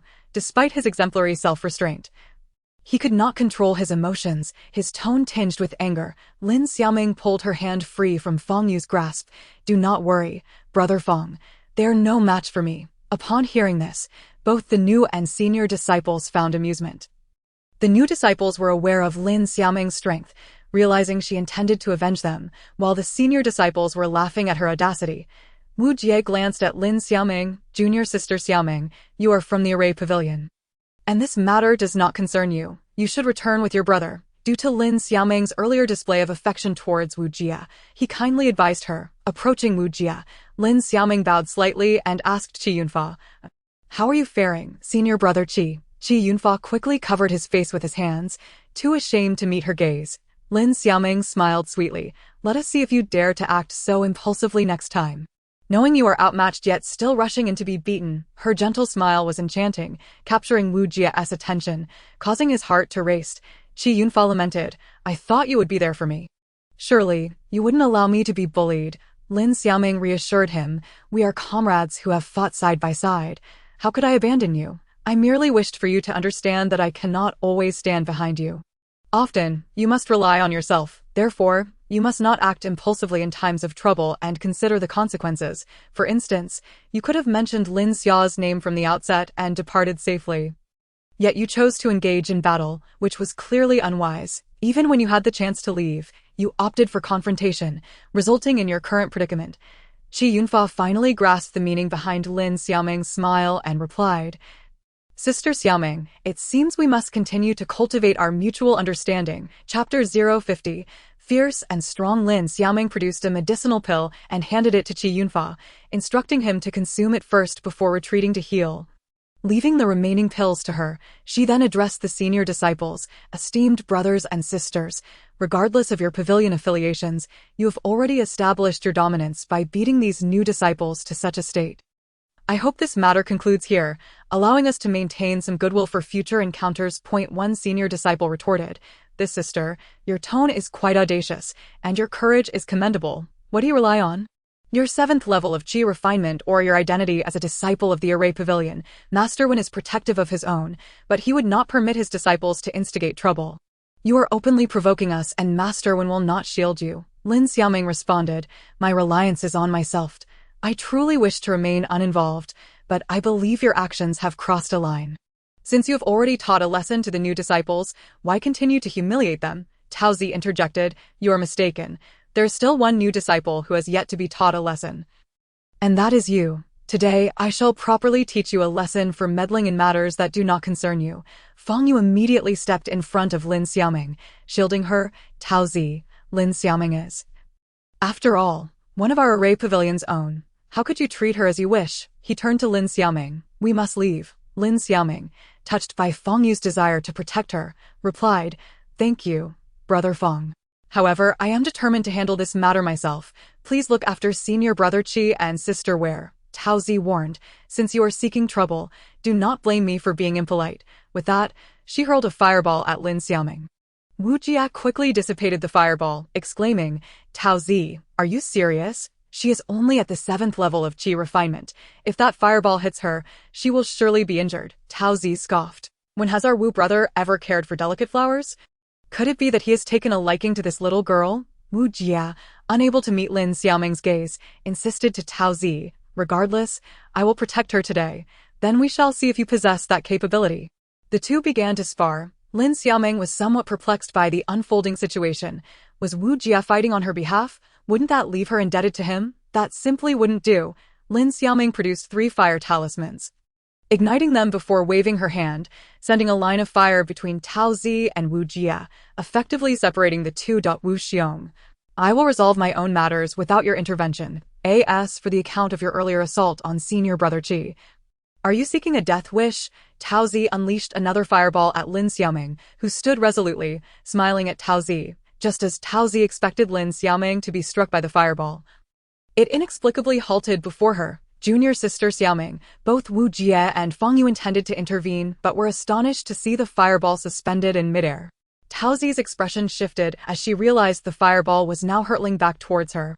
She quickly dodged, but wherever she moved, the fireball followed, perplexingly maintaining its form far beyond its expected duration. Tao Zi, pursued by the fireball, grew increasingly frustrated, ultimately expending all her strength to disperse it. Lin Xiaoming calmly stated, "Remember, never use fireballs against me, for I can control fire, turning your attacks into weapons against you." Tao Zi, stunned, had never encountered someone like this. "How did you accomplish that? Simply like this. Sister, you are no match for me. Do you wish to continue?" Tao Zi retorted, "Do not think that just because you can control fire you can defeat me. Our cultivation levels differ by 3 tiers. I shall inform you that in the presence of absolute strength, all techniques are rendered futile." Lin Xiaoming also remarked, "Indeed, in the face of absolute power, all skills and magical arts are in vain." Tao Zi approached, launching a direct spiritual attack on Lin Xiaoming. "I only know how to attack with fireballs, so I must ask you to remain inside." Rest assured, as long as you do not move recklessly, those fireballs will not harm you. I trust you can represent the magic arts pavilion. If you promise not to trouble the new disciples any further, I shall release you." The onlookers were astounded to witness Lin Xiaoming effortlessly subdue Tao Zi. Feng Yu was finally convinced that Lin Xiaoming had spoken no empty words. "Just a few fireballs, and you think you can confine me?" Tao Zi was resolute in her refusal to concede, striving to disperse the surrounding inferno. Yet, as soon as she managed to dissipate a portion of it, some attacking the fire circle, while others targeted Lin Xiaoming. However, with a mere gesture, Lin Xiaoming ensnared their lower bodies in the ground. Among the new disciples, there were those familiar with this technique. They had seen it effectively used against ants, but never imagined it would be so formidable against humans. As they watched the senior disciples floundering in a panic, they couldn't help but feel exhilarated. Lin Xiaoming retracted the fire circle and addressed the ensnared Tao Zi. "Sister, now that you and your companions from the Magic Arts Pavilion are under my control, will you agree to my earlier condition?" "Did you do this?" Tao Zi's surprise swiftly morphed into terror. She, with only a cultivation level of 7, had instantaneously rendered nearly 10 practitioners at level 10 powerless. "Indeed, it was I shall give you time to contemplate. Once you have reached a decision, I will set you free." Truly, in the face of absolute strength, all is rendered futile. Today, she had certainly met her match. In that case, I extend my gratitude to all the seniors of the Magic Arts Pavilion. Lin Xiaoming extricated them from the ground. Defeated, Tao Zi and the others departed without uttering a harsh word. Lin Xiaoming then proceeded toward the Fist and Tent Pavilion, glancing at Zheng Lai. "Brother Zheng, here is a healing potion. Please take it first.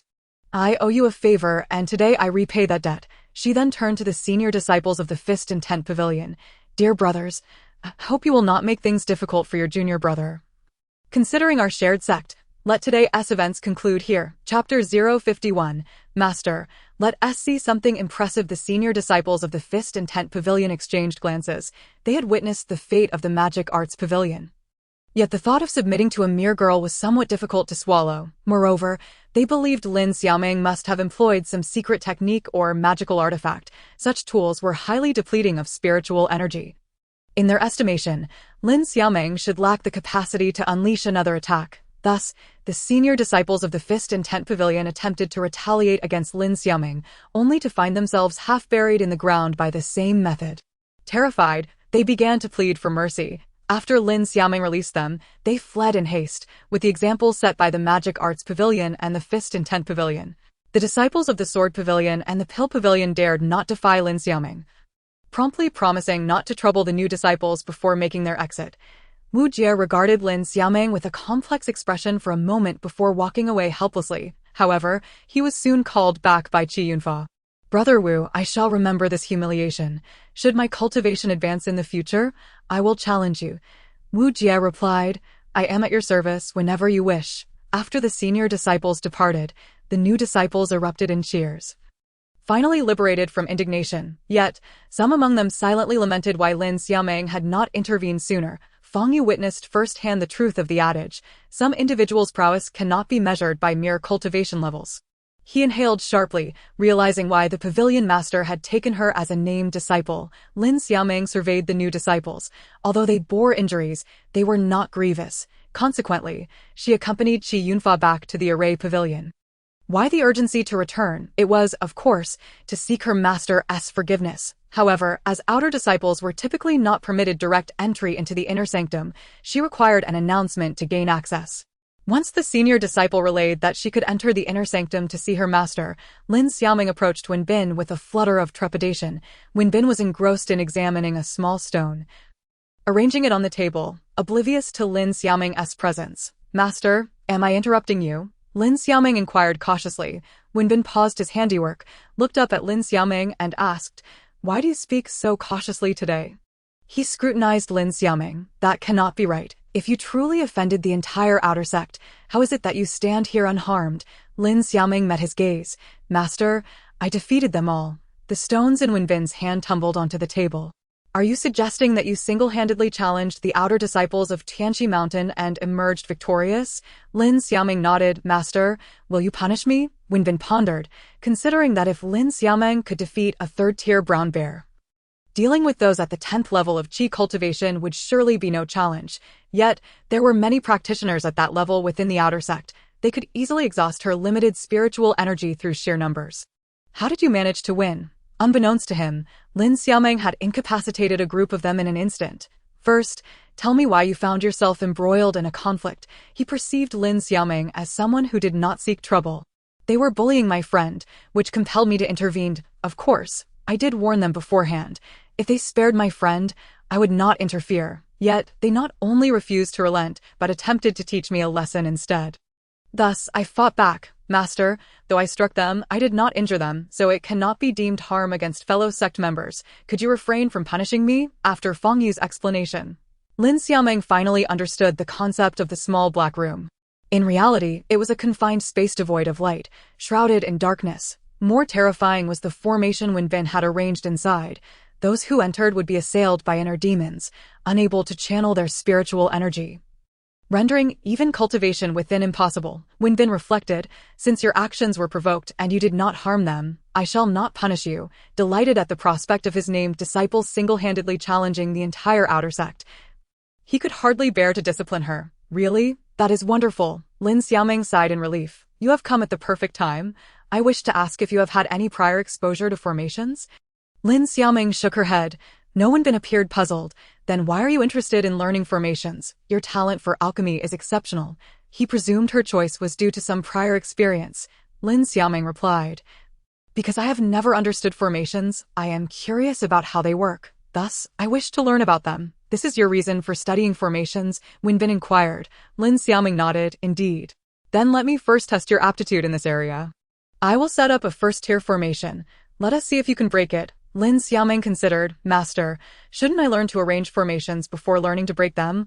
Once I understand how to arrange them, I will naturally know how to dismantle them. Wenbin chuckled. That is precisely why I wish to test your ability to break a formation before you learn to arrange them. If you can succeed, your talent will indeed be remarkable. Understanding dawned on Lin Xiaoming. In that case, please set up the formation. Master, without any visible effort from Wenbin, Lin Xiaoming found herself ensnared within a first-tier formation. This was not an offensive formation, merely a confinement. Lin Xiaoming attempted to escape, yet each effort was thwarted by an invisible barrier. She endeavored to break through using her spiritual energy, but to no avail. So this is a formation, Lin Xiaoming mused internally, finding it quite fascinating. As her spiritual energy proved ineffective, she began to utilize her mental acuity to probe the formation. She discovered a particular area within the formation that differed from the rest. The spiritual energy there was markedly more abundant. It seemed that the energy sustaining the formation emanated from that point. Thus, Lin Xiaoming approached it and commenced her assault on that specific location with her spiritual energy. Wenbin's expression shifted to one of astonishment. He had not anticipated Lin Xiaoming would locate the core of the formation so swiftly. Once the core was identified, dismantling the formation became exceedingly simple. In no time, Lin Xiaoming emerged from the first-tier formation. Why has the formation vanished? Lin Xiaoming questioned in confusion. Sensing that the formation had dissipated, Wenbin took a moment to compose himself and responded as calmly as possible. You have successfully broken the formation, hence its disappearance. Was it really that easy to break the formation? This lacks any challenge. Master, could you conjure a more formidable formation? Otherwise, I fear I may lose interest in studying formations. The reason she chose to delve into formations is that she had heard they are notoriously difficult to master. She wished to ascertain just how challenging this so-called difficulty truly is. Chapter 052. A genius in formations. Master, please show me something impressive. Lin Xiaoming gazed at Wenbin with eager anticipation. Wenbin, his expression laden with exasperation, replied, do not be too arrogant. What you just witnessed was merely the most rudimentary formation. Now, allow me to present this Level 2 confinement formation. Level 2. How delightful. Lin Xiaoming was eager to try it out, curious to discover the prowess of a Level 2 formation, with a mere wave of his hand. Master, is this truly a Level 2 formation? It appears rather unimpressive, Lin Xiaoming remarked, a hint of disappointment in her tone. Wenbin paused for a moment, before gesturing once more, and a Level 4 confinement formation materialized. Master, is this the Level 3 formation? It hardly seems remarkable. Why not directly utilize a Level 8 formation? I wish to test its might. Lin Xiaoming quickly dismantled the Level 4 confinement formation. mistakenly believing it to be a level 3. When Bin was astounded, he had not anticipated Lin Xiaoming would dismantle a level 4 formation so swiftly. He was baffled by her uncanny ability to find the core each time. Upon hearing Lin Xiaoming request an level 8 formation, when Bin's expression stiffened. After all, an level 8 formation required considerable preparation time. When Bin picked up a few stones from the table and seemingly haphazardly arranged them, saying, "For now, try this level 5 formation." Caught within the formation, Lin Xiaoming quickly pinpointed the core, but as she approached, the core suddenly shifted its position. "Master, this formation is different from the previous one. It changes," Wen Bin chuckled, finally regaining some confidence as a mentor. "Of course, this is my level 5 transforming formation. The core will shift according to my control. While I am uncertain why you consistently locate the core so quickly, surely you cannot manage a moving core." "Can you?" Indeed. Every time Lin Xiaoming found the core, it would shift to another location, resulting in her futile efforts to break the formation. "Master, I concede. This formation is rather impressive. I have decided to earnestly study formations under your tutelage." Lin Xiaoming retracted her previous disdain for formations. Wen Bin moved the stones a few times, causing the formation to dissipate. "You possess remarkable talent. Starting tomorrow, come to me each afternoon, and I shall dedicate an hour to teaching you about formations." "Why not begin today rather than wait until tomorrow?" Lin Xiaoming inquired curiously, eager to start her lessons immediately. Wen Bin hesitated. "You just had a spar with the outer disciples and have been engaged with formations for quite some time. Do you not feel fatigued?" "If you are not exhausted, I certainly am." Lin Xiaoming felt invigorated.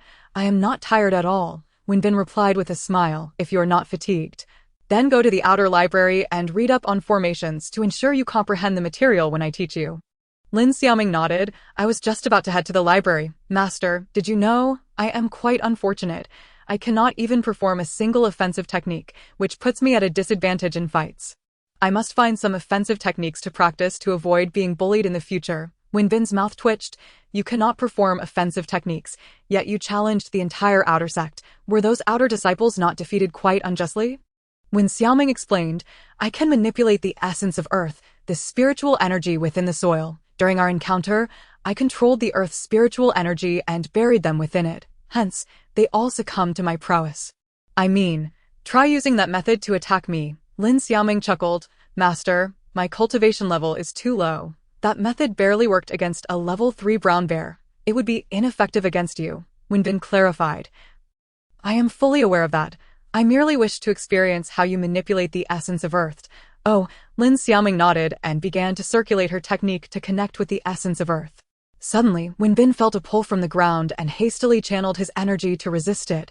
Lin Xiaoming focused intently, striving to manipulate the essence of earth. However, Wen Bin's strength was overwhelming as she exerted herself. He merely augmented his own power, leading to a stalemate. It was important to note that Lin Xiaoming's mental energy had not yet recovered, and after expending considerable energy that day, she found herself struggling against Wen Bin. Eventually, she decided to cease her efforts. "Master, I am quite fatigued. Is it fair for you to bully me merely because of your superior cultivation?" Noticing Lin Xiaoming's pallor, Wen Bin realized he had been inconsiderate. She was already unwell, had depleted her mental energy in the trial forest, and after such exertion today, she must be feeling quite unwell. "It appears I have not been thoughtful, and I have drained a significant amount of your mental and spiritual energy. You should return to rest. In fact, I shall escort you back." Lin Xiaoming nodded, and Wen Bin summoned his sword to carry her back to her residence, reminding her to rest well. Shortly after Wen Bin departed, Lin Xia arrived, concerned for Lin Xiaoming's well-being. Upon seeing her pale complexion and lack of vitality, his expression shifted. "Miss, what has transpired?" Lin Xiaoming reassured him. "There is no need to worry. I am fine. I merely expended some spiritual and mental energy.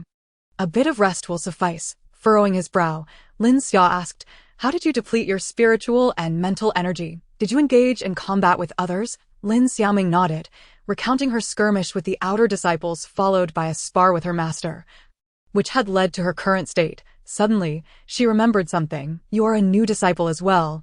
Those senior disciples did not trouble you, did they?" Lin Xia replied, "I am the 5th disciple of the sect leader, and no one dares to bully me. I have only 3 senior brothers and 1 senior sister above me, and they are all quite kind."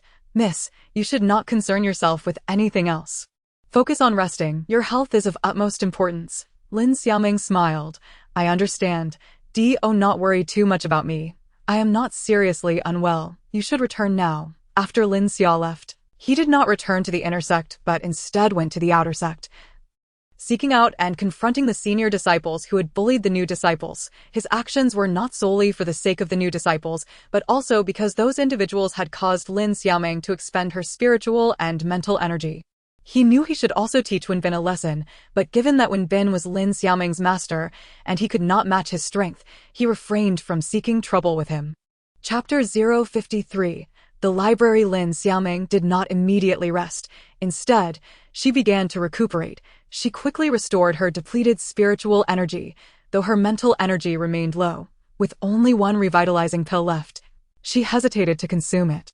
It was at this moment that she finally had the time to ponder why she was unable to break through, yet she fell asleep without arriving at a conclusion. When she awoke, it was already evening. After a light meal in the dining hall, she made her way to the library. She mused that Tianqi Mountain, with its millennia of history, must possess a wealth of resources.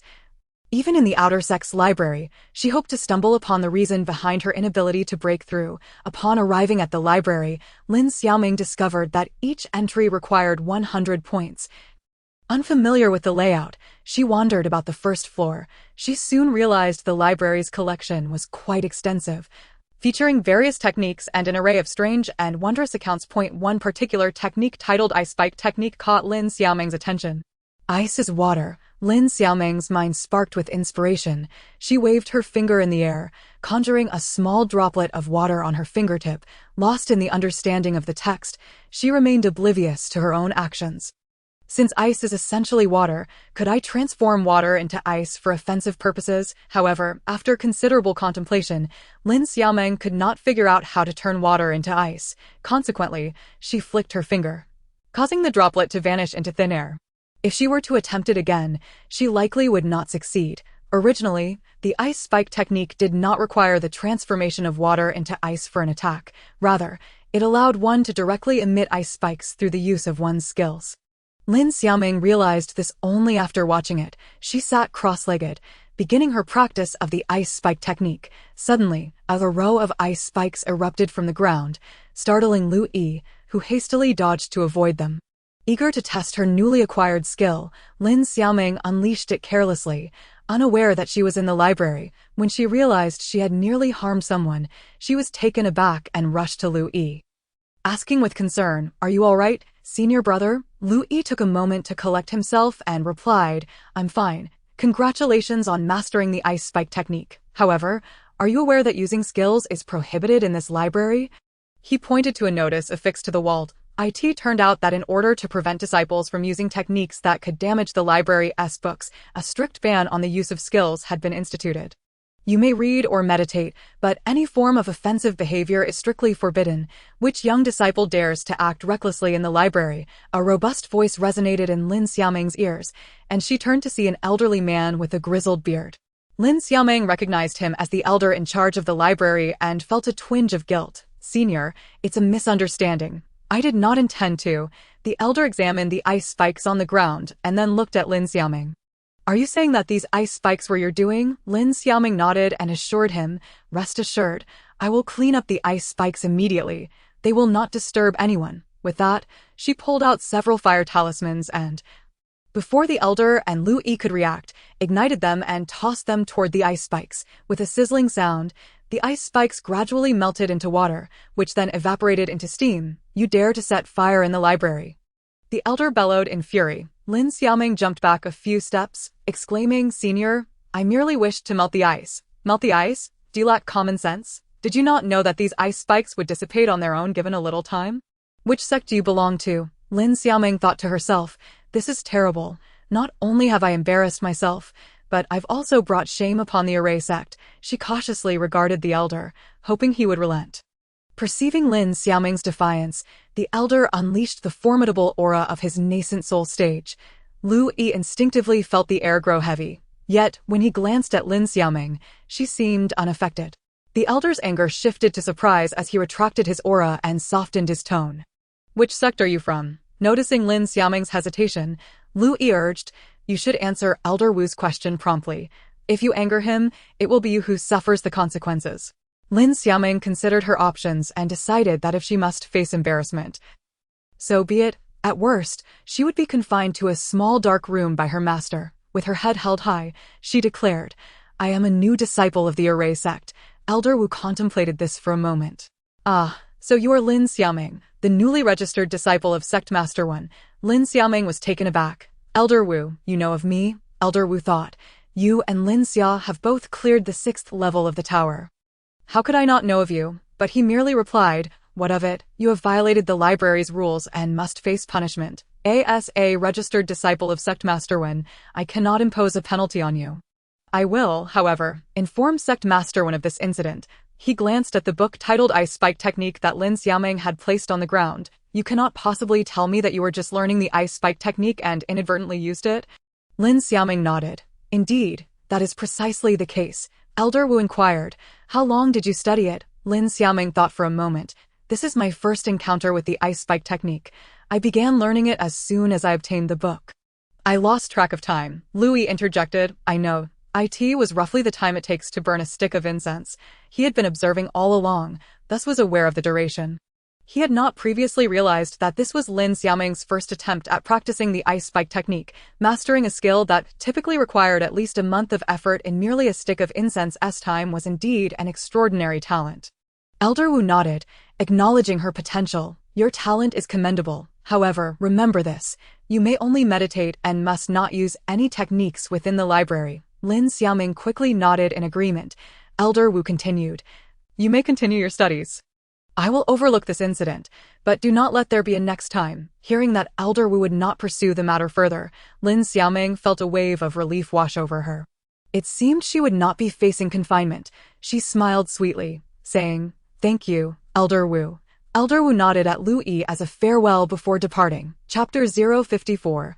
Ambushed. Lin Xiaoming looked at Lu Yi with curiosity, indicating that his cultivation level was indeed above hers. She then asked, "Senior brother, you must not be an outer sect disciple, right? Your cultivation seems considerable. You must be an inner sect disciple." If he were an outer sect disciple, it would have been impossible for her to have single-handedly challenged the entire outer sect today. She would have surely faced a crushing defeat. Lu Yi smiled warmly. "I am indeed an inner sect disciple.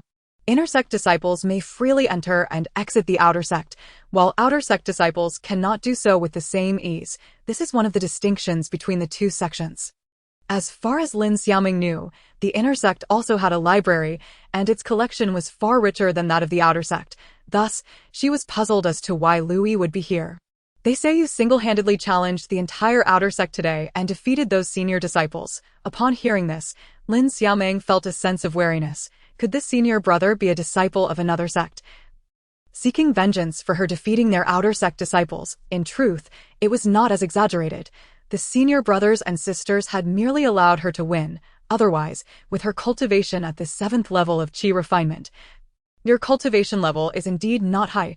If you claim to have defeated the entire outer sect by yourself, I find that hard to believe." Lin Xiaoming nodded vigorously at Lu Yi's words. Yet, he continued, "However, you learned the Ice Spike Technique in merely one stick of incense's time and are one of the few who cleared the 6th level of the tower. It seems you cannot be seen with ordinary eyes.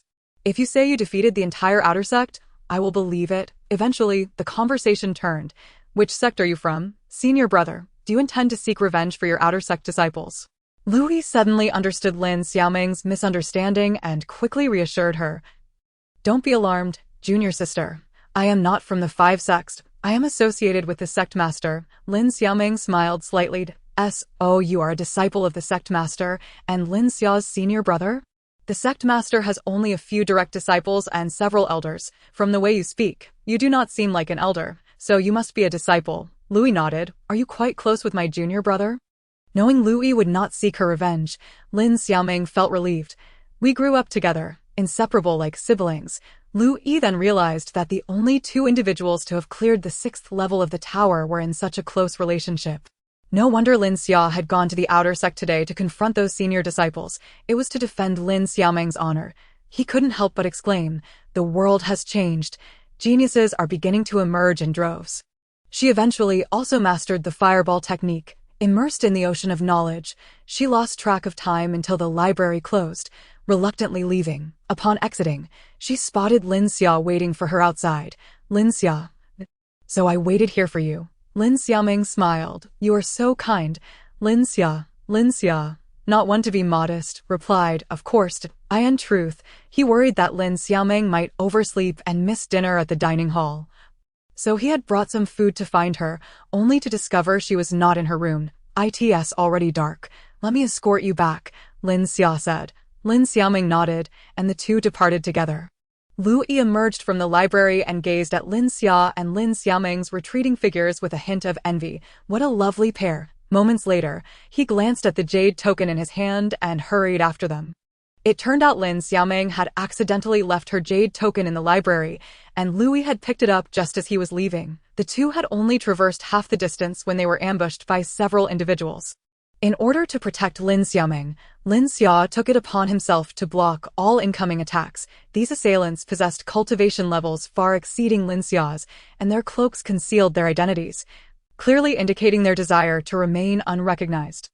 Due to the significant gap in their cultivation, it was evident that Lin Xia was at a disadvantage, and he was on the verge of suffering a grave blow. Lin Xiaoming was busy unleashing the essence of the earth, and the hooded figures immediately felt a tremendous force pulling at their feet. Their movements were hindered, causing their speed to diminish. Lin Xia, they should all possess the cultivation of the golden core stage. Based on the extent of their impact, Lin Xiaoming quickly deduced the cultivation levels of the three individuals attacking them. She was secretly astonished, wondering why three such formidable beings would target them so mercilessly. Initially, Lin Xiaoming thought it might be inner sect disciples seeking revenge for the outer sect disciple she had defeated, but upon witnessing their lethal strikes, she dismissed that notion, for if that were the case, they would merely seek to teach them a lesson, not to kill them. Realizing that their assailants intended to take their lives, Lin Xiaoming's heart sank. With her and Lin Xia's cultivation levels, facing three golden core cultivators would undoubtedly lead to their swift demise. Lin Xia's expression was grave. He initially felt a sensation of impending death. Only when Lin Xiaoming took action did he breathe a sigh of relief. However, he understood that Lin Xiaoming could not hold out for long. If he could not defeat the three before her spiritual and mental energy were exhausted, they might well perish here. At that moment, the three hooded figures were taken aback. They had anticipated an easy task in eliminating Lin Xia and Lin Xiaoming. He swiftly conjured three fireballs, each aimed at one of the assailants. The three attempted to evade but could not break free from Lin Xiaoming's bindings, helplessly watching the fireballs approach.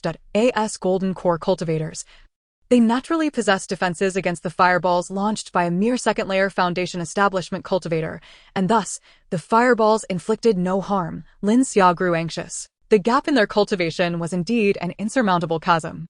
Why do you seek to kill me and Lin Xia? Lin Xiaoming, realizing Lin Xia could not contend with the three, decided to buy some time. She believed that their attackers could not possibly represent the will of Tianqi Mountain, and as long as they could wait for the elders of Tianqi Mountain to arrive, they would be saved. Hence, she posed what she perceived to be a rather foolish question. The assailants, cloaked as they were, clearly did not wish to reveal their identities.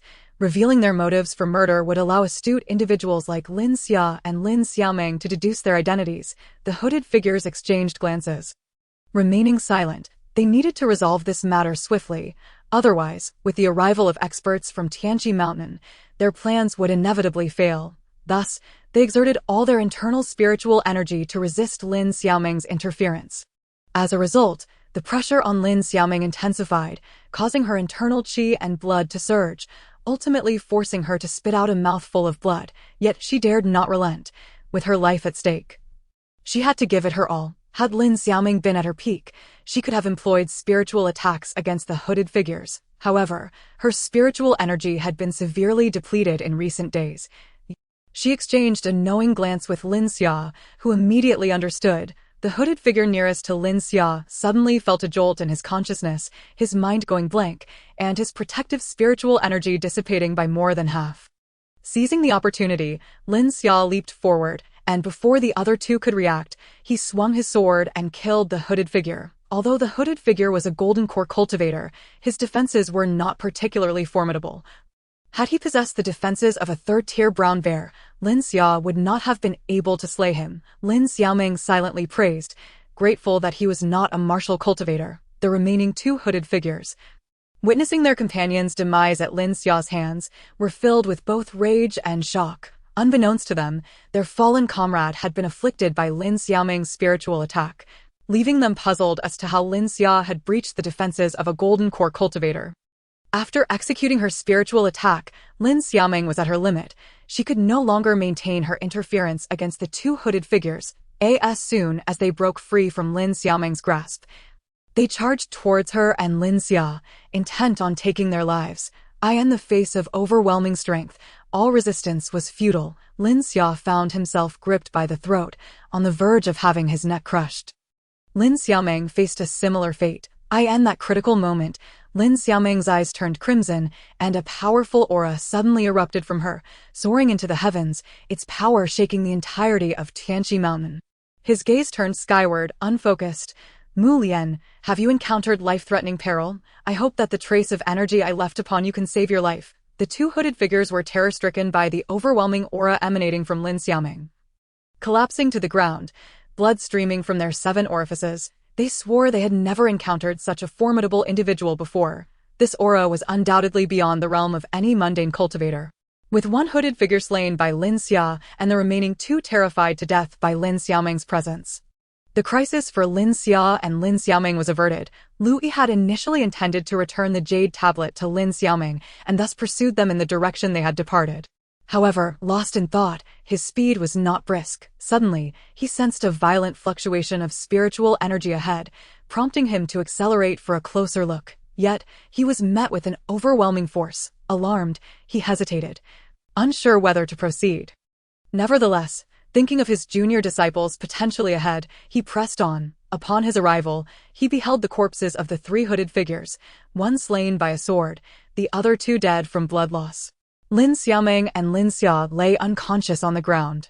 Lu Yi, being the senior disciple of Tianqi Mountain, quickly deduced the situation. However, he was unaware that the formidable energy had emanated from Lin Xiaoming. He assumed it was some elder who had intervened to save Lin Xia and Lin Xiaoming. Lu Yi scanned the surroundings but saw no sign of the elder, surmising that they had already departed. He first checked on Lin Xia, finding him unharmed, and administered a healing pill. Then he turned to Lin Xiaoming. Upon taking her pulse, he was taken aback. Her pulse was exceedingly weak, barely discernible. Lu Yi, what has happened? Master Qi arrived shortly after Lu Yi. Master, I have just arrived. I suspect that junior brother and junior sister were ambushed by 3 golden core cultivators.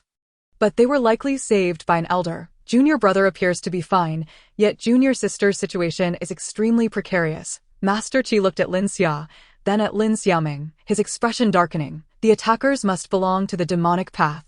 It seems that quite a number of demonic cultivators have infiltrated Tianqi Mountain. Lin Xiaoming's condition is dire. I am powerless to save her. Even the High Pavilion Master may not be able to help. The fact that the demonic path sent 3 golden core cultivators to deal with Lin Xiaoming, a 7th-layer Qi refinement cultivator, and Lin Xia, a 2nd-layer foundation establishment cultivator, illustrates their determination to eradicate the new generation of talents from Tianqi Mountain. We can only wonder who the elder was that intervened earlier. A person with such power must surely hail from one of the great sects of the immortal cultivation world. Yet, we cannot ascertain whether they were merely passing by or had some connection to Lin Xia and the others. Master, how is Xiaoming? Wen Bin rushed toward Lin Xiaoming. After assessing her condition, his expression changed dramatically. He turned to the arriving Dan Pavilion Master, Gao Lang, and implored, Master Gao, please lend your aid to save Xiaoming. Gao Lang hurriedly took Lin Xiaoming's pulse, his expression growing grim. I am powerless to assist. Wen Bin stood in shock for a moment before carrying Lin Xiaoming back to the formation pavilion. He placed her within a spirit-gathering array, hoping that it could restore her vitality. 2 days later, Lin Xia had awakened, yet Lin Xiaoming remained in a state of unconsciousness. Most troubling was that the spirit-gathering array was having no effect on her. The spiritual energy within her continued to dissipate. Should her spiritual energy be completely exhausted, it would herald her demise. Lin Xia remained vigil by the spirit-gathering array, his eyes reddened and hands trembling slightly. He could not believe that his lady would vanish from his world in such a manner. Indeed, he refused to believe it. He was certain Lin Xiaoming would overcome this tribulation. His destiny was to protect Lin Xiaoming. If she were to die, his existence would hold no meaning. He could only lament his own weakness. Had he possessed sufficient strength, he could have shielded Lin Xiaoming, preventing her from falling into such peril. Suddenly, an aura emanated from Lin Xia, his momentum surging as he broke through to the third layer of foundation establishment. Wen Bin, also standing vigil by the spirit gathering array, witnessed Lin Xia's breakthrough to the third layer of foundation establishment. He knew Lin Xia had only recently advanced to the second layer. Such rapid progress was truly astonishing. However, at that moment, his thoughts were solely on Lin Xiaoming, and he could not muster the words to congratulate Lin Xia. Naturally, Lin Xia did not exhibit any joy at his breakthrough. He was even unaware that he had crossed that threshold. Lin Xiaoming found herself enveloped in a haze, perceiving only a vast whiteness. Unable to sense anything else, she seemed to drift aimlessly within the chaos, her form growing fainter. This scene felt eerily familiar. She suddenly recalled Mu Lian's plight during the 100 Refinements extermination of immortals, where she had also faced a similar situation just before death. Am I to die? Lin Xiaoming questioned herself, yet she could provide no answer. No, I cannot die. I have yet to avenge Mu Lian, repay my father's kindness, or reciprocate Lin Xia's protection. I cannot perish, at the very least, not now. A powerful will to survive surged within her. The fierce will to survive caused a tremor in the space surrounding Lin Xiaoming. Dispelling the once pervasive whiteness, the spiritual energy in the vicinity began to coalesce around her, replenishing her previously depleted spiritual force. Wen Bin raised an eyebrow. This formation was of his own design, and he was instantly aware of any changes occurring within it. A massive vortex of spiritual energy formed around Lin Xiaoming, as if the entire spiritual force of Tianqi Mountain was converging towards her. Although the spiritual energy in her dantian had reached saturation, the surrounding spiritual energy showed no signs of dissipating. Rather, it continued to swirl around her. This extraordinary phenomenon attracted the attention of many skilled practitioners from Tianqi Mountain, who hurriedly made their way over. Upon seeing Lin Xiaoming, Master Qi was taken aback, for he realized that he had achieved a breakthrough. However, he had no time to dwell on this. His focus was entirely on Lin Xiaoming, who was at the center of the vortex of spiritual energy. In his several centuries of existence, he had never witnessed such an anomaly. When Pavilion Master, do you have any idea what is happening to her? Wen Bin furrowed his brow. The effect of my gathering formation is not this potent. The reason for such a substantial accumulation of spiritual energy here must be related to Xiaoming herself. Yet, she has ceased absorbing spiritual energy. Logically, the surrounding energy should have dispersed by now. Furthermore, her recovery speed is alarmingly rapid. It is quite abnormal, given Lin Xiaoming's condition. Merely recovering a layer of spiritual energy would have been commendable. Yet within mere moments, her spiritual force has been entirely restored. All present were at a loss regarding the spectacle unfolding before them. Meanwhile, Lin Xiaoming was also struggling with her predicament.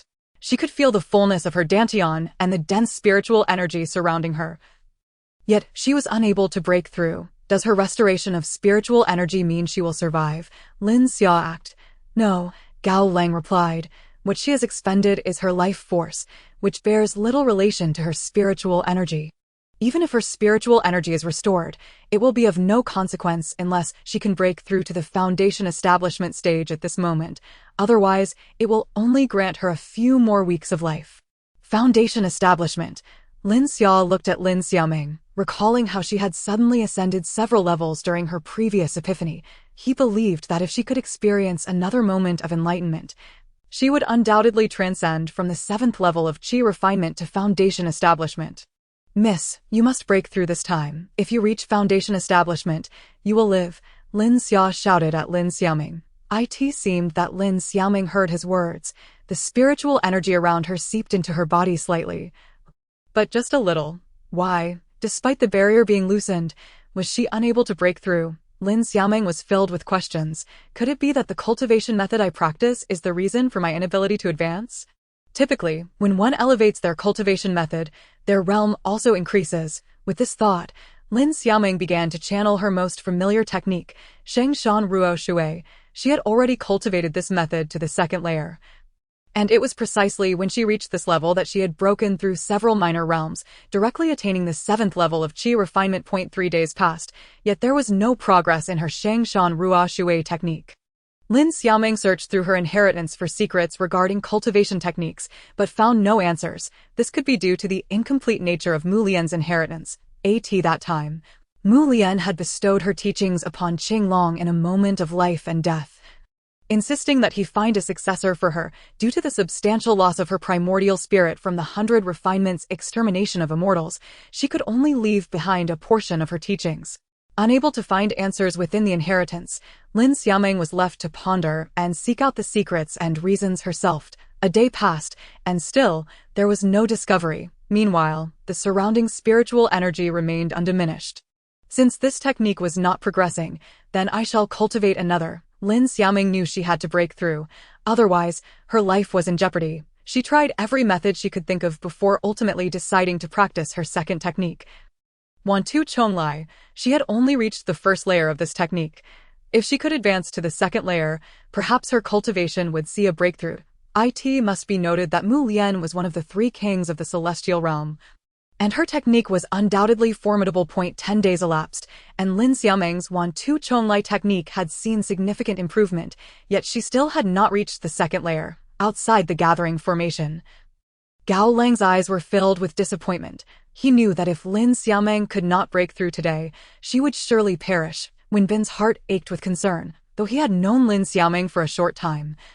He had already come to regard the exceptionally talented girl as his own disciple. Now, as she lay on the brink of death, he felt an intense desire to storm the lair of the demonic forces. As for Lin Xia, his hair was disheveled, and his beard unkempt, as though he had aged several years in an instant. He sat cross-legged in quiet meditation, yet his trembling hands betrayed his inner turmoil and fear. The earth was heavy, capable of both defense and offense. Lin Xiaoming buried herself within the soil. Once underground, she felt no suffocation. On the contrary, her breathing was smooth, as if she were one with the earth. Causing her aura to rise dramatically, her realm surged from the 8th level of Qi refinement to the 9th, and then to the 10th level. Those outside the gathering formation perked up, for they sensed the powerful aura emanating from beneath. Realizing that Lin Xiaoming had broken through to the 10th level of Qi refinement, could it be that she would truly achieve foundation establishment? Gao Lang felt a stir of astonishment. Initially, he had doubted Lin Xiaoming's ability to break through to foundation establishment under such circumstances, convinced that she was doomed. However, sensing her advancement to the 10th level now filled him with hope for her breakthrough. Indeed, Lin Xiaoming did not disappoint. She swiftly broke through to the first level of foundation establishment.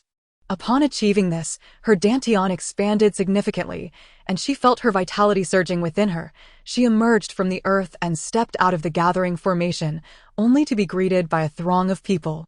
"Xiaoming, you truly broke through to foundation establishment," Gao Lang exclaimed as he rushed towards her. Wenbin was equally astonished. "Xiaoming, you really did it." Lin Xiaoming was somewhat taken aback. She had not intended for anyone to know of her cultivation level, yet it was now impossible to conceal. Indeed, she had broken through to the first level of foundation establishment.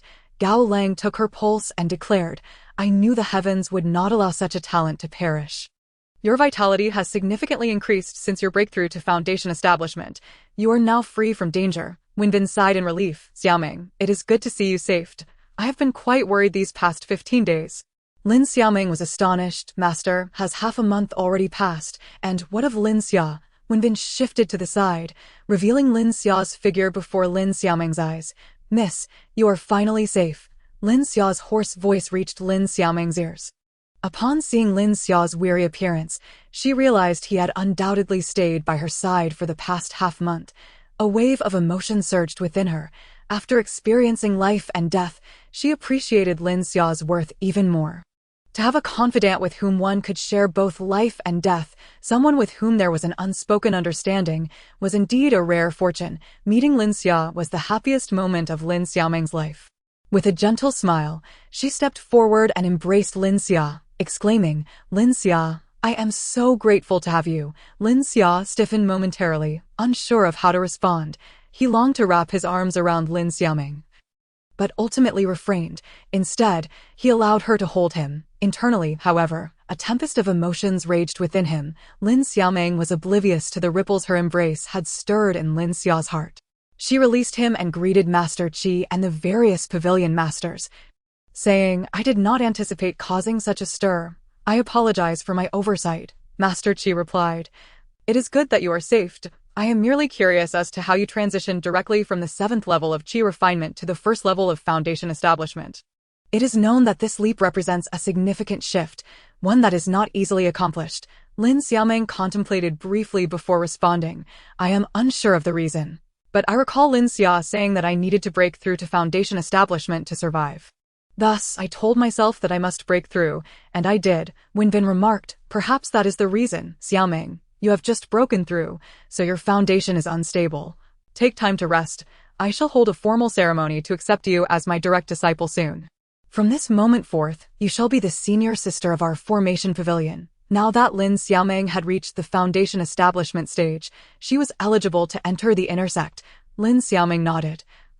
"Thank you, Master." Gao Lang, somewhat unwilling to concede, said, "Xiaoming, have you considered becoming my disciple instead?" Wenbin frowned, his tone turning stern. "Are you attempting to poach my disciple, Pavilion Master Gao? If you dare to do so, I shall set an 8th level trapping formation in your alchemy pavilion." Gao Lang's expression froze, and he instructed Lin Xiaoming to return home and rest before departing. Observing Gao Lang's evident fear of Wenbin's 8th level trapping formation, Lin Xiaoming's eyes brightened. That would be wonderful. Master Qi had intended to send Lin Xia back to rest, but understanding that Lin Xia was worried about Lin Xiaoming, he allowed Lin Xia to escort her home. Once they returned to her residence, Lin Xia prepared a feast for Lin Xiaoming. After half a month of seclusion without food, Lin Xiaoming was now ravenous, having relied solely on spiritual energy to sustain her strength. Lin Xiaoming stuffed her mouth with food and then, with a muffled voice, asked Lin Xia if she wanted to eat some. Lin Xia nodded and sat down to accompany Lin Xiaoming in her meal. In truth, over the past half-month, she had hardly eaten anything herself. Now, she was not much better off than Lin Xiaoming. Lin Xiaoming picked up a pair of chopsticks filled with Lin Xia's favorite dish and held it up to her mouth, urging, "Eat." Lin Xia was momentarily taken aback, then transferred the food from Lin Xiaoming's chopsticks into her own bowl and began to eat slowly. Lin Xiaoming did not notice Lin Xia's unusual behavior and simply remarked, "Lin Xia, you've lost so much weight. You should eat more to regain your strength. Do you like me that way, miss?" Realizing her words could be interpreted differently, Lin Xia looked at Lin Xiaoming in a slight panic. Lin Xiaoming remained oblivious, thinking to herself that as long as it was Lin Xia, she would like her regardless of the circumstances. A smile graced Lin Xia's face, yet her eyes held a hint of melancholy. She understood that Lin Xiaoming regarded her with a sisterly affection. However, for Lin Xia, this was already enough. In her past life, she had merely been a stone by the lotus pond, while Lin Xiaoming had been Mu Lian. She would inevitably think of that strikingly handsome man with silver hair. Such grace was something she could only admire from afar. In her subconscious, Lin Xiaoming belonged to Xianqin. Thus, whereas she once expressed her feelings without reservation, she now made every effort to maintain a distance from Lin Xiaoming. Not hearing Lin Xia speak, Lin Xiaoming turned to her and asked, "Lin Xia, what's wrong? Why do I feel like you have something on your mind?" Lin Xiaoming set down her bowl and chopsticks, concern etched on her face as she gazed at Lin Xia. Lin Xia smiled faintly. "What could I possibly be troubled by? I'm just a little tired." Lin Xiaoming pointed to an unoccupied room in the courtyard, suggesting, "After you finish eating, go rest there for a while. Once you wake up, I'll help you comb your hair and shave." In the past, "I think I should return to the inner door, but I want you to stay with me," Lin Xiaoming insisted. In that moment, when she was caught by the enemy, she had thought she was going to die. But her mind was filled not with fear, but with the thought that Lin Xia must not come to harm. It was then she realized that the most important person in her heart was Lin Xia. Lin Xia was her greatest concern in this life. Lin Xia felt as if she were under a paralysis spell, sitting there unable to move, even finding it difficult to breathe, hearing Lin Xiaoming's words. She could no longer utter any refusals and softly said, "All right, I'll sleep in that room today. When I wake up, you can help me comb my hair and shave." Lin Xiaoming beamed, her spirits lifted. During this past month, Not only had her cultivation reached the foundation establishment stage, but her consciousness had also expanded significantly. As for her mental strength, it had recovered to about 80%. In essence, her current mental state was excellent. After Lin Xia went to rest, Lin Xiaoming began to assess her physical condition and felt quite satisfied. At the same time, she was filled with a desire to enhance her strength. She had learned from Lin Xia that the recent attack on them had been orchestrated by the dark demon sect's infiltrators on Tuanqi Mountain, aiming to eliminate the talents of the cultivation sect and weaken its power. She began to contemplate the dark path. In the past, she had believed that both demonic and celestial cultivation were mere forms of training, devoid of any distinction between righteousness and evil. Yet now, the dark path had resorted to such despicable tactics, truly deserving the title of evil. Lin Xiaoming understood that with her current strength, participating in the conflict between celestial and demonic forces would only render her a pawn. Thus, she set this matter aside for the time being. She recalled that she was now a Foundation establishment practitioner capable of sword flight and felt an eager desire to experience the sensation of flying. However, she did not possess her own flying sword, so she thought to borrow Lin Xia's. With utmost care, Lin Xiaoming approached Lin Xia's room. Perhaps Lin Xia was too exhausted, or perhaps she was simply accustomed to Lin Xiaoming's presence. But Lin Xia remained deeply asleep and did not awaken. Lin Xia's sleeping posture was quite pleasing, captivating Lin Xiaoming for a moment and causing her to forget her purpose. She reached out and gently touched Lin Xia's long, curled eyelashes, which fluttered slightly in response. Startled, Lin Xiaoming quickly withdrew her hand, watching Lin Xia cautiously as if she were a child caught in wrongdoing. Seeing that Lin Xia did not awaken, she sighed in relief but dared not touch her eyelashes again. Lin Xiaoming retrieved Lin Xia's flying sword from her storage bag, only to discover it was rather heavy. She needed to channel her spiritual energy just to lift it. Lin Xia, sleep well. I'll just borrow your flying sword for a bit, she thought to herself as she stepped outside with the sword. Focusing her intent, she managed to make the sword rise effortlessly. Elated, she stepped onto the flying sword, only for it to plummet to the ground, causing her to fall as well. I say, flying sword, haven't you watched me grow? How could you let me fall? Lin Xiaoming looked at the sword with a tinge of grievance. If the sword had sentience, it would surely retort, it wasn't I who let you fall, you simply forgot to control me in your excitement. Lin Xiaoming concentrated again, summoning the sword and cautiously standing on it.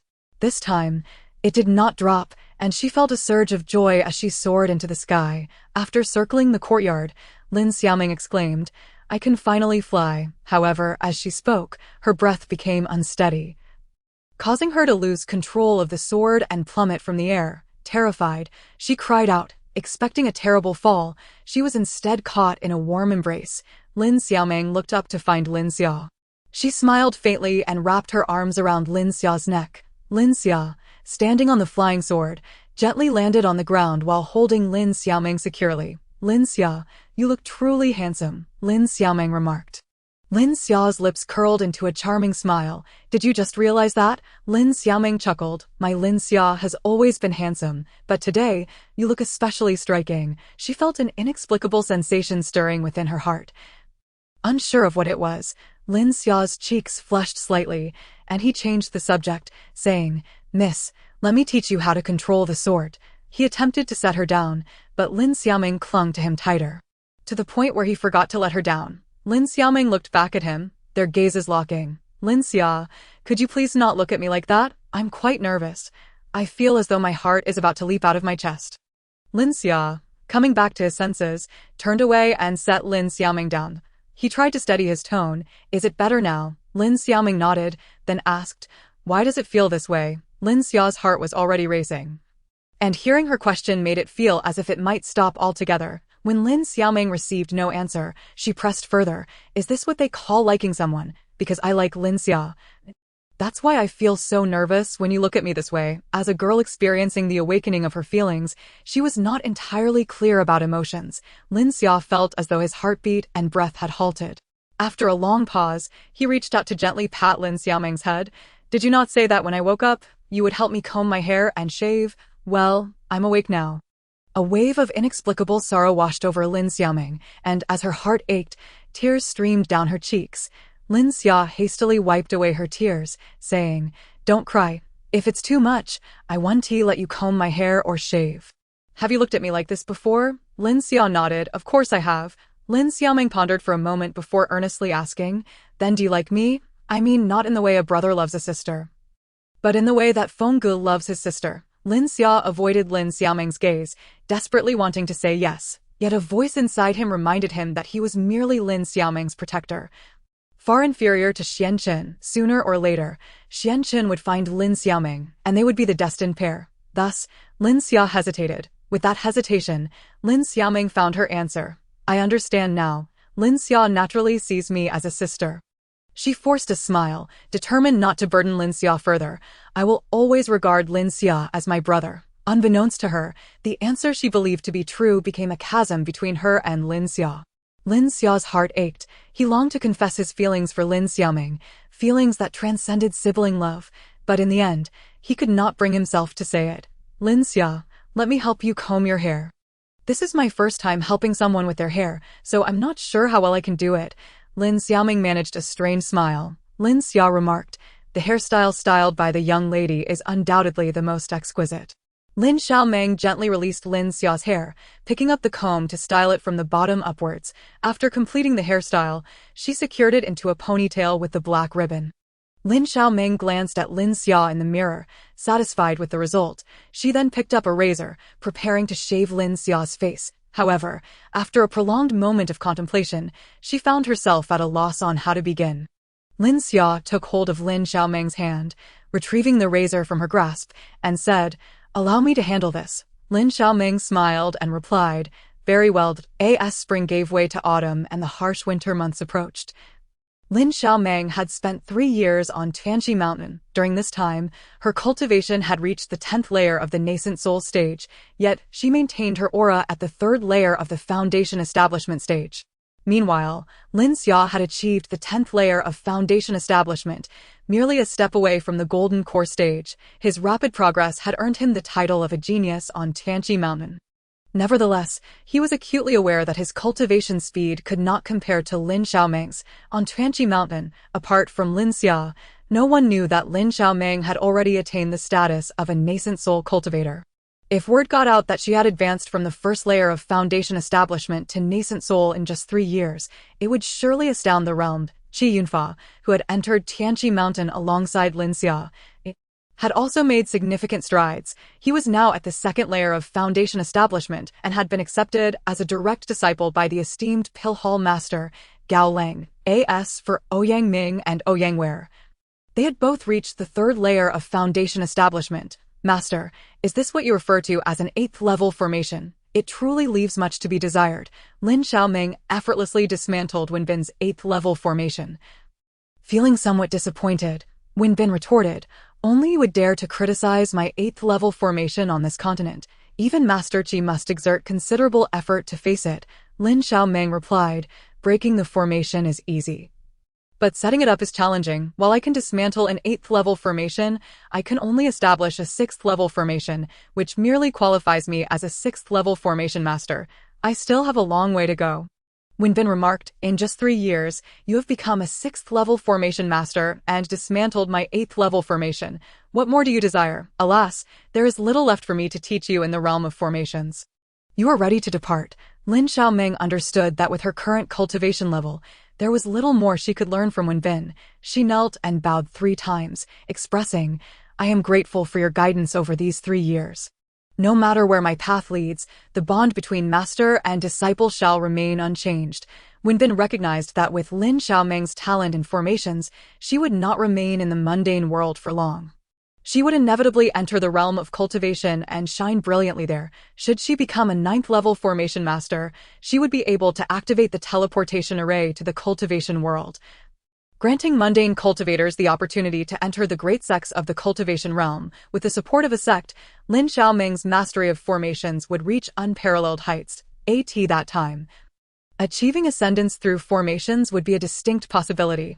Unbeknownst to Wenbin, since the incident involving Mu Lian in the celestial realm, the strength of the immortal world had significantly diminished, and it had been a long time since anyone had ascended to immortality. Conversely, the demonic realm had grown in power, with an increasing number of cultivators becoming demons. Wenbin helped Lin Xiaoming to her feet, stating, "You have spent 3 years on Tianqi Mountain. It is time for you to venture out and gain some experience.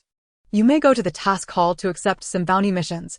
After bidding farewell to Wenbin, Lin Xiaoming proceeded directly to the task hall, which was bustling with people. There were few she recognized, and even fewer who recognized her. Unlike Lin Xia, whose genius was well known, Lin Xiaoming, despite being a nascent soul cultivator, concealed her cultivation at the 3rd layer of foundation establishment.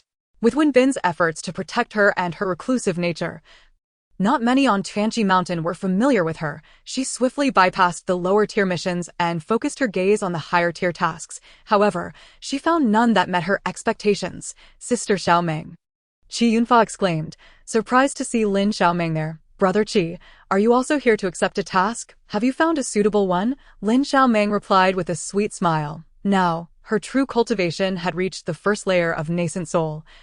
Her vitality was vibrant, and a healthy color graced her cheeks. Her smile made her appear even more enchanting. Qi Yunfa remarked, "Sister Xiaoming, your complexion has improved remarkably of late. I am sure Brother Lin would be delighted to see you like this." Lin Xiaoming responded, "As for Lin Xia, he is currently in seclusion, striving to break through to the golden core stage. I cannot wait for the day he emerges as a golden core cultivator." "Brother Lin is attempting to break through to golden core. That is astonishing." Qi Yunfa was taken aback.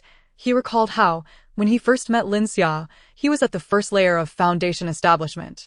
In a mere 3 years, he had advanced 9 layers to reach the 10th layer, and now he was on the verge of breaking through to golden core. Such a pace of cultivation was beyond his reach.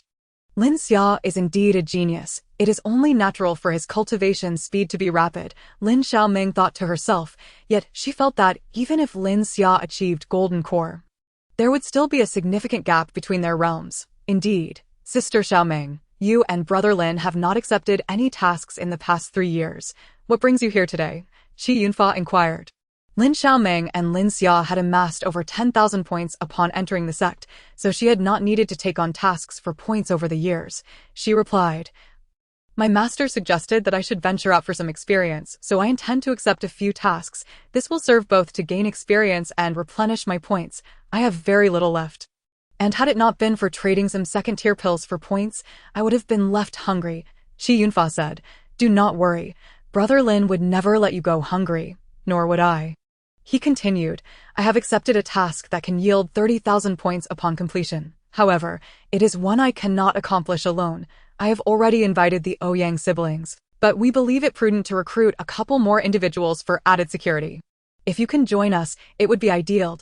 He regarded Lin Xiaoming as a 3rd-layer foundation establishment cultivator, undoubtedly much stronger than before. Her presence would greatly enhance their chances of success.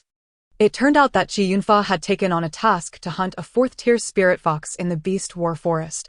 Although the spirit fox was not particularly strong, it was scarce and swift, making it quite challenging to capture. The Beast War Forest lay at the intersection of the demonic path and the cultivation sects, where they not only faced the threat of beast attacks, but also had to be wary of ambushes from demonic cultivators.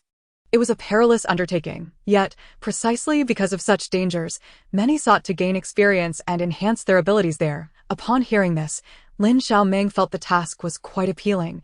It would provide both points and valuable experience.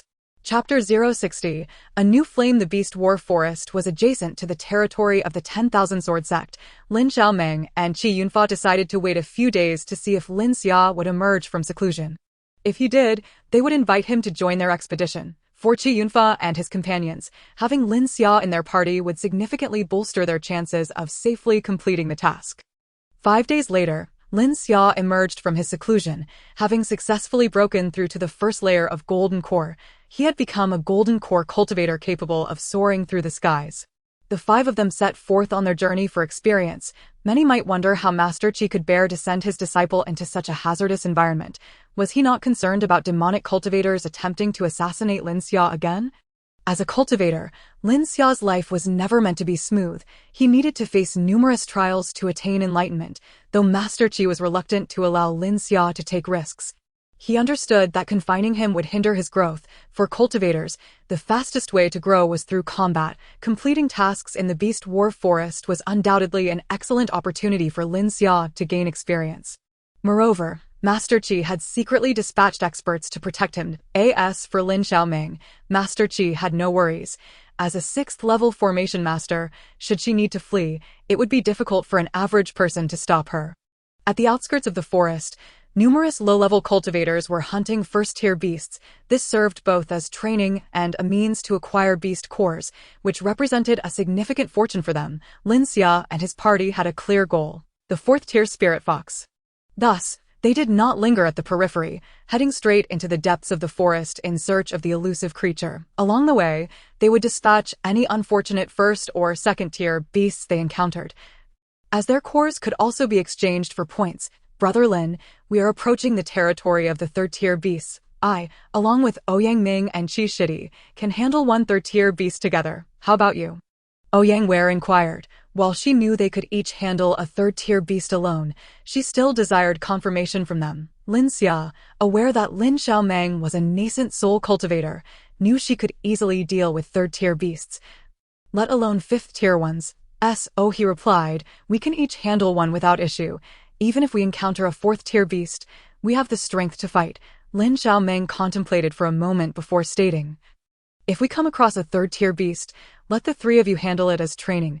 If we encounter a 4th-tier beast, then Lin Xia and I will take action while you preserve your strength.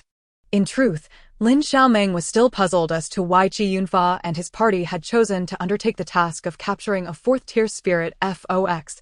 To ascertain the extent of their abilities, it is evident that they can only contend with Tier 2 combat beasts. How could they possibly traverse the territory of Tier 3 beasts to reach the domain of Tier 4 creatures, let alone capture a Tier 4 spirit fox? In truth, had it not been for the involvement of Lin Xiaoming and Lin Xia, it is likely that Qi Yunfa and his companions would have hesitated to undertake this task.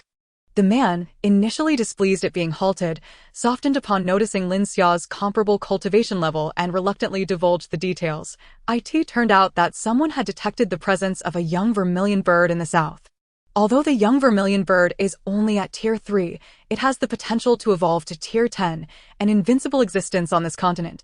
Thus everyone is eager to capture it as their own combat beast. The mention of the vermilion bird did not evoke much enthusiasm in Lin Xiaoming, primarily because her own combat beast is a vermilion bird. However, Ouyang Wei was exceptionally excited upon hearing about the vermilion bird, as it can reach up to Tier 9. If they could secure a Tier 3 young bird as a partner, their strength would significantly increase. Qi Yunfa and Ouyang Ming nodded in agreement. Equally exhilarated, Lin Xia, however, felt indifferent towards the vermilion bird, stating, I understand your desire for the vermilion bird as a combat beast, but do you truly believe we possess the strength to compete with those individuals? Do remember, they can all soar through the air and are golden core cultivators. Lin Xia's words instantly dampened the enthusiasm of the trio. Indeed, they were merely 3 fledgling foundation establishment practitioners, while the golden core cultivators could effortlessly extinguish them with a mere flick of their fingers. Ouyang Wei, still unwilling to concede, suggested, shall we follow and take a look? I wish to see what the legendary vermilion bird looks like. Lin Xiaoming replied, the vermilion bird is nothing remarkable. It pales in comparison to the azure dragon. If only we could acquire a dragon as our combat beast, that would be truly magnificent, Ouyang Ming remarked. Both the vermilion bird and the dragon are ancient divine beasts, rare and elusive. One cannot simply wish to obtain them. Qi Yunfa interjected, are you aware that 3 years ago, a azure dragon descended and perished near Wanjian City? Ouyang Wei nodded. This incident had stirred considerable commotion, as various factions within Wanjian sect battled for the azure dragon's corpse for 3 consecutive days and nights. Ultimately, it was the sect master of Tianqi Mountain who intervened to quell the turmoil, sealing the azure dragon's remains within the forbidden grounds of Wanjian sect. The master of the demon path had issued a warning. Should Wanjian sect dare to utilize the azure dragon's remains, they would face war from the demon path, leading to the annihilation of Wanjian sect. Presently, the forces of the demon path outnumber those of the immortal path, and given the lack of unity among the various factions of cultivators, Should the demon path launch an attack on Wanjian's sect, it is entirely plausible that they could be obliterated without support. Hence, even though the master of Wanjian's sect is envious of the Azure Dragon's remains, he dares not act recklessly, opting instead to seal it away to prevent it from falling into the hands of the demon path. The demon path permits the remains of the Azure Dragon to remain sealed within Wanjian's sect, as they know that acquiring the remains would undoubtedly incite pursuit from the cultivators, who might unite against them, a scenario they wish to avoid should the remains be sealed within Wanjian's sect. Other sects would refrain from forcibly seizing it, considering the ties of camaraderie. Naturally, as one of the 5 major sects, Wanjian's sect is guarded by cultivators at the nascent soul stage, deterring anyone from daring to raid their domain. Even Tianqi Mountain, regarded as the foremost among the 5 sects, would hesitate to confront Wanjian's sect directly. Thus, the Azure Dragon's remains remain unutilized by the righteous path, nor can the demon path exploit them to enhance their power, preserving the delicate balance that exists. This also ensures the preservation of the Azure Dragon's remains from being subjected to endless torment.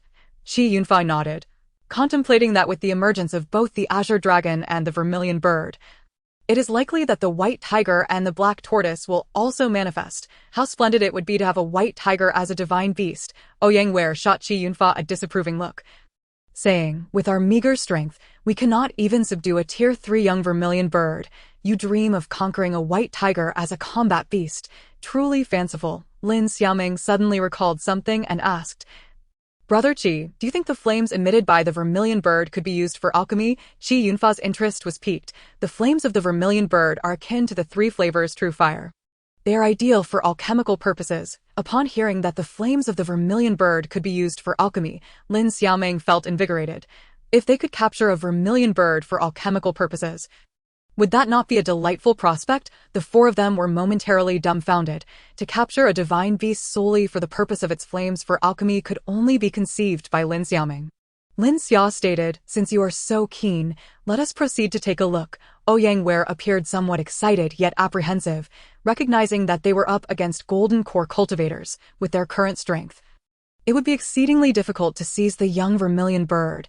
Merely observing might be safe, as those golden core cultivators might not turn their attention to them, but should they join the fray, they would likely end up as mere cannon fodder. Lin Xiaoming exhibited no signs of fear. Her true cultivation was at the nascent soul first layer, and in terms of actual combat prowess, even a fully committed nascent soul 8th layer cultivator like Wenbin would find it challenging to match her. Furthermore, few cultivators ever reach the nascent soul 8th layer. Thus, Lin Xiaoming felt little trepidation. Qi Yunfa harbored great confidence in Lin Xiaoming and Lin Xia. In his eyes, even against golden core cultivators, Lin Xiaoming could lead them to safety. Therefore, he concurred, let us go take a look. Perhaps Sister Xiaoming will indeed manage to acquire the Fire Phoenix. Suddenly recalling something, he asked, Sister Xiaoming, are you now a 3rd-tier alchemist? Lin Xiaoming nodded, confirming that she had attained the status of a 6th-tier alchemist, equal to Gao Lang. Thus Qi Yunfa's reference to her as a 3rd-tier alchemist was not entirely inaccurate. Qi Yunfa felt a surge of emotions. Here was a disciple from the Array Pavilion who effortlessly became a 3rd-tier alchemist, while he, as a disciple of the Alchemy Pavilion, had toiled immensely just to barely achieve the status of a 2nd-tier alchemist. This exemplifies the disparity between individuals. The group flew southward, entering a marshy terrain. After a while, they spotted a crowd gathered around a cave entrance, hesitant to venture inside. Upon overhearing the nearby conversations, they learned that the vermilion bird had entered the cave. Originally, Xiang Lu possessed 9 heads, but one was severed by a mythical deity, leaving it with only 8. It is said that wherever it roams, the land turns to marsh. Lin Xiaoming's heart sank. If this Xiang Lu within the cave were indeed an ancient divine beast, staying here would be tantamount to courting death. However, she quickly sensed something amiss, as the creature's aura was quite feeble, suggesting it had sustained severe injuries. Casting her gaze around, she assessed the cultivation levels of those surrounding her. Aside from 5 nascent soul practitioners, the rest were golden core and foundation establishment cultivators. Among the 5 nascent soul practitioners, 3 surpassed Lin Xiaoming in cultivation. Noting that the 5 nascent soul cultivators remained unmoving, she too refrained from advancing, opting instead to observe quietly from the side. Remembering the vermilion bird had entered the cave, Lin Xiaoming once again extended her spiritual sense within, discovering a bird-like combat beast curled in a corner deep within the cave. The bird's feathers were a striking red, quite aesthetically pleasing. This must be the vermilion bird, appearing even more attractive than the one belonging to Meng Wei. Upon sighting it, Lin Xiaoming felt a sense of affinity for this vermilion bird. In stark contrast, the Xianglu held no appeal whatsoever. Lin Xiaoming pondered how the Xianglu had been injured. It seemed to be taking refuge here. What could have inflicted such harm upon it? She speculated it must be a formidable combat beast. Otherwise, Xianglu would not have fled from the heart of the forest of combat beasts to seek shelter on the periphery. Truly a powerful creature. Lin Xiaoming's curiosity was piqued regarding the beings residing at the center of the combat beast forest. Were circumstances permitting, she would indeed wish to explore further. Sensing the presence of the vermilion bird, one of Xianglu's heads opened an eye, merely glancing at the young bird. The young vermilion bird appeared utterly insignificant. However, it regarded the human cultivators outside the cave with some wariness. In its prime, with a mere flick of its head, it could have dispatched the outside cultivators with ease, yet now, on the brink of death, it dared not act recklessly. It is said that within Xianglu's tail lies an ancient divine sword. After a while, a cultivator could no longer contain himself and charged into the cave, yet upon reaching the entrance, cries of despair echoed out. Soon after, the individual was swallowed whole by the eight-headed serpent. Following the consumption of a human cultivator, all 8 eyes of Xianglu sprang open, realizing that devouring a human had somewhat healed its injuries. Thus, Xianglu began to actively attack the humans. Those closest to the cave entrance were swiftly absorbed into the depths, devoured by its maw.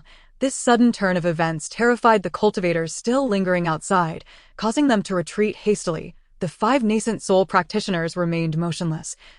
And Lin Xiaoming did not budge either. She merely advised Lin Xia and the others to fall back and remain vigilant. As Ouyangware retreated, she observed Lin Xiaoming not only staying put but even inching closer.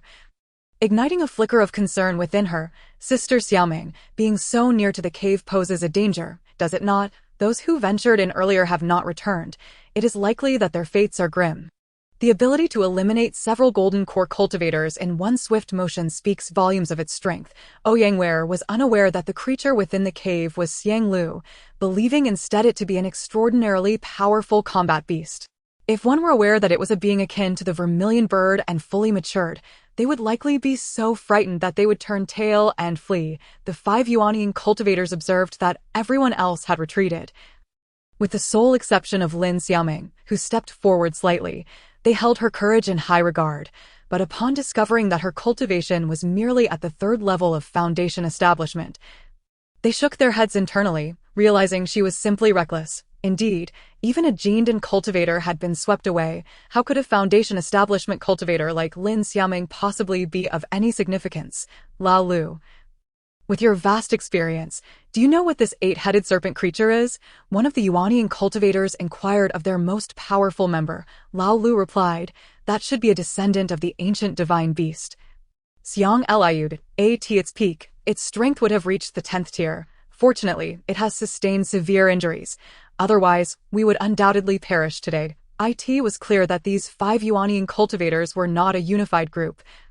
As one among them suggested, since Xianglu is wounded, why don't we join forces to slay it? Once it is dead, we can divide its remains, and as for the vermilion bird, we can each rely on our own abilities to capture it. The corpse of a 10th-tier battle beast would be a prize worth risking their lives for. After some contemplation, they all concurred with this proposal, hardly regarding the other individuals present. Indeed, as Yuanian cultivators, they had no reason to fear the Jin Dan or even Foundation Establishment cultivators. Chapter 062, Subduing the Vermilion Bird. Lao Lu and the others dared not recklessly enter the cave. Instead, they cast a fireball spell into the depths. Upon striking Xianglu, it emitted a furious roar that shook the very earth. Such was the power of a 10th-tier battle beast, strong and formidable. Even in a weakened state, the little vermilion bird was startled by Xianglu's roar. Covering its ears with its wings, appearing adorably helpless, Lao Lu furrowed his brow, acknowledging that despite Xianglu's injuries, it remained a 10th-tier battle beast, and they could not afford to be careless. Now, let us collectively assault the cave and force it out. The 5 of them unleashed a barrage of spells into the cave, finally provoking Xianglu, which burst forth from the cave, creating a massive opening. brandishing its 8 enormous heads and roaring at the crowd. The sheer force of its presence was akin to surging tidal waves, instilling fear in all who beheld it. Before Xiang Lu charged out of the cave, Lin Xiaoming discreetly moved aside, with 5 Yuanian cultivators present. It was only fitting for them to take the lead. Lin Xiaoming held no particular desire for Xiang Lu's corpse. Rather, she was curious to determine whether there was a Chuanyuan sword hidden within its tail. If such a sword truly existed, she would covet it dearly, for it was a divine artifact passed down from ancient times. The 5 Yuanian cultivators, seeing that Xiang Lu had been forced out, immediately launched their attacks. In an instant, various magical artifacts struck Xiang Lu's head. In the past, it would never have allowed such human attacks to come so close. Enraged, Xiang Lu wildly swung its 8 heads and tail, assaulting those around it. 1 Yuanian cultivator was struck by Xiang Lu's tail and sent crashing into the swamp, never to emerge again. At this moment, Lao Lu and the others realized they had severely underestimated Xiang Lu's strength. Taking advantage of the chaos, Lin Xiaoming stealthily infiltrated the cave. Her objective was the young vermilion bird within. Upon noticing someone enter the cave, the little vermilion bird became vigilant, emitting warning cries. Yet, its calls were drowned out by the tumult outside. So the others remained oblivious to the fact that someone was attempting to take advantage of the situation. Lin Xiaoming swiftly set up a soundproof formation within the cave, ensuring that any commotion would not escape. "Little vermilion bird, I will not harm you. Come with me," she said, taking 2 steps forward. The young bird attempted to retreat, only to find the earth behind it, leaving it no option for escape, although the presence before it was not overwhelmingly strong. While the 3-tiered vermilion bird was equivalent to a gened cultivator, the bird had no reason to fear her. "Could it be that your instincts are so sharp that you sense my concealed strength?" Lin Xiaoming mused, growing increasingly intrigued by the bird. She took another step forward. In a panic, the vermilion bird unleashed a burst of fire toward Lin Xiaoming, with a slight gesture of her hand. The fireball halted midair. Lin Xiaoming reinforced the fireball with a strengthening formation, then directed it back toward the vermilion bird. While this sequence seemed prolonged, it transpired in an instant. The young bird was caught off guard as its own fireball returned to it. By the time it tried to evade, it was too late, and it was scorched, leaving its feathers charred and bare, resembling a plucked chicken. "I assumed your flesh was as red as your feathers." Now, stripped of its plumage, it was understandably alarmed. "You must be curious why I could use your flames to singe your feathers. It is because I am a formation master. I embedded a strengthening formation within the fire you expelled. They desire to make you their battle beast and would not treat you poorly. However, as the ancient divine beast vermilion bird, do you truly wish to become a companion to those mundane individuals?" In her eyes, the young bird was too weak. Even if it could eventually grow into a 10th-tier battle beast, that would be many years hence. Lin Xiaoming believed that in many years, she would have already ascended to immortality, rendering the vermilion bird unnecessary. Thus, she merely sought to have the little bird assist her in alchemy. As for a battle beast, she desired one that was already fully developed, ideally one that could ascend alongside her. The young vermilion bird appeared to be pondering something, its round, black eyes darting about in its sockets. "Are you thinking of escaping while Xiang Lu is occupied with those people?" Lin Xiaoming seemed to have discerned the young bird's intentions. "With me here, do you think you can escape this cave?" With a flick of her finger, a small flame materialized before her, hovering in the air. This was her enhanced version of the fireball spell. Do not underestimate this tiny flame. It contained immense energy. Just this much could reduce a fire attribute vermilion bird to ashes. My fireball is far superior to your Sanwei true fire. Would you care to experience what it feels like to become a roasted vermilion bird? As she moved the flame closer to the young bird, it sensed danger, its eyes filled with fear, and ultimately had no choice but to submit. Lin Xiaoming extinguished the flame and smiled gently. "Since you have decided to follow me, you must heed my words. First, we shall forge a pact. This is not a battle beast contract, for I deem you too weak to be my battle beast. Instead, we shall establish a loyalty contract, wherein you vow to remain loyal to me, refraining from betrayal or causing me harm. Should you find a more suitable master in the future, you may sign a battle beast contract with them. But you must still uphold your loyalty to me and refrain from any actions that might harm me." Though the vermilion bird felt a twinge of resentment at being deemed weak, it had no grounds for rebuttal. It was undeniably inferior to Lin Xiaoming in its current state. It could only nod in agreement, entering into the loyalty contract with her, having successfully subdued the vermilion bird. Lin Xiaoming appeared quite pleased. She addressed the bird. In your current state, venturing outside will undoubtedly attract considerable trouble, so I must ask you to endure and remain within my storage pouch for now. Once I have led you away from this chaotic place, I will release you. The young bird understood its predicament and, having already signed the contract with Lin Xiaoming, obediently nestled into her storage pouch. Chapter 063. The emergence of the artifact. Lin Xiaoming stealthily exited the cave with the vermilion bird. Outside, a fierce battle raged, but her deliberate concealment of her presence meant that no one noticed her emergence from the cave. This Xiang Lu is, after all, a descendant of an ancient divine beast. Even in its wounded state, its strength remains formidable. We should depart, Lin Xia declared. Qi Yun nodded in agreement. Indeed. We must leave quickly. I have seen many gened and cultivators perish at its hands. If we do not flee, we may well meet the same fate. Lin Xia and the others also nodded in assent. As the five prepared to leave, they spotted Lu Yi and Su Ru flying in from the distance. Lu Yi was the eldest disciple of Tianqi Mountain, while Su Ru was the eldest sister. Upon their arrival, Lin Xiaoming and her group could not simply depart. Master brother, master sister, they greeted. Lin Xia, being Lu Yi and Bai Lian's junior, was naturally recognized by them first. Su Ru inquired, Junior brother Lin, I have heard that there is a young vermilion bird in this vicinity. Have you seen it? Lin Xia responded, I have not seen the young vermilion bird, but I did encounter a severely wounded 10th tier Xiang Lu. He gestured toward the center of the battlefield, indicating for Su Ru to take a look. Upon observing, Su Ru gasped in astonishment. No wonder there is such a commotion. It seems we have encountered a 10th tier Xiang Lu, Lin Xia urged.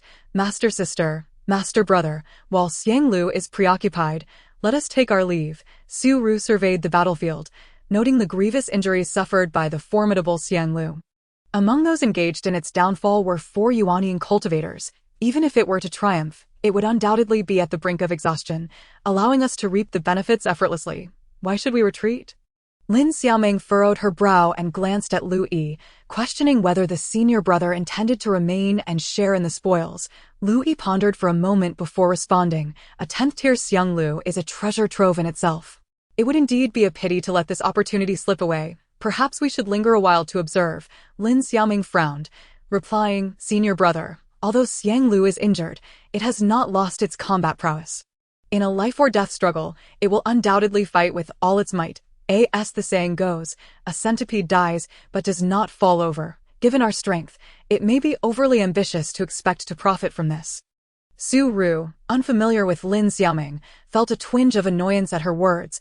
Why must this junior sister bolster another's resolve while undermining her own, with the 3 of us, including the junior brother? We possess 3 gened and cultivators. Once Xiang Lu and those Yuanian cultivators have mutually exhausted one another, we may still secure victory. Sensing Su Ru's irritable tone, Lu Yi clarified, this is Lin Xiaoming, the direct disciple of the One Pavilion Master. Su Ru's eyes widened slightly in surprise. She was indeed the only disciple of the Wind Pavilion Master. She then addressed Lin Xiaoming, Junior sister, the path of cultivation is fraught with peril, without serendipity. Attaining immortality is a formidable challenge. With external assistance at hand, why not take the risk? Xiang Lu is a 10th tier battle beast, its flesh and blood rich in spiritual energy. Consuming it could vastly enhance one's cultivation. Its sinews make for excellent refining materials, and its beast core is a treasure in its own right. Lin Xiaoming observed Xiang Lu as it eliminated yet another Yuanian cultivator and shook her head. While taking risks may be acceptable, risking one's life is not. It would be wiser for us to depart. She glanced at Lin Xia. Lin Xia nodded in agreement, then addressed Lu Yi and Su Ru. Senior brother, senior sister, it would be prudent for you to leave first and return once the battle has concluded. This way, you can profit while ensuring your own safety. As for us, our strength is lacking. It is best we do not burden you further. Upon hearing Lin Xia's intention to leave, Su Ru was naturally opposed. Lin Xia, as disciples of the same sect, we must share in our fates. How can you associate with those who fear for their lives? Her words were pointed. Lin Xia discerned that Su Ru's reference to those who fear for their lives was directed at Lin Xiaoming, and her expression darkened. Senior sister, I am indifferent to your words, but please refrain from insulting my lady. Otherwise, do not expect me to regard our sisterly bond, unaware of the connection between Lin Xia and Lin Xiaoming. Su Ru felt her authority as senior sister was being challenged. Thus, with an air of command, she proclaimed, "As the senior sister of Tianqi Mountain, I order all of you to remain and assist us in slaying Xiang Lu to seize its corpse." Lin Xia was about to interject, but Lin Xiaoming silenced her. Regardless of Su Ru's demeanor, she was still the senior sister of Tianqi Mountain, and as fellow disciples of the sect, they would have to heed her words. "We shall obey your command, senior sister," Lin Xiaoming replied, her words betraying her true feelings. Seeing Lin Xiaoming acquiesce, the others quickly followed suit, agreeing to stay. Lu Yi, at the 8th layer of Jin Dan, and Su Ru, at the 7th layer, possessed commendable strength. As the three Yuaning cultivators observed Xiang Lu growing more vigorous in battle, they hurriedly rallied the surrounding cultivators to join in the assault. Ultimately, even those who initially sought to profit from the conflict were drawn into the fray. For Xiang Lu was formidable. Should those three Jindan cultivators falter, its next target would undoubtedly be the onlookers. Witnessing her fellow disciples engage Xiang Lu, Lin Xiaoming felt compelled to join the battle. However, she refrained from exerting her full strength, only displaying her cultivation at the 3rd layer of foundation establishment. Under the siege of the crowd, Xiang Lu's injuries deepened significantly. Suddenly, its tail split open, and a sword emerged, unleashing a tempest of thunder and rain. "The sword that pierces the clouds," Lin Xiaoming exclaimed in shock. The legends were true. A sword resided within Xiang Lu's tail. "Lin Xia, retreat quickly." After warning Lin Xia, Lin Xiaoming hurled Qi Yunfa backward, then grasped Ouyang Wei and Ouyang Ming, retreating as swiftly as possible. Upon hearing Lin Xiaoming's urgent words, Lin Xia quickly warned Lu Yi and Su Ru before hastily retreating. Now, only Elder Lu remained among the Yuanian cultivators, his heart racing with dread. Had he not dodged in time, he too would have been turned to cinders. Lu Yi and Su Ru's expressions darkened. Had they not heeded Lin Xia's warning to retreat, they might not have stood here unscathed. Do not dawdle, flee at once. That is the ancient artifact, the sword that pierces the clouds, capable of summoning storms and attracting lightning. It is beyond our means to contend with, Lin Xiaoming urged the group. Her warning was well-intentioned, yet some, upon hearing the word artifact, found themselves rooted in place, such as Elder Lu.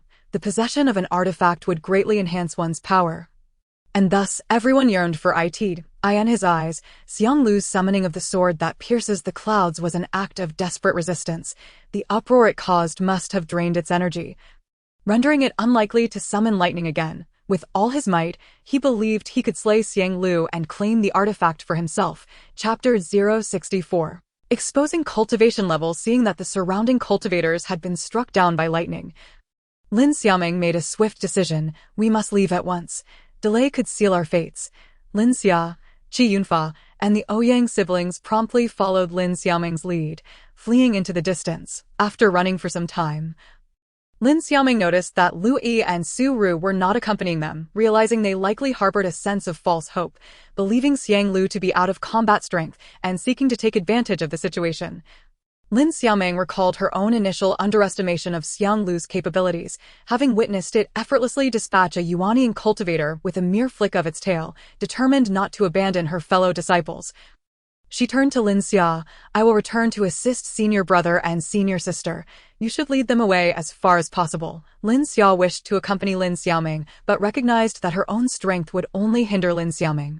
Thus, she nodded in agreement. Ouyang Wei interjected, "Junior sister Xiaoming, senior brother and senior sister are both formidable, with one at the 8th layer and the other at the 7th layer of Jindan.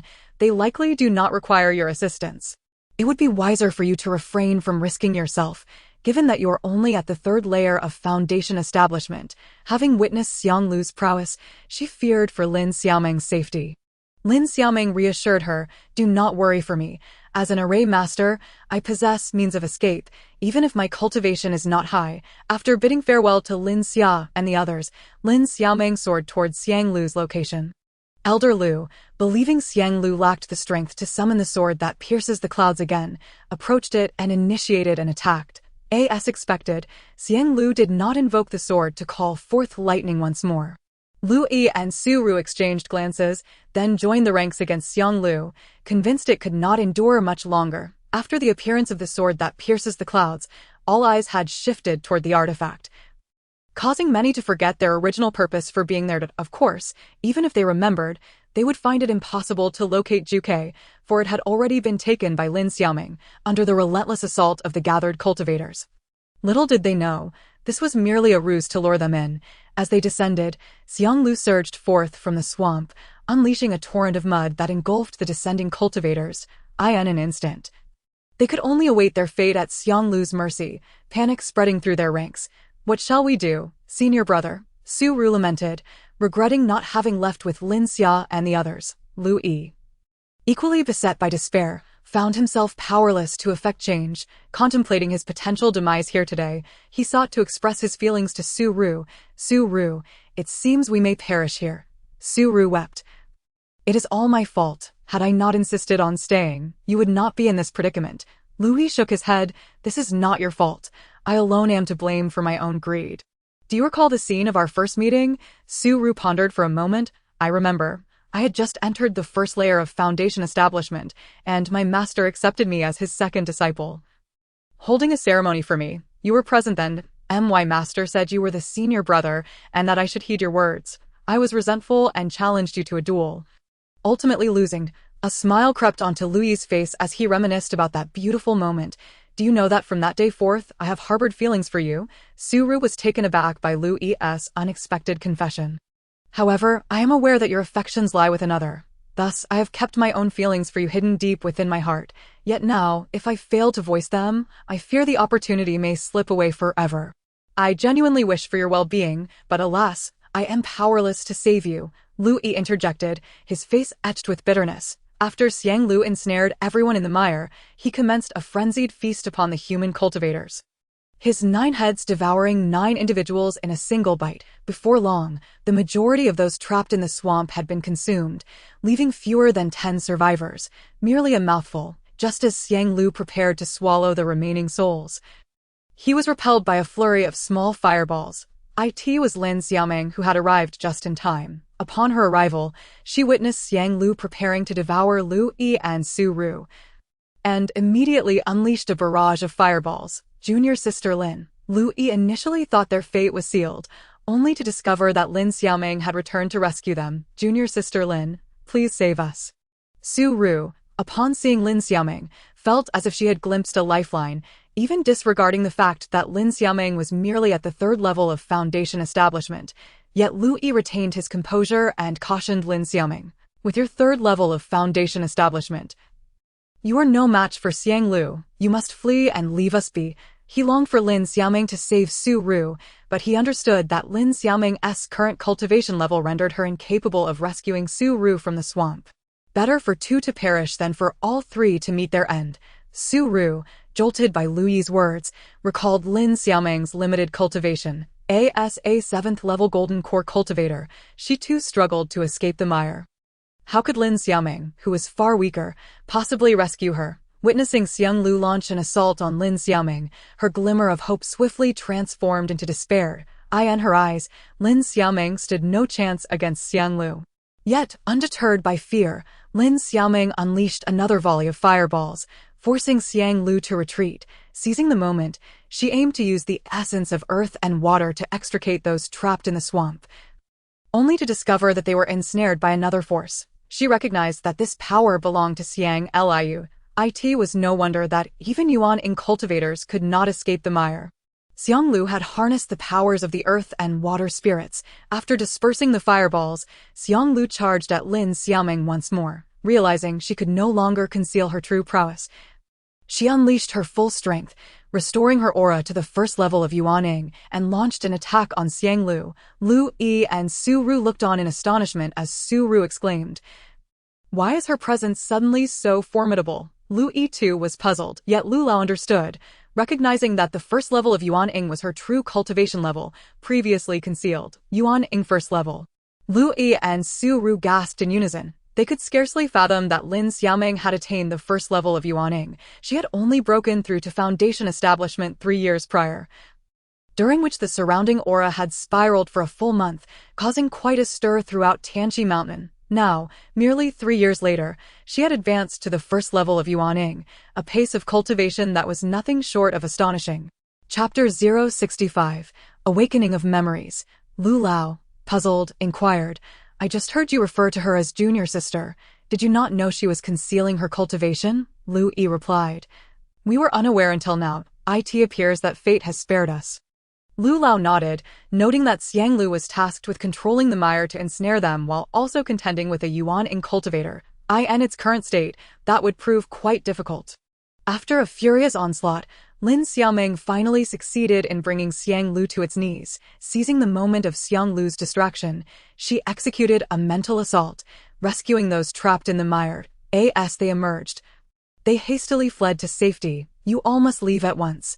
I will hold it off, Lin Xiaoming commanded. Xiang Lu, now prostrate in the swamp, sensed the human cultivators escaping its grasp. It summoned the cloud-piercing sword once more. The surrounding cultivators, terrified, scattered in every direction. Lin Xiaoming swiftly erected a third-tier defensive formation around herself, soon followed by a fourth-tier formation. Just as she was about to complete her fifth-tier formation, a torrent of lightning struck her. The lightning instantly shattered her third-tier defense, and her fourth-tier formation barely withstood the onslaught. Fortunately, her fifth-tier formation was completed in time. It held for a brief moment, allowing her to set up a sixth-tier formation. Only after obliterating Lin Xiaoming's sixth-tier formation did the lightning finally dissipate. Thankfully, Xiang Lu had little strength left. Had it been at full power, the lightning summoned by the cloud-piercing sword would have easily overwhelmed Lin Xiaoming's sixth-tier formation. The onlookers, witnessing Lin Xiaoming withstand the lightning, were filled with awe. They had witnessed the devastating power of the lightning, and her single-handed defense against it indicated her formidable strength. Lu Lao was left speechless.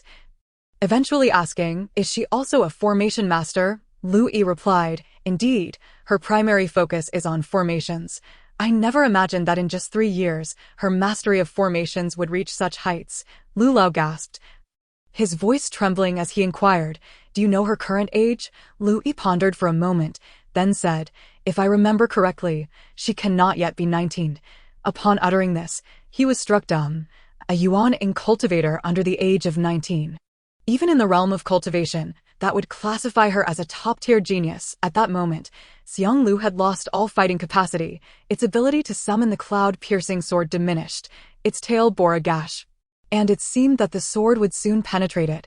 Lin Xiaoming swiftly soared towards Xiang Lu, grasping the hilt of the cloud-piercing sword. It was a divine artifact, and she was determined to claim it. As she attempted to extract the sword, a tremendous force held it fast, rendering her efforts futile. Lin Xiaoming concentrated her spiritual energy, channeling it through her hands to draw the sword, sensing her intent to seize its divine artifact. Xiang Lu retaliated, attempting to bite her. Lin Xiaoming chose not to evade. Should she do so, the sword would inevitably return to Xiang Lu's body, complicating her chances of retrieving it later. Thus, she braced herself. Xiang Lu's jaws clamped down on her arm. Lin Xiaoming cried out in pain, yet in that moment, she managed to draw forth the cloud-piercing sword. With a swift stroke, she severed the head that had bitten her arm, causing Xiang Lu to writhe in agony. Dislodging the severed head from her arm, she beheld her own limb, bloodied and gruesome. The blood spilled onto the lotus birthmark on her arm, and suddenly, a transformation occurred. The lotus mark began to glow red, and a radiant lotus flower blossomed on her back. The Buddha lotus. Lu Lao nearly prostrated in reverence. The Buddha lotus exuded a powerful aura, instilling fear in Xiang Lu, rendering it immobile. At that moment, Lin Xiaoming was not without her own struggles. Memories from her past life surged forth in a torrent, threatening to fracture her mind.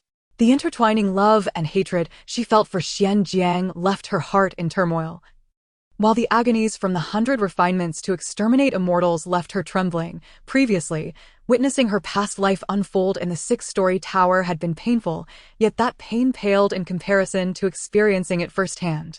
Now, as her memories resurfaced, it felt as though she was reliving that torment once more. Lin Xiaoming was engulfed in despair. Her aura abruptly shifted, turning frigid, and her garb transformed from a pale green to a vivid red.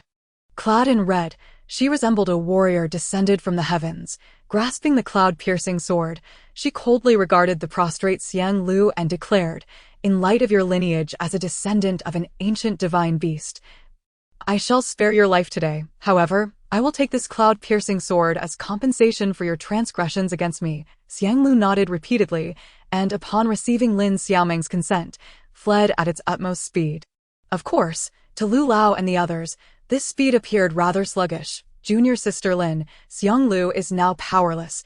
We should seize the opportunity to eliminate it.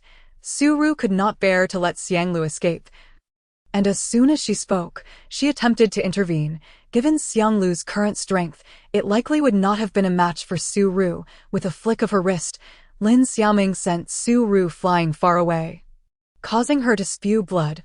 "Lin Xiaoming, you..." Su Ru was taken aback by Lin Xiaoming's aggression, ready to scold her, yet Lin Xiaoming interrupted, "I said let it go. Thus, let it go. Should anyone dare to obstruct, do not blame me for being merciless." Su Ru was intimidated by the cold, unfeeling gaze of the red-clad Lin Xiaoming, rendering her speechless. Lu Yi quickly positioned himself in front of Su Ru, pleading, "Junior sister Lin, we will no longer pursue Xiang Lu. For the sake of our shared sect, please do not harm Su Ru further." Lu Yi had indeed noted the stark contrast between red-clad Lin Xiaoming and the Lin Xiaoming in pale green. The former would never have dealt such a heavy blow to Su Ru. "Fellow disciples," the red figure scoffed, "for it was only she who would acknowledge you as her fellow disciples. I do not."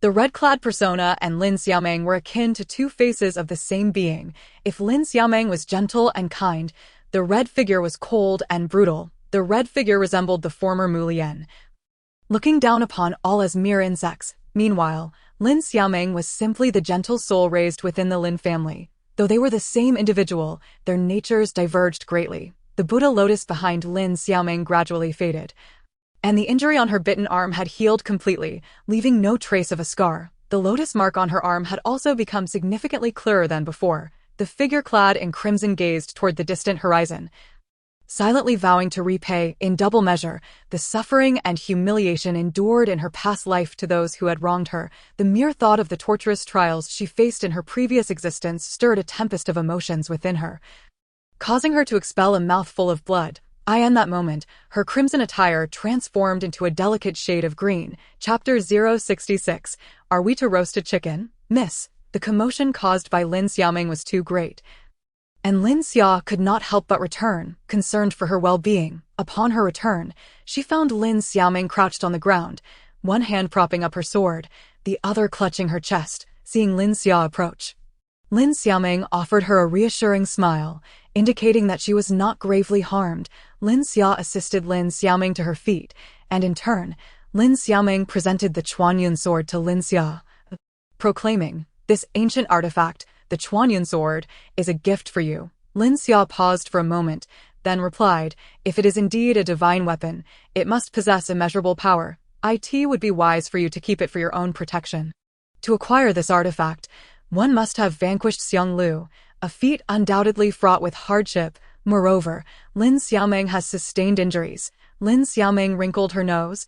"I am not a sword cultivator. I cannot harness its true potential. You, on the other hand, would wield it far more adeptly." Witnessing Lin Xiaoming's insistence on gifting the artifact to Lin Xia stirred a wave of emotion within Lu Yi. It became clear that Lin Xiaoming had risked her life to seize the Chuanyun sword solely to present it to Lin Xia.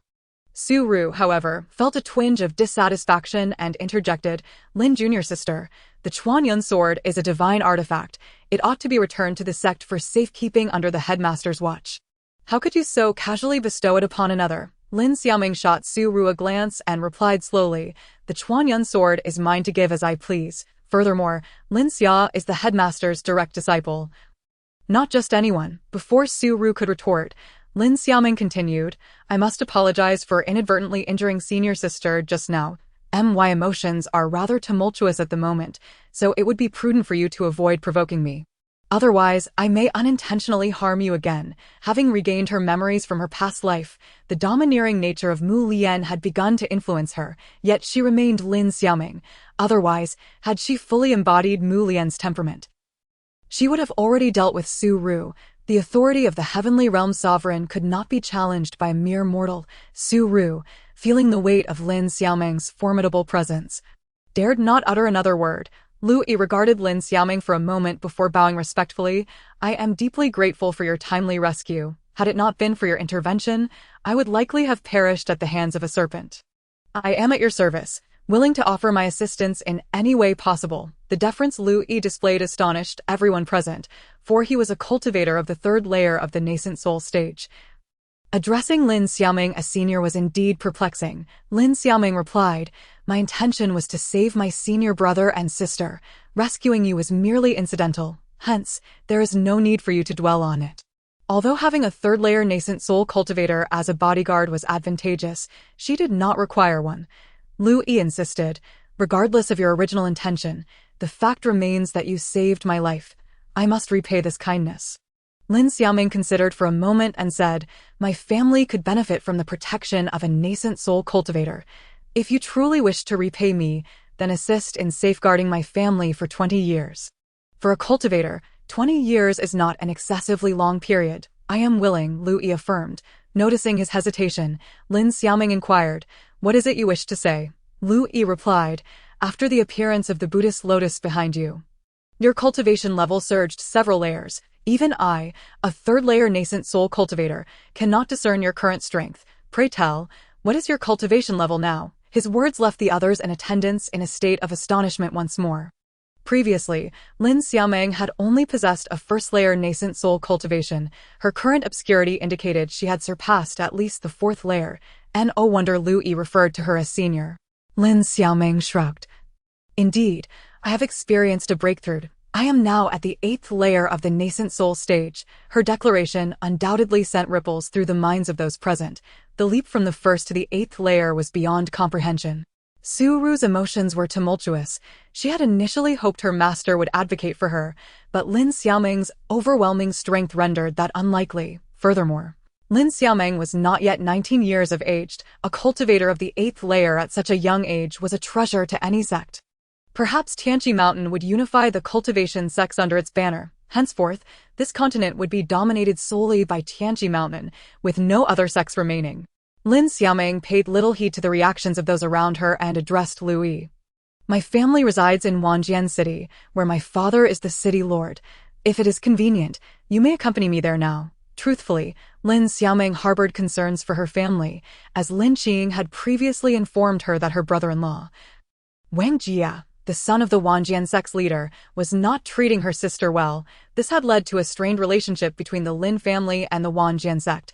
While it was unlikely the Wanjian sect would take drastic measures against their kin, having a nascent soul cultivator as a protector would offer greater security. Lu Yi nodded vigorously. I shall depart at once. Suddenly recalling something, he turned to Lin Xiaoming. By the way, we came here in pursuit of the young Juke. Now that Xiang Lu has vacated the area, the young Juke remains within the cave. I wonder if you intend to subdue it as your battle beast, as Lin Xiaoming possessed the highest cultivation. She had the means to protect herself and was unafraid of others attempting to steal from her. The onlookers were taken aback as a featherless chick hopped out of Lin Xiaoming's storage bag. Lin Xia asked, Miss, is this a chicken? Have you plucked all its feathers to roast it? Upon hearing Lin Xia's suggestion of roasting it, the young Juke was filled with indignation and spewed flames at him. Unprepared for a fire-breathing chicken, Lin Xia had no choice but to raise the Chuanyun sword to dissipate the flames, showcasing the artifact's power. No ordinary sword could achieve such an effect. It is not a chicken, Lin Xia questioned, shielding Lin Xiaoming behind him. Lin Xiaoming replied, have you ever seen a chicken that breathes fire? It is, in fact, a young Juke. Turning to the young Juke, she instructed. Listen closely. Remember this name. Lin Xia. You must not only refrain from harming him, but also protect him. The young Juke begrudgingly nodded in agreement. Lin Xia was puzzled. Isn't the Juke supposed to have beautiful feathers? Why does it have none? Lin Xiaoming blinked innocently and explained, it was initially reluctant to follow me, so I burned off its feathers. Who would have thought that such a majestic Juke would resemble a mere chicken after losing its plumage? The young Juke felt insulted by Lin Xiaoming's mockery, but dared not retaliate, lowering its head in displeasure. Chapter 067, Capturing the Spirit Fox. Seeing that Lin Xiaoming had successfully tamed the Juke, Lu Yi took his leave, heading towards Wanjian City. Qi Yunfa and the others returned as well and were astonished to see the Juke before Lin Xiaoming. However, their primary concern was the injuries of their companions. Though Lin Xiaoming's expression was grim, she appeared relatively unscathed. Lu Yi and Su Ru, on the other hand, looked quite disheveled, covered in mud, and Su Ru seemed to have sustained serious injuries. "Senior sister, are your wounds severe?" Ouyang Wei inquired cautiously. Su Ru cast a glance at Lin Xiaoming before looking down, remaining silent. Lin Xiaoming retrieved a vial of healing pills from her storage bag and tossed it to Su Ru. "These are healing pills. They will aid in your recovery." Lu Yi opened the vial, and a potent medicinal aroma wafted forth. "This is a 6th-tier pill," Qi Yunfa exclaimed, recognizing the distinctive scent of the 6th-tier pills crafted by his master. Su Ru looked at Lin Xiaoming in surprise, not expecting her to produce a vial of 6th-tier pills for her. Yet, she felt no gratitude. Rather, she believed it was only natural for Lin Xiaoming to offer healing after injuring her. Qi Yunfa gazed at Lin Xiaoming with fervent admiration, stammering, "Sister Xiao Xiaoming, did you refine this 6th-tier pill yourself?" Lu Yi's hand holding the vial froze, while Su Ru and the others were left dumbfounded. They shared a singular thought. Could it be that Lin Xiaoming was a 6th-tier alchemist? Lin Xiaoming saw no need for concealment and confidently declared, "Indeed, I refined it myself. I am a 6th-tier alchemist." Lu Yi felt as though his consciousness had been shaken. He had never encountered anyone so exceptional. Not only had he never seen such a person, but he had never even heard of one. An exhilaration welled up within him. He realized that as long as Lin Xiaoming remained at Tianqi Mountain, they would eventually unify the path of cultivation, surpassing the demonic path to become the foremost sect in the world. "Senior brother, senior sister, we have matters to attend to and need to delve deeper. What are your plans?" Lin Xiaoming inquired, as she still had the task of capturing a 4th-tier spirit fox, making it unsuitable to bring along the injured Su Ru. Lu Yi replied, "The Beast War Forest is fraught with danger. With Su Ru injured, it is unwise for her to remain. I shall escort her out for healing at once. You must exercise utmost caution while traversing the forest." Venturing deeper leads directly into the territory of the 4th-tier war beasts. Their mission in the war beast forest has been accomplished, yet Su Ru has sustained injuries. The most prudent course of action is to return. Lin Xiaoming nodded in agreement, assuring, "Do not worry, I shall protect them. However, it is you who must remain vigilant." Lu Yi responded confidently, "Fear not. This is the domain of the 3rd-tier war beasts, who pose no threat to us. Beyond this lies the territory of the 2nd and 1st-tier war beasts, which are even less of a concern. As for other cultivators, they would naturally not dare to attack the disciples of Tianqi Mountain. Therefore, we are safe." Lin Xiaoming contemplated this and found it to be true. Thus she felt at ease, allowing Lu Yi and the others to depart, while they themselves journeyed toward the realm of the 4th-tier war beasts in search of the spirit fox. The war beast forest is divided into 2 halves, one belonging to the cultivators of the immortal path and the other to the practitioners of the demonic path. Thus, while Lin Xiaoming and her companions trained on the side of the immortals, they encountered no members of the demonic faction along their way. Shortly after entering the territory of the 4th-tier war beasts, they spotted a spirit fox, but its speed was astonishingly swift. Before they could react, it vanished from sight. Lin Xiaoming, possessing the speed to pursue the spirit fox, was nonetheless unwilling to abandon her 4 companions. It must be understood that this is the realm of the 4th-tier war beasts. Even Lin Xiaoming would struggle against one. Consequently, she had to accommodate the slowest member of the group. Qi Yunfa. Let him fall behind would be perilous. Given Qi Yunfa's speed, he was indeed unable to catch up to the spirit fox. Had it not been for Lin Xiaoming leaving a mental imprint on the spirit fox, they would have lost it long ago. "Miss, we cannot proceed any further. Beyond this point lies the territory of the demonic path, which is teeming with practitioners of that faction. Venturing forth would be exceedingly dangerous," Lin Xia observed, frowning at the sight ahead. The group halted and gazed forward, where indeed, signs indicating the presence of the demonic path were visible. Lin Xiaoming remarked, "The spirit fox has fled to the demonic side. It is highly likely we will be ambushed if we pursue it. Anyone who can reach the territory of the 4th-tier war beasts must possess strength surpassing yours. Should we encounter such individuals, your fate would be akin to that of sacrificial lambs. However, we have finally located the spirit fox. We cannot let it slip away. Will you accompany me, or will you remain here?" If you choose to stay, I can set up a 6th-tier defensive formation for you. The 4th-tier war beasts cannot breach my formation, which means you will be safe as long as you remain within it. Without hesitation, Lin Xia responded, I shall go with you. Although my strength may only serve to hinder you, I will not be intimidated by danger. His goal was the spirit fox. He could not abandon it simply because it had ventured into the domain of the demonic path, as that would compromise his resolve in the pursuit of cultivation. Shi Yunfa, seeing Lin Xia's determination, clamored to join as well. Ouyang Ming and Ouyang Wei exchanged glances before ultimately deciding to follow Lin Xiaoming into the demonic realm of the war beast forest. Witnessing her companions face potential adversaries far superior to themselves without flinching, Lin Xiaoming silently commended their bravery. In her view, a cultivator should embody a spirit of fearlessness. Being timid and cautious would lead one astray on the path of enlightenment.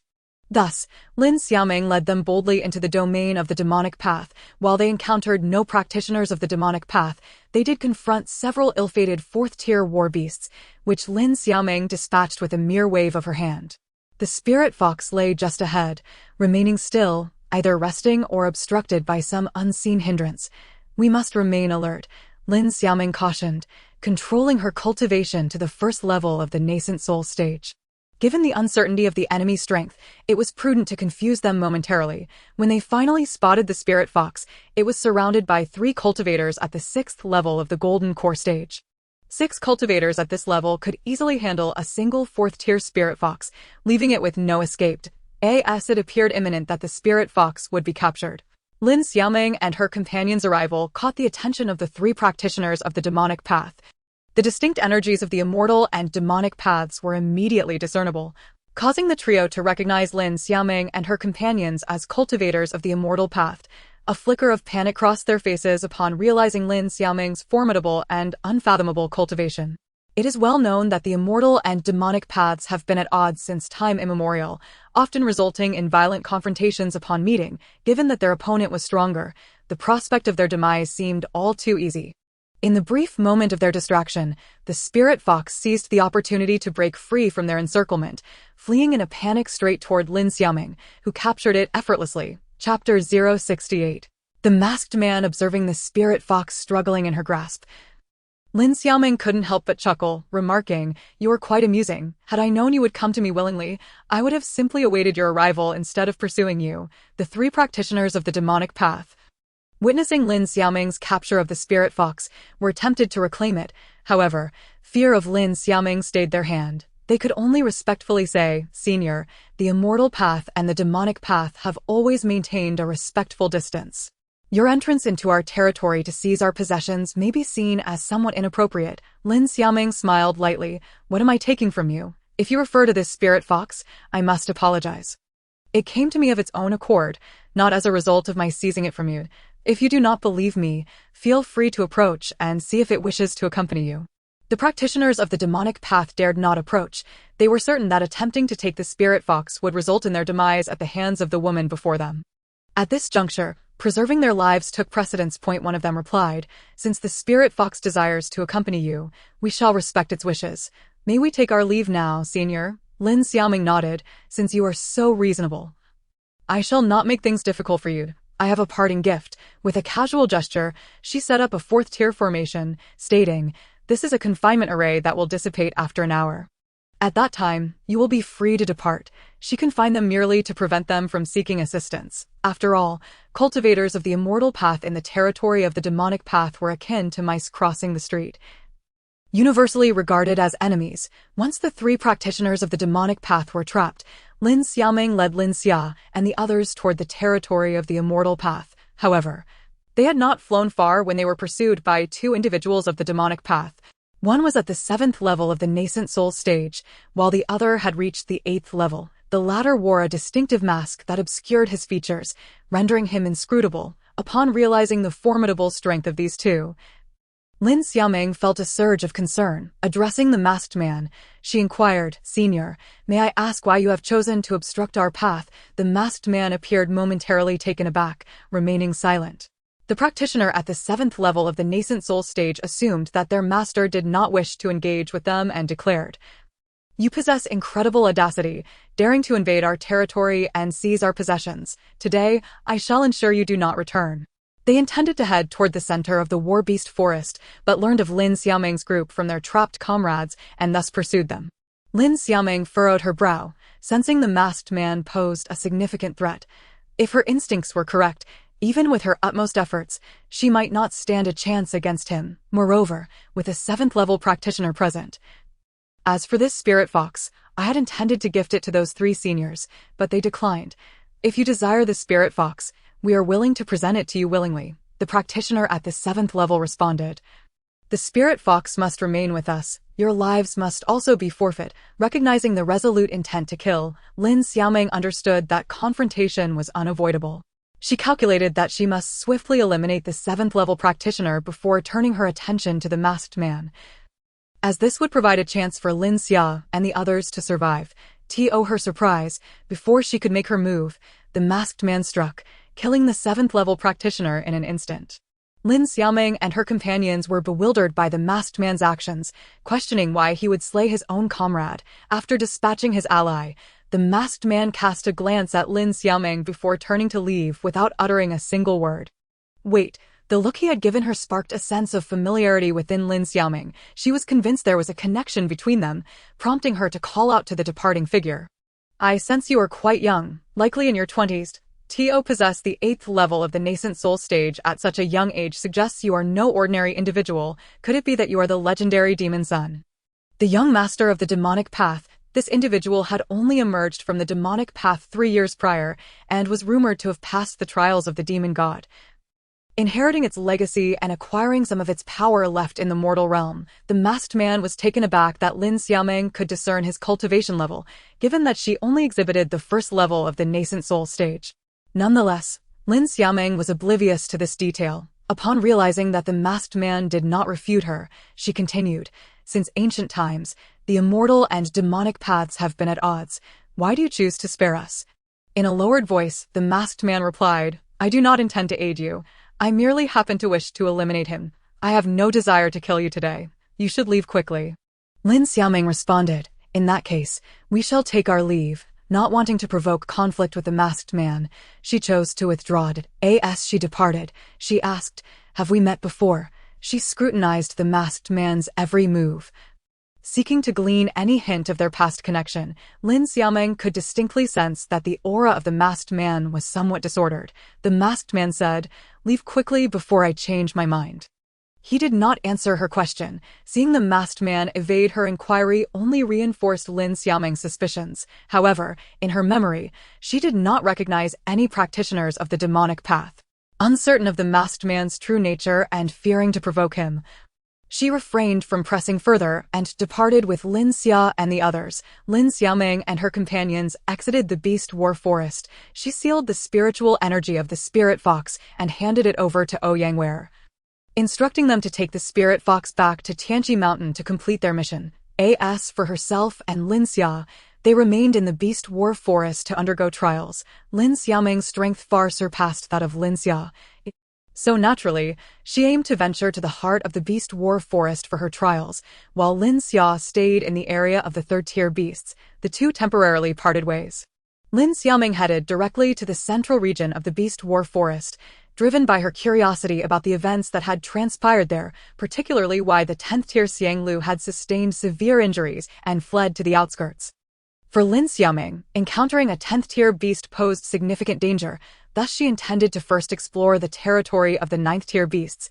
She felt confident in her ability to contend with them. Strangely, upon entering the 9th-tier beast area, Lin Xiaoming encountered not a single beast. Leaving her puzzled, she decided to take a brief rest before investigating further. Summoning the Juke, she kindled a fire and set up a spit, retrieving a well-preserved. The aroma of the roasted chicken wafted enticingly through the air, prompting Juke to drool in eager anticipation. Observing this, Lin Xiaoming remarked, the meat isn't ready yet. You cannot eat it now. Once it is done, I'll share half with you. Juke nodded, its sleek appearance eliciting a chuckle from Lin Xiaoming, who mused about one day plucking the feathers of the Juke that accompanied Mengwei. The meat was soon perfectly roasted.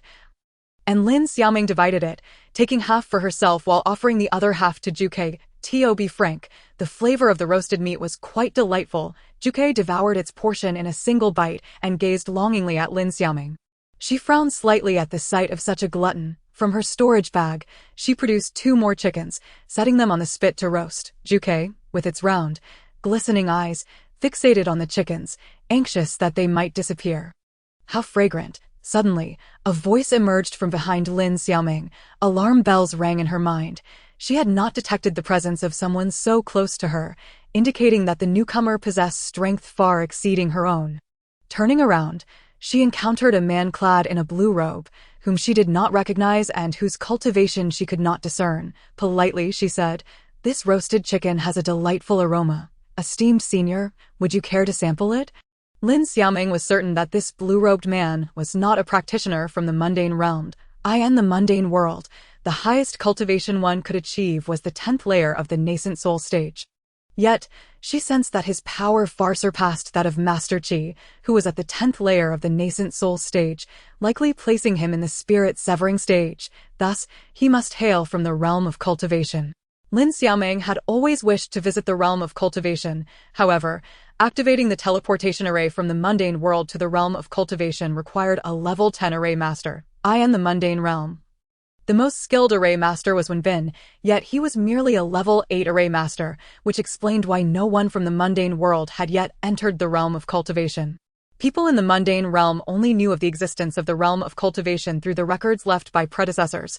The realm of cultivation was the closest place to the immortal realm, and only those from the realm of cultivation could ascend to become immortals. Zhu Bufin remarked, "You are quite an observant little girl." Without courtesy, he snatched a roasted chicken and began to gnaw on it.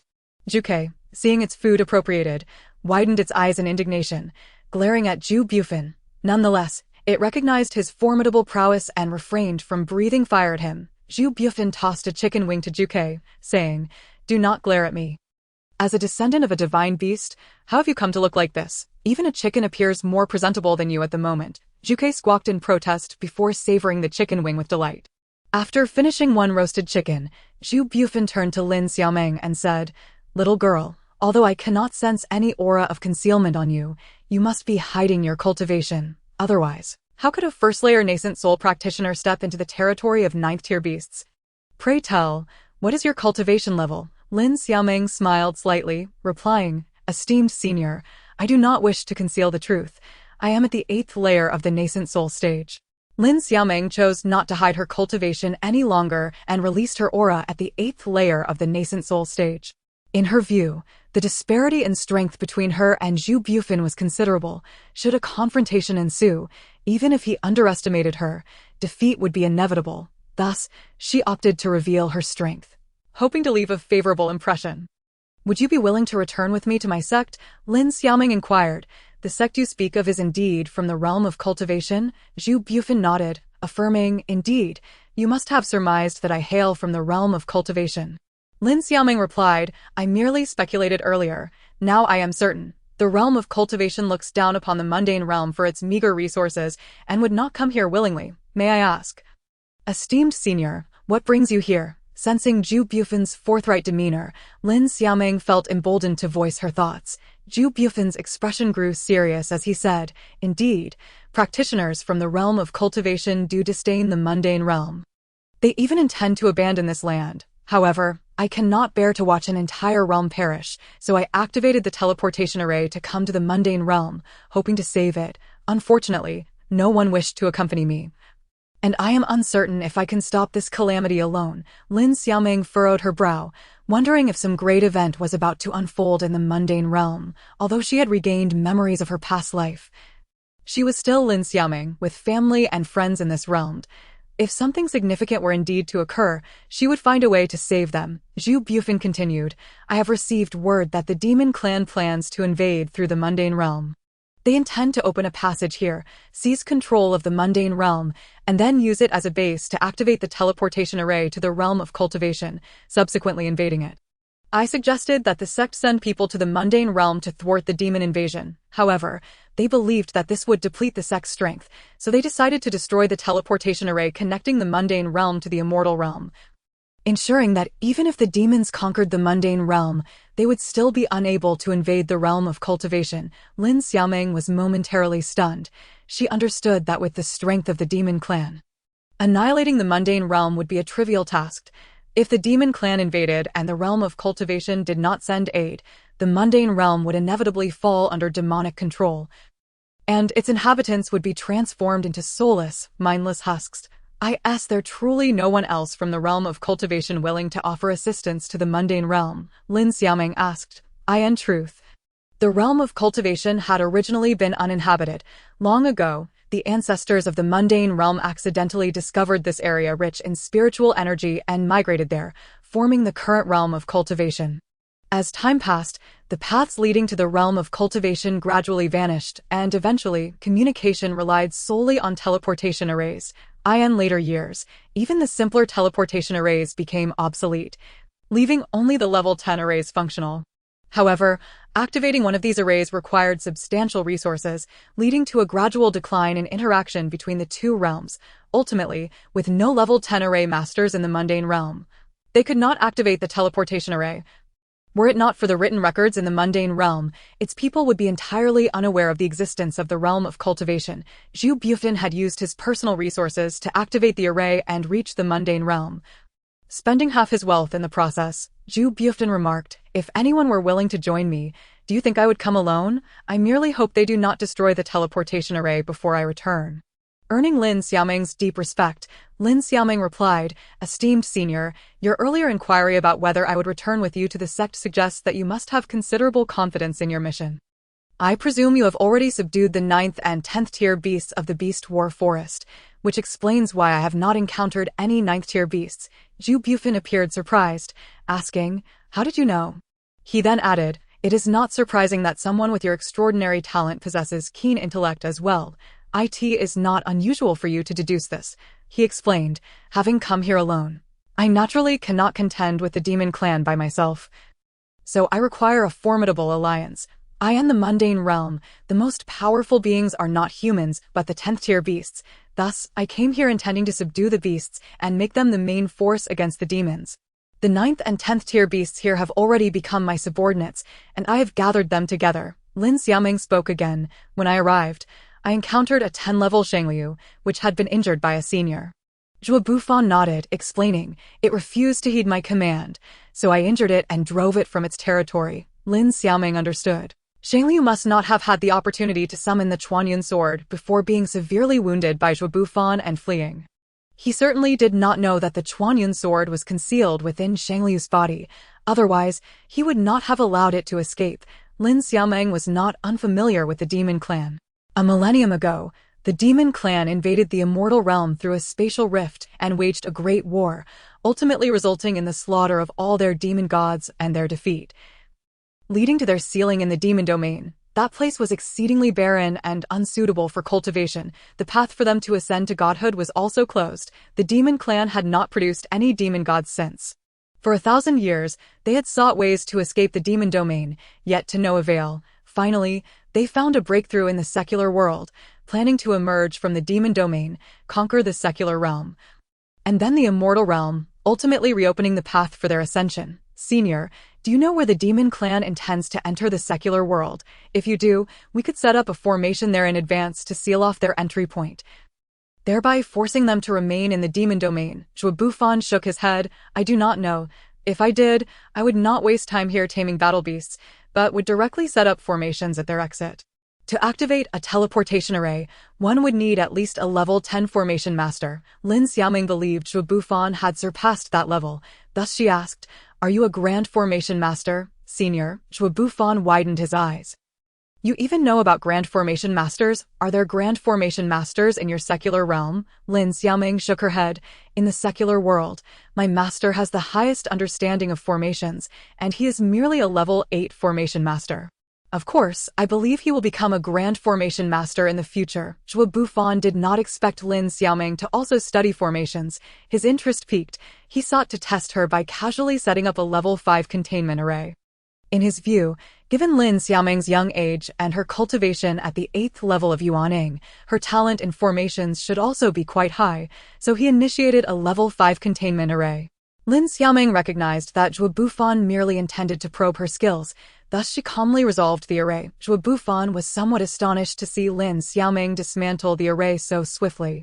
Lin Xiaoming remarked, "Senior, I can dismantle my master's level 8 containment array in an instant." Zhuo Bufan realized he had underestimated Lin Xiaoming, thus he took some time to set up a level 10 containment array, saying, "Try my level 10 containment array." Level 10. Lin Xiaoming initially felt excited but eventually became disappointed as she dismantled the level 10 array as well. Zhuo Bufan gasped, "I did not expect you to possess such talent in formations." However, being able to dismantle an array does not equate to the ability to set one up. What level of formation master are you now? To him, it would be quite extraordinary for someone as young as Lin Xiaoming to be a level 4 formation master. Lin Xiaoming again surprised him, responding, "I am a level 6 formation master, level 6. Zhuo Bufan gasped in astonishment. He could hardly believe that such an exceptional talent existed in the secular realm. If you were born in a place rich in spiritual energy and resources, you would undoubtedly be even more outstanding. Zhuo Bufan resolved in his heart to ensure Lin Xiaoming reached the immortal realm. It had been a century since anyone had ascended from the immortal realm. Perhaps Lin Xiaoming's emergence could change that. He believed that with Lin Xiaoming's talent, she would not require a century to undergo tribulation and ascend. Zhuo Bufan stated, "I have handled matters in the Battle Beast Forest and now plan to reach out to the sects here to organize them against the demon clan." Lin Xiaoming replied, "I can assist with that, but here, we do not call them sects. They are referred to as schools. The school I belong to is the foremost among the 5 major cultivation schools in the secular realm. Once we convey the message to the headmaster, he will naturally contact the other schools and organize personnel to jointly resist the demon clan." Zhuo Bufan responded, "That sounds excellent. Let us head to your school immediately." Lin Xiaoming nodded but noticed Zhuo Bufan frowning. She felt puzzled until she realized the reason. Someone was approaching them. Upon recognizing the visitor, Lin Xiaoming was momentarily taken aback. It was the masked man from the demonic path. Given the enmity between immortals and demons, she felt concerned, fearing Zhuo Bufan might harm the masked man, and she quickly clung to Zhuo Bufan's arm, saying, "Senior, I know that person. Although he is a demon cultivator, he is not a bad person. In reality." Lin Xiaoming's worry was unwarranted. In the immortal realm, while the paths of immortals and demons diverged, their relationship was relatively amicable. They would not resort to fighting upon first meeting. Unlike in the secular realm, where it was often a matter of life or death, Zhuo Bufan seemed to perceive Lin Xiaoming's thoughts and reassured her, "Rest assured, I will not act against him as long as he does not provoke me." He inwardly marveled at how the secular realm had begun to produce so many talents. Within a single day, he had encountered 2 extraordinary prodigies. He could discern that the masked man was only in his 20s. Upon seeing Lin Xiaoming, the masked man was visibly surprised, realizing that she, like him, had already reached the 8th level of Yuaning. He performed a junior salute to Zhuo Bufan, saying, "I did not know the senior was here. My apologies for the intrusion. Please do not hold it against me." Then he nodded to Lin Xiaoming as a greeting. Zhuo Bufan said, "You arrived just in time. Return and inform your headmaster of the impending demon invasion of the secular realm, so he can prepare for battle. The demon clan is invading the secular realm." The masked man appeared somewhat puzzled. He was not familiar with the demon clan, only knowing they had been eradicated a millennium ago. Lin Xiaoming, however, possessed memories from her past life and understood immediately what Zhuo Bufan meant regarding the demon invasion. She elaborated on the demon invasion to the masked man, who finally grasped the situation. After giving Lin Xiaoming a few instructions, he hurriedly departed. Subsequently, Lin Xiaoming and Zhuo Bufan found Lin Xia, and the 3 of them proceeded to Tianqi Mountain. A few days later, Tianqi Mountain summoned the heads of other sects, and under Zhuo Bufan's leadership, they formed a Demon Slayer alliance. The alliance was led by the most powerful Zhuo Bufan. Chapter 071. The Demon Clan's invasion. Zhuo Bufan led the group in search of the Demon Clan's entry point for 3 days. Yet they found nothing. Lin Xiaoming had a vague feeling that she was overlooking something, but could not put her finger on it. Seeing Lin Xiaoming frowning deeply, Lin Xia thought she was worried about the demon invasion and comforted her. "Miss, you need not worry. With Senior Zhuo here, even if the demon clan arrives, they will not gain the upper hand." Lin Xiaoming shook her head. "You do not understand the strength of the demon clan. If a golden demon appears, even Senior Zhuo would not be a match." Lin Xia was taken aback. "Are demons that powerful?" Lin Xiaoming nodded. The demon clan is inherently strong. Individuals at the same level cannot contend with equally leveled battle beasts, and equally leveled battle beasts cannot contend with equally leveled demons. If any golden demon invades the secular realm, it will inevitably be overrun by the demon clan. Lin Xiao's expression turned grave. If only they could locate the path through which the demons were entering before the invasion. Unfortunately, their hopes were dashed. The demon clan had already entered the secular realm, and the invasion route lay within the boundaries of Wanjian Gate. What? Lin Xiaoming was drenched in cold sweat upon learning that the demon clan's entry point was just outside Wanjian City. The lord of Wanjian City was her father. The thought of her father, who had concealed her mother's death from her to spare her feelings, filled her heart with sorrow. In her previous life, Mu Lian had no family and had never experienced familial love. In this life, she had a good father. Although he appeared indifferent to her, he still cared for her deeply. She could not allow any harm to come to him. In her past life, she had failed to protect her subordinates, leading to their slaughter. This time, she would ensure the safety of her kin and prevent them from falling victim to the demon clan. Lin Xiaoming could no longer afford to conceal her strength. She melded into the earth, harnessed the essence of the soil, and sped toward Wanjian City. Her pace was remarkably swift, even surpassing Zhuo Bufan, who had set off simultaneously. She had to go alone and could not bring anyone. So Lin Xia and Master Qi traveled together. Fortunately, the demons in this wave were not particularly strong. They were merely ordinary blue demons. Lin Xiaoming observed the cultivators battling the demons outside the city. Aside from the city guards of Wanjian City, there were only a few loose cultivators. The most skilled among them was Old Lu, whom Lin Xiaoming had saved in the battle beast forest. Had it not been for Old Lu, a third-level Yuan in cultivator holding the line, the demons would likely have breached Wanjian City by now. Lin Xiaoming felt fortunate for her earlier decision. However, she found it strange that, with Wanjian Gate situated within Wanjian City, no disciples from Wanjian Gate had come to resist the demons. She had no time to ponder this, as more and more demons were gathering outside the city. The cultivators, clearly exhausted from prolonged combat, were nearing their limits. Lin Xiaoming leaped into the air, unleashing over 100 fireballs targeting the densest concentration of demons, instantly incinerating a large number of them. The cultivators fighting the demons looked up to see a rain of fireballs descending from the sky. No, it should be called a rain of flames, slaughtering countless demons. They all gazed upward, and then beheld a green-clad woman descending from the heavens. She radiated a sacred glow, resembling a celestial maiden, her beauty rendering the world devoid of color. "Senior, I knew you would come," spoke Old Lu as he soared to Lin Xiaoming's side, his eyes shimmering with delight. Upon discovering the appearance of the demons outside the city, Lord Lin immediately sought assistance from the Wanjian sect. However, to his dismay, the gates of the Wanjian sect were firmly shut, and they utterly disregarded the pleas of his messengers, preventing them from breaching the city. The most powerful among them, Elder Lu, undoubtedly became the primary force against the demons. Lin Xiaoming, unaware of the reasons behind the Wanjian sect's lack of support, speculated that internal issues might be at play. Yet, she had no time to investigate further. She declared loudly, "I hail from Tiankishan, and our reinforcements will arrive shortly. I implore all fellow cultivators to hold on a little longer." Upon hearing that help from Tiankishan was on the way, the crowd was infused with excitement, feeling an invigorating surge of strength. Lin Xiaoming glanced at the ever-increasing number of demons and said to Elder Lu, "This is not a sustainable solution. We must seal the entrance. Otherwise, we will be overwhelmed by a relentless influx of demons. I will investigate the entrance from which they are emerging to see if I can seal it. You must remain here to guard against any breaches of the city gate." Fortunately, these demons lacked the ability to fly. Otherwise, Wanjian City would have already succumbed. Lin Xiaoming produced a considerable quantity of elixirs to replenish spiritual energy and instructed Elder Lu to distribute them among the crowd before soaring toward the rear of the demons. As she flew, she unleashed fireballs, incinerating countless demons and alleviating some of the burden on the cultivators ahead. The further she ventured, the more astonished she became, for she noticed the emergence of intermediate blue demons among the ordinary ones.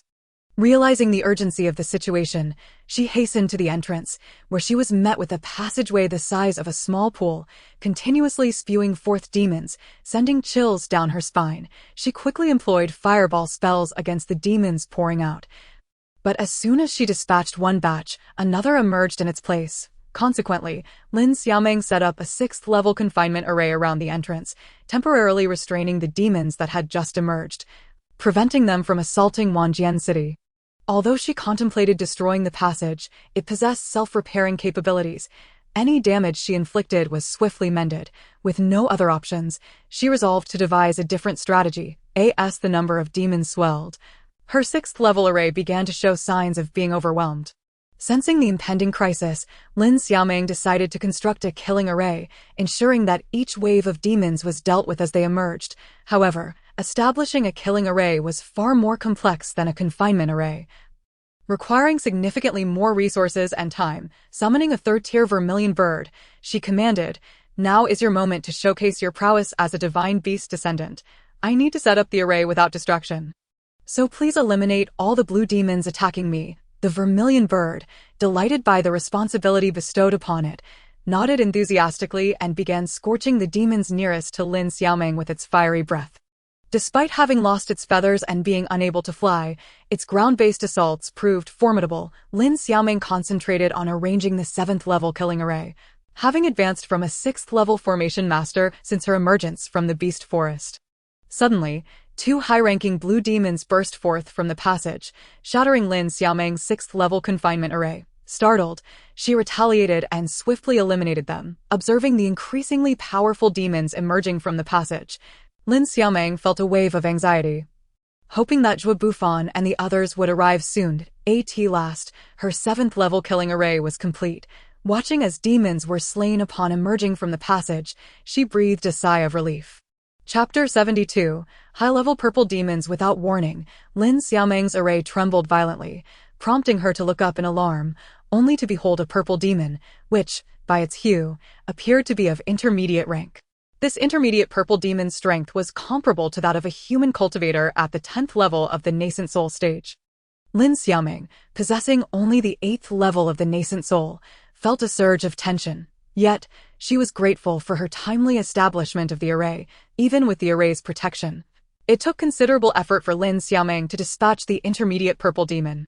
She could only wonder if even more formidable demons would emerge, knowing that if they did, she would be powerless to confront them. Determined to seek external aid, Lin Xiaoming realized that she could not withstand the purple high demon alone. On her way back to the city, she and the vermilion bird wreaked havoc upon the demons, leaving a clean slate behind them. Lin Xiaoming maintained her composure, while the sight of the featherless vermilion bird dashing among the demons was somewhat comical. Thanks to the presence of the array, the demons were temporarily barred from entering the mundane realm. Thus, after vanquishing the demons behind them, only those at the city gate remained, the cultivators stationed at the gate, seeing the number of demons finally dwindle, became invigorated, fighting with renewed fervor until they eliminated all invading demons. Lin Xiaoming immediately sought out her father, foregoing pleasantries as she stated, "Father, it is Xiaoming. Although I have sealed the demon's entry point, if a high-ranking demon appears, my array will be insufficient. Therefore, the situation remains critical. You must urgently dispatch someone to the Wanjian sect for assistance, particularly to summon Master Wang of the 10th level of the nascent soul. Additionally, send a messenger to the Earth Demon sect for help." Seeing the urgency in Lin Xiaoming's demeanor, Lord Lin replied, "I will personally go to the Wanjian sect, but will the demon sect come to our aid?" Lin Xiaoming assured him, "The Earth Demon sect is our neighbor. If a high-level purple demon emerges, not only Wanjian City, but the entire continent could fall to the demons. The young master of the Earth Demon sect is certainly aware of the stakes. As long as we convey the message to him, he will undoubtedly come to our aid. However, I am concerned about the Wanjian sect. A few days ago, I met Master Wang only once, but I know he would never disregard a demon invasion. It seems something must have transpired within the Wanjian sect. Father, it would be best if you did not go personally. Simply send someone. If they are inclined to confront the demons, they will respond. If there are internal issues, we can only wait for Zhuo Xian and the others to arrive." Nodding in understanding, Lord Lin immediately set about making arrangements, feeling a swell of pride for having such an exceptional daughter. Once Lin Xiaoming had organized the subsequent measures, she hurried back to the passageway, sensing that her 7th-level array was on the verge of collapse. Upon her arrival, she witnessed a high purple demon assaulting her array. This purple demon was equivalent to a cultivator in the spirit-severing stage, on par with Zhuo Bufan. Lin Xiaoming's heart sank. Even if she exerted every ounce of her strength, she could not hope to defeat the purple high demon. Before long, her 7th-level array was breached, and a multitude of initial, intermediate, and high-ranking blue demons surged forth from the passage, instantly numbering in the hundreds. Fortunately, there was only one purple demon. This purple demon, possessing a high degree of intelligence, spoke. Little girl, I never expected someone of your tender age would wield such an advanced array. Had I not arrived in time, I am certain many of my kind would have perished within your array. Alas, you have encountered me, and you are destined to become a sacrifice for my kin. Fear not, I shall not kill you. Instead, I will transform you into a soulless husk to serve my demon race. Lin Xiaoming's eyes glinted with cold defiance. You think turning me into a soulless being will be so easy? Even if I were to be reduced to ashes, I refuse to become a mindless puppet under your control. The purple demon retorted, Oh, really? I find it quite simple. With that, it lunged at Lin Xiaoming. Having lost many of its kin to her array, it sought vengeance. Lin Xiaoming unleashed a mental assault against the demon. Though it yielded some effect, it was ultimately limited. The purple demon merely paused for a moment, surprised. You can wield mental attacks. Over the years, Lin Xiaoming had mastered 5 distinct techniques, each representing one of the 5 elemental attributes: metal, water, wood, fire, and earth. She discovered that these 5 attributes complemented each other. Whenever she advanced each technique by a level, her overall cultivation surged. Thus, she held profound insights into these elements, utilizing their power in combat. Nonetheless, even with her formidable skills, she found herself overpowered by the purple demon. Falling to her knees, Lin Xiaoming's complexion turned pale as her internal blood energy surged, causing her considerable discomfort. I never imagined that with merely the 8th level of the nascent soul, you could injure me. When did human cultivators become so powerful? The purple demon, victorious against Lin Xiaoming, also bore significant injuries. Lin Xiaoming declared, Humans are the rightful rulers of this world, the most powerful beings. Your demon race's ambition to dominate us is nothing but folly. The purple demon replied, We have been trapped in the resource poor, spiritually barren demon domain for a millennium. Do you have any idea how we have endured this millennium? We have yearned for revenge at every moment. Once we conquer the mundane realm and then the cultivation realm, our high-ranking golden demons shall ascend within the cultivation world. At that time, we will exact vengeance upon your so-called immortals, allowing them to experience the suffering we have endured for 1,000 years. When that day comes, the rulers of this world will be the demons, and you humans will be forced to crawl beneath our feet, becoming our slaves. As if envisioning this future, the purple demon erupted into laughter. Lin Xiaoming scoffed in response. Do you truly believe you can seize the mundane realm? The purple demon boasted. Look at my kin surrounding me. They will soon conquer Wanjian City, and then the inhabitants will be transformed into demonized beings, aiding us against human cultivators. Eventually, the entire mundane realm will belong to us. Lin Xiaoming could only watch helplessly as an endless stream of demons surged out from the passage, making their way towards Wanjian City, unable to halt their advance. Within Wanjian City resided Wanjian Sect, which was guarded by cultivators at the 10th level of Yuaning. Her companions' attempts to attack the city would only result in them becoming cannon fodder. A gut feeling told Lin Xiaoming that the reason Wanjian Sect had not come to their aid was linked to the demon clan. It was even possible that the demon's ability to open a passage to the secular realm was somehow connected to Wanjian Sect. Thus, she sought to extract some information from the purple demon. As expected, the purple demon's words confirmed Lin Xiaoming's suspicions. The purple demon said, Since you are soon to become a demon yourself, it matters little to tell you. There are people within Wanjian Sect. He has already taken control of Wanjian Sect, and there is no way any 10th level Yuan in cultivators will emerge to stop us. Moreover, even if they did come, do you think they could defeat me? Lin Xiaoming was taken aback. She had never anticipated that Wanjian Sect was already under the control of the demon clan, but how did the demon clan manage to control Wanjian Sect? It was evident that the people of Wanjian Sect were not under the control of the demons emerging from the passage. Otherwise, Wanjian City would have long since fallen. The demon clan had been trapped in the demon realm for a millennium and could not escape. Could it be that 1,000 years ago, the demons had not all been driven into the demon realm, leaving behind descendants in the secular realm? Had they demonized the people of Wanjian Sect and taken control of the sect? No, that couldn't be right. If that were the case, the secular realm would have long been reduced to a colony of the demon clan. Suddenly, Lin Xiaoming recalled something. She remembered that before she left Wanjian City for Tianqi Mountain, Du Ruffing had been rejected by her family. The reason was that Du Ruffing had secretly practiced the blood-forbidden technique and killed his fellow disciples, which led to Wanjian sect expelling him after depleting his cultivation. The so-called blood-forbidden technique was actually a secret art of the demon clan. Once someone practiced it, they would gradually become demonized and turn into a demon person. Demon persons appeared no different from humans. Yet they did not consider themselves human, but rather believed themselves to be demons. Most importantly, once someone practiced this forbidden technique, the demon king would sense it. Through this sensing, a spatial passage could be established. As long as the demon king was alive and the demon person remained, this passage could not be destroyed. Is Wang Jie of Wanjian sect one of your people? Lin Xiaoming realized that it was not Du Ruffing who had secretly practiced the blood-forbidden technique, but rather Wang Jie, who had framed Du Ruffing. If Wang Jie had indeed become a demon person, then her siblings in Wanjian sect must be in grave danger. You, little girl, are quite astute. You guessed correctly. He is now our puppet. The purple demon said, clearly admiring Lin Xiaoming. The thought that she would soon be demonized and thus become its servant filled it with delight. The purple demon slowly approached Lin Xiaoming, and with a single bite, she would be poisoned and become its slave. Sensing the demon drawing near, Lin Xiaoming revealed a look of tension. I say, Lord Purple Demon, I haven't bathed in several days. Biting me would dirty your mouth. In truth, while speaking, Lin Xiaoming was absorbing the spiritual energy from the earth to replenish her depleted spiritual power. Clearly, the purple demon was oblivious to this. The purple demon seemed to chuckle, saying, a mere few days without a bath. I have lost count of how many years it has been for me. The demon realm was barren and lacked water. The thought of the harsh conditions in the demon realm caused the purple demon to momentarily lose focus. Now was her chance. Lin Xiaoming took out the cloud-piercing sword that Lin Xia had entrusted to her before her departure and summoned a storm of lightning with all her might.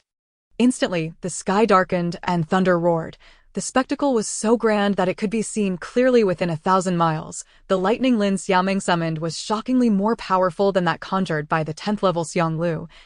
Magnified by several hundred times, the purple demon was taken aback and attempted to evade, yet it found itself surrounded by lightning with nowhere to hide. A massive bolt of lightning struck the purple demon, obliterating it in an instant. While the surrounding demons were also annihilated, the spatial passage collapsed under the onslaught of the lightning. Failing to restore itself for the time being, Lin Xiaoming gazed in astonishment at the scene before her. Struggling to regain her composure, she had never anticipated that the cloud-piercing sword would wield such formidable power in her hands. She thought it would merely aggravate the purple demon's injuries, not lead to its demise. Upon realizing that the passage was also destroyed by the lightning, Lin Xiaoming felt a wave of relief wash over her. At least for the moment, no more demons would emerge. Seizing the opportunity before the passage could fully restore itself, Lin Xiaoming set up a 7th-level killing formation. As long as she did not encounter the purple demon again, she believed her formation could seal the entrance. After completing these preparations, Lin Xiaoming collapsed onto the ground, utterly exhausted. The injuries inflicted by the purple demon had taken a toll on her, and the effort of setting up the formation drained her mental energy. She now lacked the strength to return to the city. Lin Xiaoming summoned the juke from her storage bag, instructing it, "You must return to the city immediately and deliver this letter to my father." The letter, penned by Lin Xiaoming, contained information about Wang Jie of Wanjian sect having become a demon person and the necessity of killing him to destroy the demon invasion passage. The juke shook its head. Glancing at its back, Lin Xiaoming paused, quickly grasping its meaning. "You mean to say you can become my mount and carry me back to the city?" The juke nodded, just as Lin Xiaoming was about to agree. Another demon emerged from the passage, this time a high-ranking purple demon. "Juke, run, at your fastest speed. You must deliver the message." In that moment, she regretted burning the Juchu's feathers, preventing it from flying. The juke had initially wanted to take Lin Xiaoming with it, but having witnessed the purple demon's ferocity, it understood that remaining would lead to becoming the demon's prey. With tears in its eyes, it fled at its utmost speed. Lin Xiaoming's 7th-level formation was utterly ineffective against the high-ranking purple demon. which swiftly breached her defenses. The demonic horde surged forth. The purple demon seized Lin Xiaoming, who had lost all combat capability, and demanded, "Where is my brother?" Its brother had arrived in the human realm before it. Yet at that moment, it could no longer sense his presence. Lin Xiaoming realized that the brother the purple demon referred to must be the high-ranking purple demon she had just slain, and thus replied, "If you don't even know where your brother went, how could I possibly know?" The purple demon hurled Lin Xiaoming to the ground with great force, causing her to cough up a mouthful of blood. "You must have killed him. I will tear you to shreds in vengeance." It raised its sharp claws, intent on shredding Lin Xiaoming. At that moment, she was paralyzed with fear, watching helplessly as the claws drew ever closer. Suddenly, a flash of sword light cut through the air, deflecting the purple demon's claws, and Lin Xiaoming was rescued. The one who saved her was none other than the masked man. The masked man intended to escape with Lin Xiaoming, but was confronted by the purple demon. Dark energy surged around him as he prepared for a fierce battle. The purple demon was a high-ranking entity, with cultivation surpassing that of a yuan cultivator, just like the formidable elder Zhuo we encountered in the Beast War Forest. He exclaimed, "If you have any trump cards for survival, use them now. Run. Don't worry about me. Every moment counts." The masked man clearly did not expect the demon to be so powerful. He had a means to escape alone. But he was unwilling to abandon Lin Xiaoming. The masked man summoned his battle beast, a 5th-level white eagle, swiftly placing Lin Xiaoming upon it, commanding it to fly her to safety, while he remained behind to confront the purple demon and buy her time to escape. The purple demon, capable of flight, would not allow anyone to escape under its watch. With a gentle leap and a swift grab, the white eagle plummeted to the ground, blood gushing from its 7 orifices. Lifeless, the purple demon launched an attack on the masked man. The disparity in their strengths was too vast, and he soon fell, heavily injured.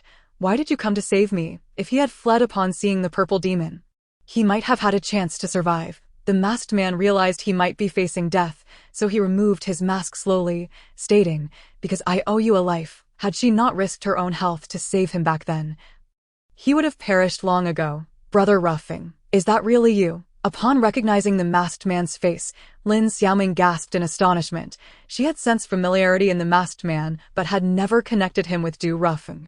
"Have you gone to Wangjian sect to find my sister?" Lin Xiaoming inquired, hoping that Du Ruffing had already rescued her sister from Wang Jia, ensuring her safety.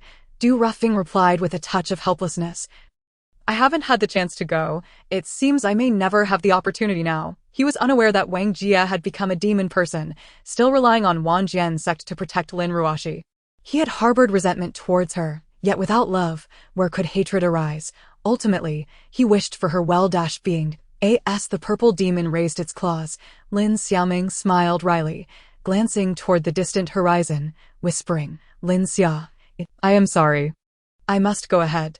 At that moment, her mind was not occupied by past grievances, but rather by thoughts of Lin Xia.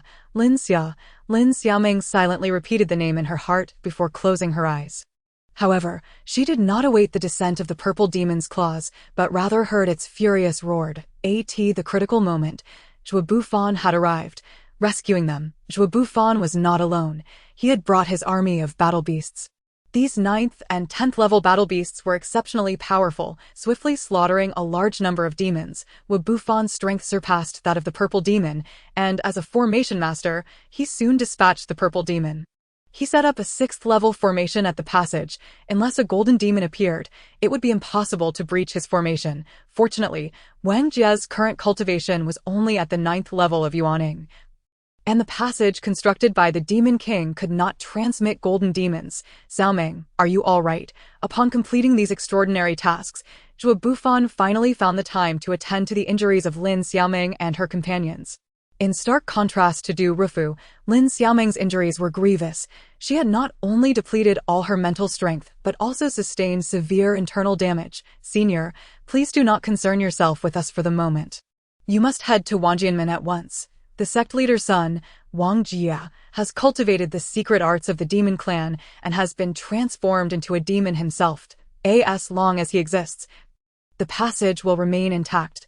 If you eliminate him, obliterating him entirely, the path for the demon clan to this realm will shatter, thus preventing their arrival." Zhuo Bufan replied, I shall go to Wang Jianmin and slay Wang Jia immediately. Meanwhile, turmoil reigned within Wang Jianmin. The sect leader had been poisoned by his own son, Wang Jia, who subsequently usurped the leadership and placed all dissenters under house arrest. Wang Jia was currently in the forbidden grounds of Wang Jianmin, where the remains of the divine beast, the azure dragon, were sealed. This was a true celestial beast, and should Wang Jia manage to integrate its remains, his power would undoubtedly surge. At that point, the passage he formed with the Demon King would be capable of accommodating golden demons, and the Demon King would descend into the mortal realm. This would spell catastrophic disaster for the world of mortals. Wang Jia, possessing considerable strength and the sect's sacred artifact, quickly unsealed the remains. As the seal broke, the corpse of a colossal dragon emerged before him, and he gazed upon it with avarice, licking his lips in anticipation. He then activated the secret technique to fuse with the dragon's remains. As he absorbed a single claw, his power surged dramatically. However, just as he was about to fuse with more, he was interrupted by none other than Zhuang Yu, the master of the demon Dao. Zhuang Yu had suspected foul play upon realizing that Wang Jianmin had not acted against the demons, prompting him to infiltrate the sect. Upon discovery that the sect leader was dead and Wang Jia had taken command, he perceived this as an opportune moment to seize the dragon's remains. Knowing the demon incursion would render cultivators preoccupied with their own affairs, little did he anticipate that Wang Jia would be in the process of fusing with the dragon. "You detestable human, how dare you interrupt my fusion? I shall slay you." Wang Jia seethed with fury. Sensing something amiss in Wang Jia's words, Zhuang Yu pondered the implications. Was Wang Jia not human? There was no time for contemplation. As Wang Jia was already launching an attack, before Wang Jia had completed his fusion, he was evidently no match for Zhuang Yu. However, now, Zhuang Yu found himself outmatched by Wang Jia, and after several exchanges, he was swiftly defeated. Fortunately, Master Qi from Tianji Mountain arrived just in time to prevent Wang Jia from continuing his fusion with the dragon. Though Qi and Zhuang Yu together could not contend with Wang Jia, they managed to buy some time. When Zhuo Bufan reached Wang Jianmin, both Zhuang Yu and Master Qi were severely injured. While Wang Jia continued his fusion with the dragon, Zhuo Bufan immediately intervened. Fortunately, Wang Jia was no match for him, and within a few exchanges, Zhuo Bufan gained the upper hand. Meanwhile, outside the city of Wanjian, Lin Xia found Lin Xiaoming at last. "Miss, you appear gravely injured. Allow me to escort you back to the city for healing." Upon seeing Lin Xia, Lin Xiaoming embraced him, exclaiming, "I thought I would never see you again." Lin Xia gently stroked her head, saying, "But here I am now. Let us return so you may heal." Lin Xiaoming nodded, then inquired, "What is the situation at Wanjianmin?" Having rushed to find Lin Xiaoming out of concern, Lin Xia had not visited Wanjianmin and thus was unaware of the circumstances there. "Rest assured, Master has received the message you sent back with Zhuke. He has already hastened to Wanjianmin and should encounter no mishaps." Lin Xiaoming nodded, but suddenly furrowed her brow, gazing intently at the entrance of the passage. Du Rufu, following her line of sight, gasped, "The passage seems to have stabilized further. I have an ominous feeling about this." It was then that Lin Xia realized Du Rufu was present, and his cultivation appeared quite formidable. A golden head emerged from the passageway. "This is bad. It is a golden demon." Lin Xia, flee. However, it was already too late. The golden demon effortlessly shattered Zhuo Bufan's grand formation and unleashed a barrage against the 9th and 10th tier battle beasts hovering above, annihilating them in an instant. Such was the power of the golden demon, and this one was merely at the initial stage. Faced with the golden demon, Lin Xiaoming and her companions lacked even the capacity to resist. Forced to watch helplessly as the golden demon decimated the army of battle beasts that Zhuo Bufan had brought, the golden demon regarded Lin Xiaoming and Du Rufu, slowly stating, "Your strengths are barely adequate. I shall transform you both into demon beings." The golden demon lunged at Lin Xiaoming first. In a desperate attempt to protect her, Lin Xia stepped in front of Lin Xiaoming. Impudent human. The golden demon merely swiped its paw, capturing Lin Xia and biting him before tossing him aside. Lin Xia, the demon's venom would infect him, causing him to perceive himself as a demon and thus become one. After biting Lin Xia, the golden demon advanced toward Lin Xiaoming, its claws poised to grasp her, only to be interrupted by a punch from Lin Xia. Chapter 075. The death of Lin Xia. Irritated by Lin Xia's defiance, the golden demon declared, You are on the verge of becoming a demon being, yet you remain restless. I shall end your life now." With that, it struck at Lin Xia. No, Lin Xiaoming screamed in terror. Yet the golden demon's claw pierced through Lin Xia's heart, extracting and crushing it. Lin Xia, ah! Lin Xiaoming's wail echoed through the heavens. Somewhere within her, a surge of strength propelled her to Lin Xia's side, where she held him tightly, gazing at the emptiness of his chest. Paralyzed by the pain, her mind fell into a void. "Miss, I can no longer protect you." His destiny had been to safeguard Lin Xiaoming. But as he witnessed her growing strength and independence, he felt increasingly inadequate. Despite his relentless efforts to enhance his cultivation, he could never match her pace. Ultimately, it was not he who protected Lin Xiaoming, but she who had come to protect him, a sentiment he loathed. Now, in the face of death, he felt a strange joy, yet the sight of Lin Xiaoming's sorrow brought him profound sadness. All he wished for was to see her smile. "Miss, do not weep for me. I hope you will forget me and live joyfully each day." Lin Xia's breath grew unstable. He believed Lin Xiaoming would survive this trial. After all, she was one of the 3 kings of the celestial realm. How could she perish at the hands of a mere demon? Lin Xiaoming sobbed. You cannot die. Her world could not exist without Lin Xia.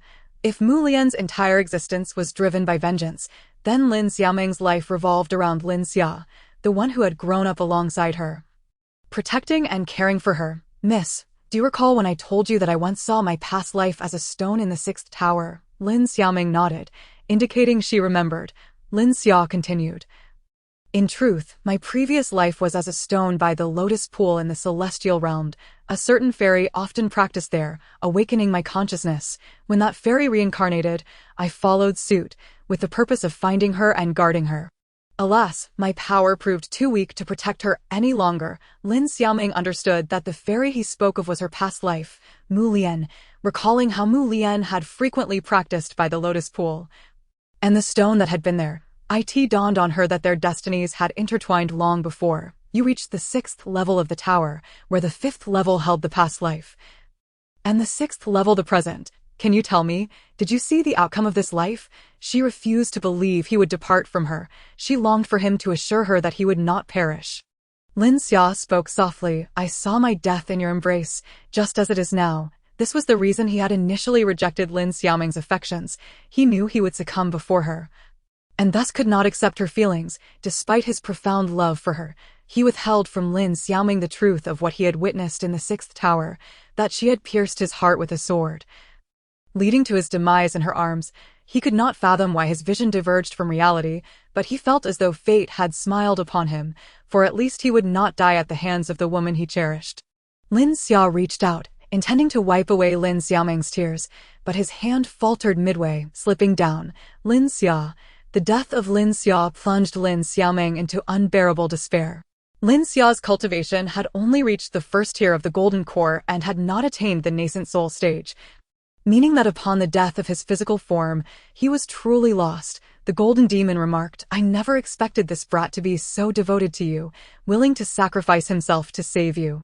Alas, you shall still be transformed into a demon being." At that moment, Lin Xiaoming was oblivious to the golden demon's words. She unleashed a mournful cry, a dragon's roar resonating through the heavens, as a lotus flower's phantom materialized behind her.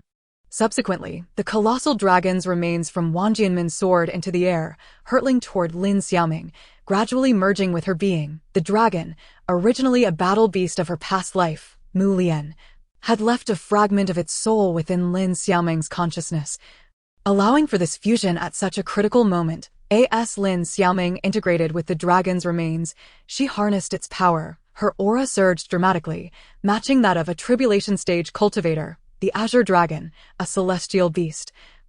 She would ascend to immortality. The golden demon, sensing the sudden shift in Lin Xiaoming's power, was struck with fear.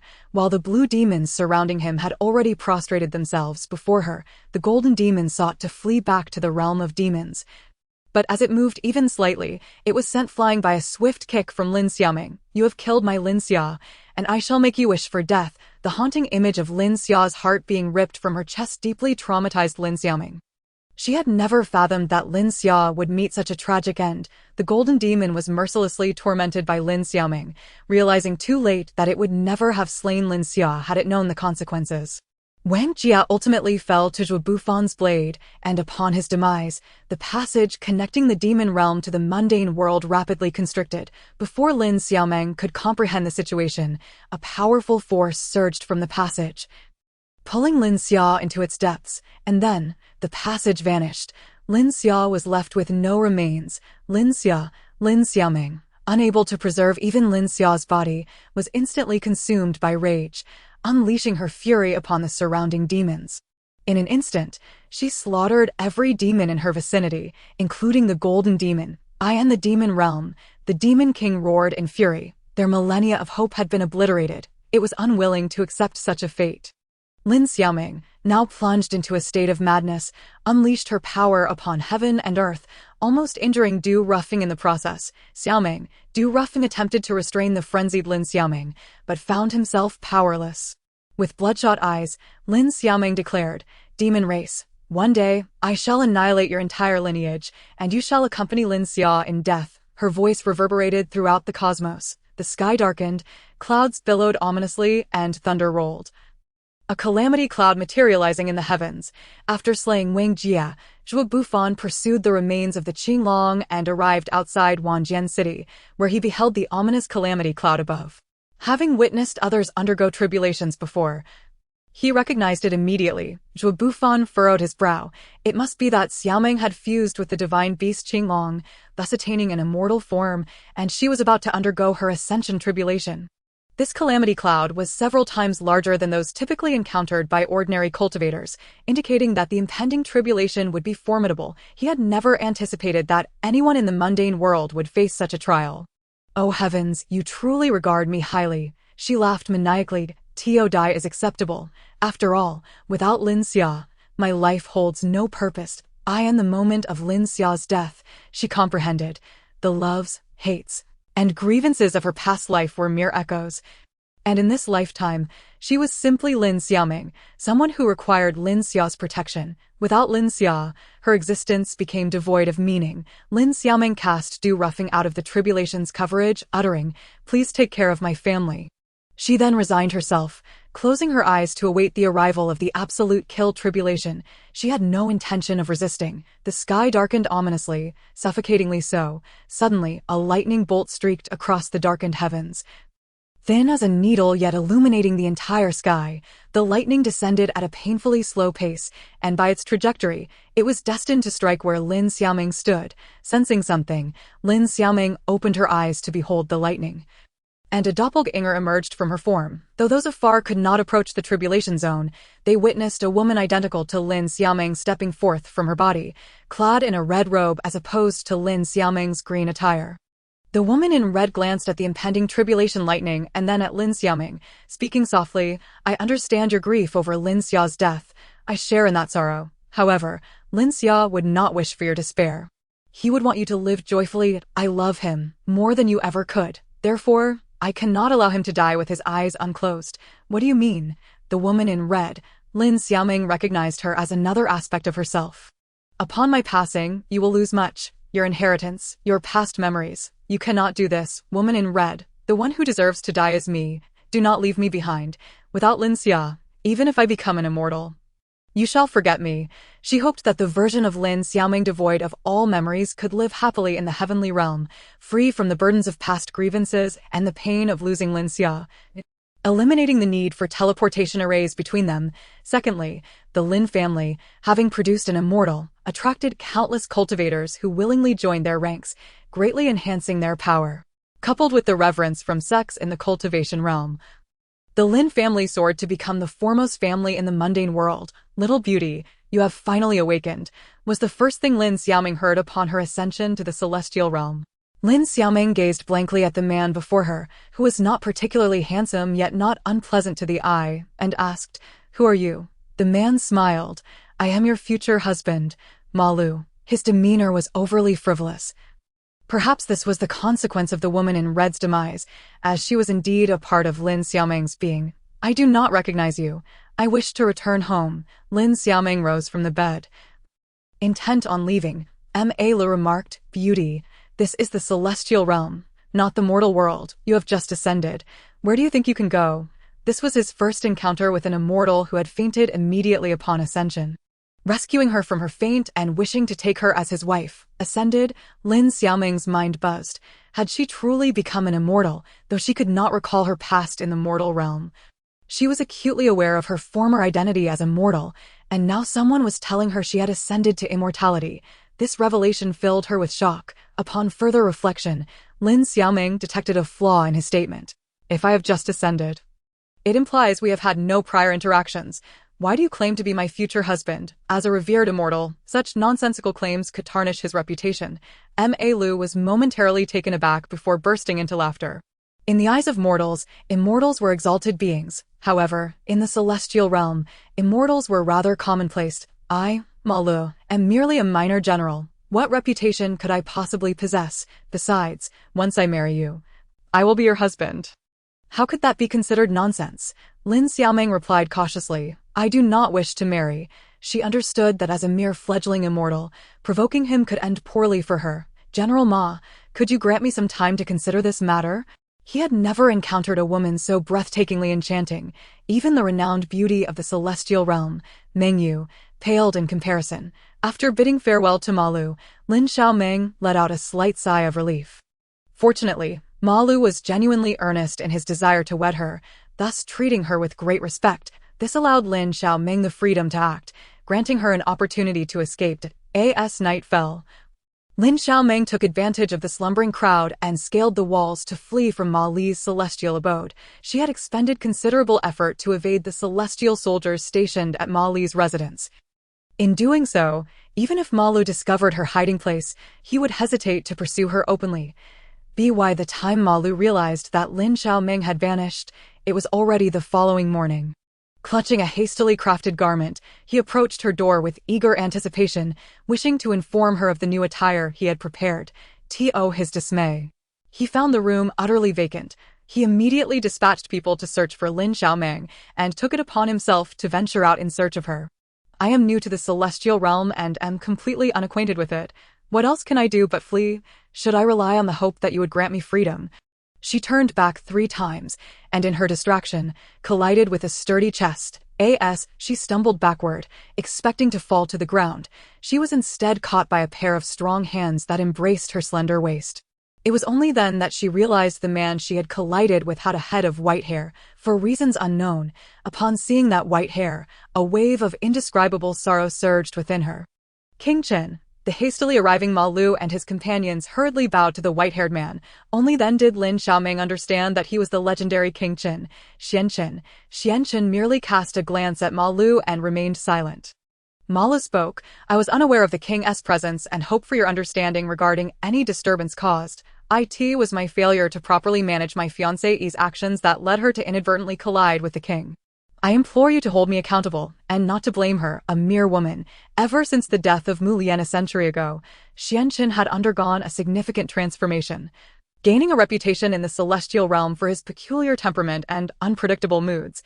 Ma Lu feared that Xian Chen might strike Lin Xiaoming with a lethal blow. Hearing Ma Lu defend her, Lin Xiaoming's perception of him shifted somewhat. However, this was insufficient to sway her heart towards marrying him. Observing Ma Lu and his companions kneeling in fear, she curiously remarked to Xian Chen, "It seems they are quite afraid of you." Taken aback by Lin Xiaoming's lack of trepidation, Xian Chen inquired, "Do you not fear me?" Lin Xiaoming smiled and pointed at Ma Lu, saying, "You are not him, nor are you forcing me into marriage. Why should I fear you? Moreover, had it not been for you, I would have already fallen to the ground. I believe you are a good person." For reasons unknown, Lin Xiaoming found Xian Chen to be quite approachable. "He is forcing you into marriage? My name is Lin Xiaoming, and I have just ascended from the mortal realm." She gestured towards Ma Lu. "He ascended before me, possesses greater cultivation, and holds a higher status, yet he insists on marrying me against my will. Left with no choice, I could only flee. Had I not encountered you, I would have already been captured by them. If the king would be so gracious as to rescue this humble woman." Calming his emotions, asked, "You say you have just ascended from the mortal realm. Could you share with me tales of that world?" Lin Xiaoming thought to herself, "I remember nothing. How can I recount stories of the mortal realm?" Without hesitation, Xian Chen agreed. "Yes, Mu Lian had been reincarnated in the mortal realm for a century, and he was eager to uncover any news about her, although this woman before him could not bring him tidings of Mu Lian. With the formidable Xianchen at her side, Lin Xiaomeng boldly embraced her newfound role as a cunning fox. A subtle smile graced Xianchen's lips. He found this woman to be quite intriguing. Should it? Lost in thought, her feet suddenly touched the ground. Lin Xiaomeng stood dazed for a moment before realizing they had arrived home. "I asked this your celestial abode." Her eyes sparkled with excitement. M.A. Li's general's mansion and Xuanchen's royal residence were incomparable. "You treat me well." Xianchen contemplated for a moment and replied, "You may consider it that way. By the way, you must not let others know about your azure dragon formed. Not release your dragon aura again." Lin Xiaoming questioned, "Could it be that this sword is a rare treasure?" Xianchen nodded at Lin Xiaoming, stating, "This is the ancient artifact Chuanyun sword. It is indeed a divine weapon." While the weapon I wield is merely a celestial instrument, a divine weapon, Lin Xiaoming picked up the Chuanyun sword, feeling an inexplicable wave of sorrow wash over her at the sight of it. Possess formidable skills and are a good person. Remembering how he had saved her and provided her sanctuary, she felt he was indeed commendable. "That is not what I meant." Lin Xiaoming was perplexed. "Then what do you mean? Is there a higher offer?" Lin Xiaoming raised her bid once more. The lady from the 5th VIP room shook her head in resignation. If it were a celestial artifact, spending over 600,000 would be worthwhile. However, she felt that the dress was unworthy of Miss Shangguan. Perhaps it would be best to spare her the expense. 860,000. Shangguan Ziluo glared at Lin Xiaoming. "Do you insist on competing with me?" She said nothing and angrily retreated to VIP room 3.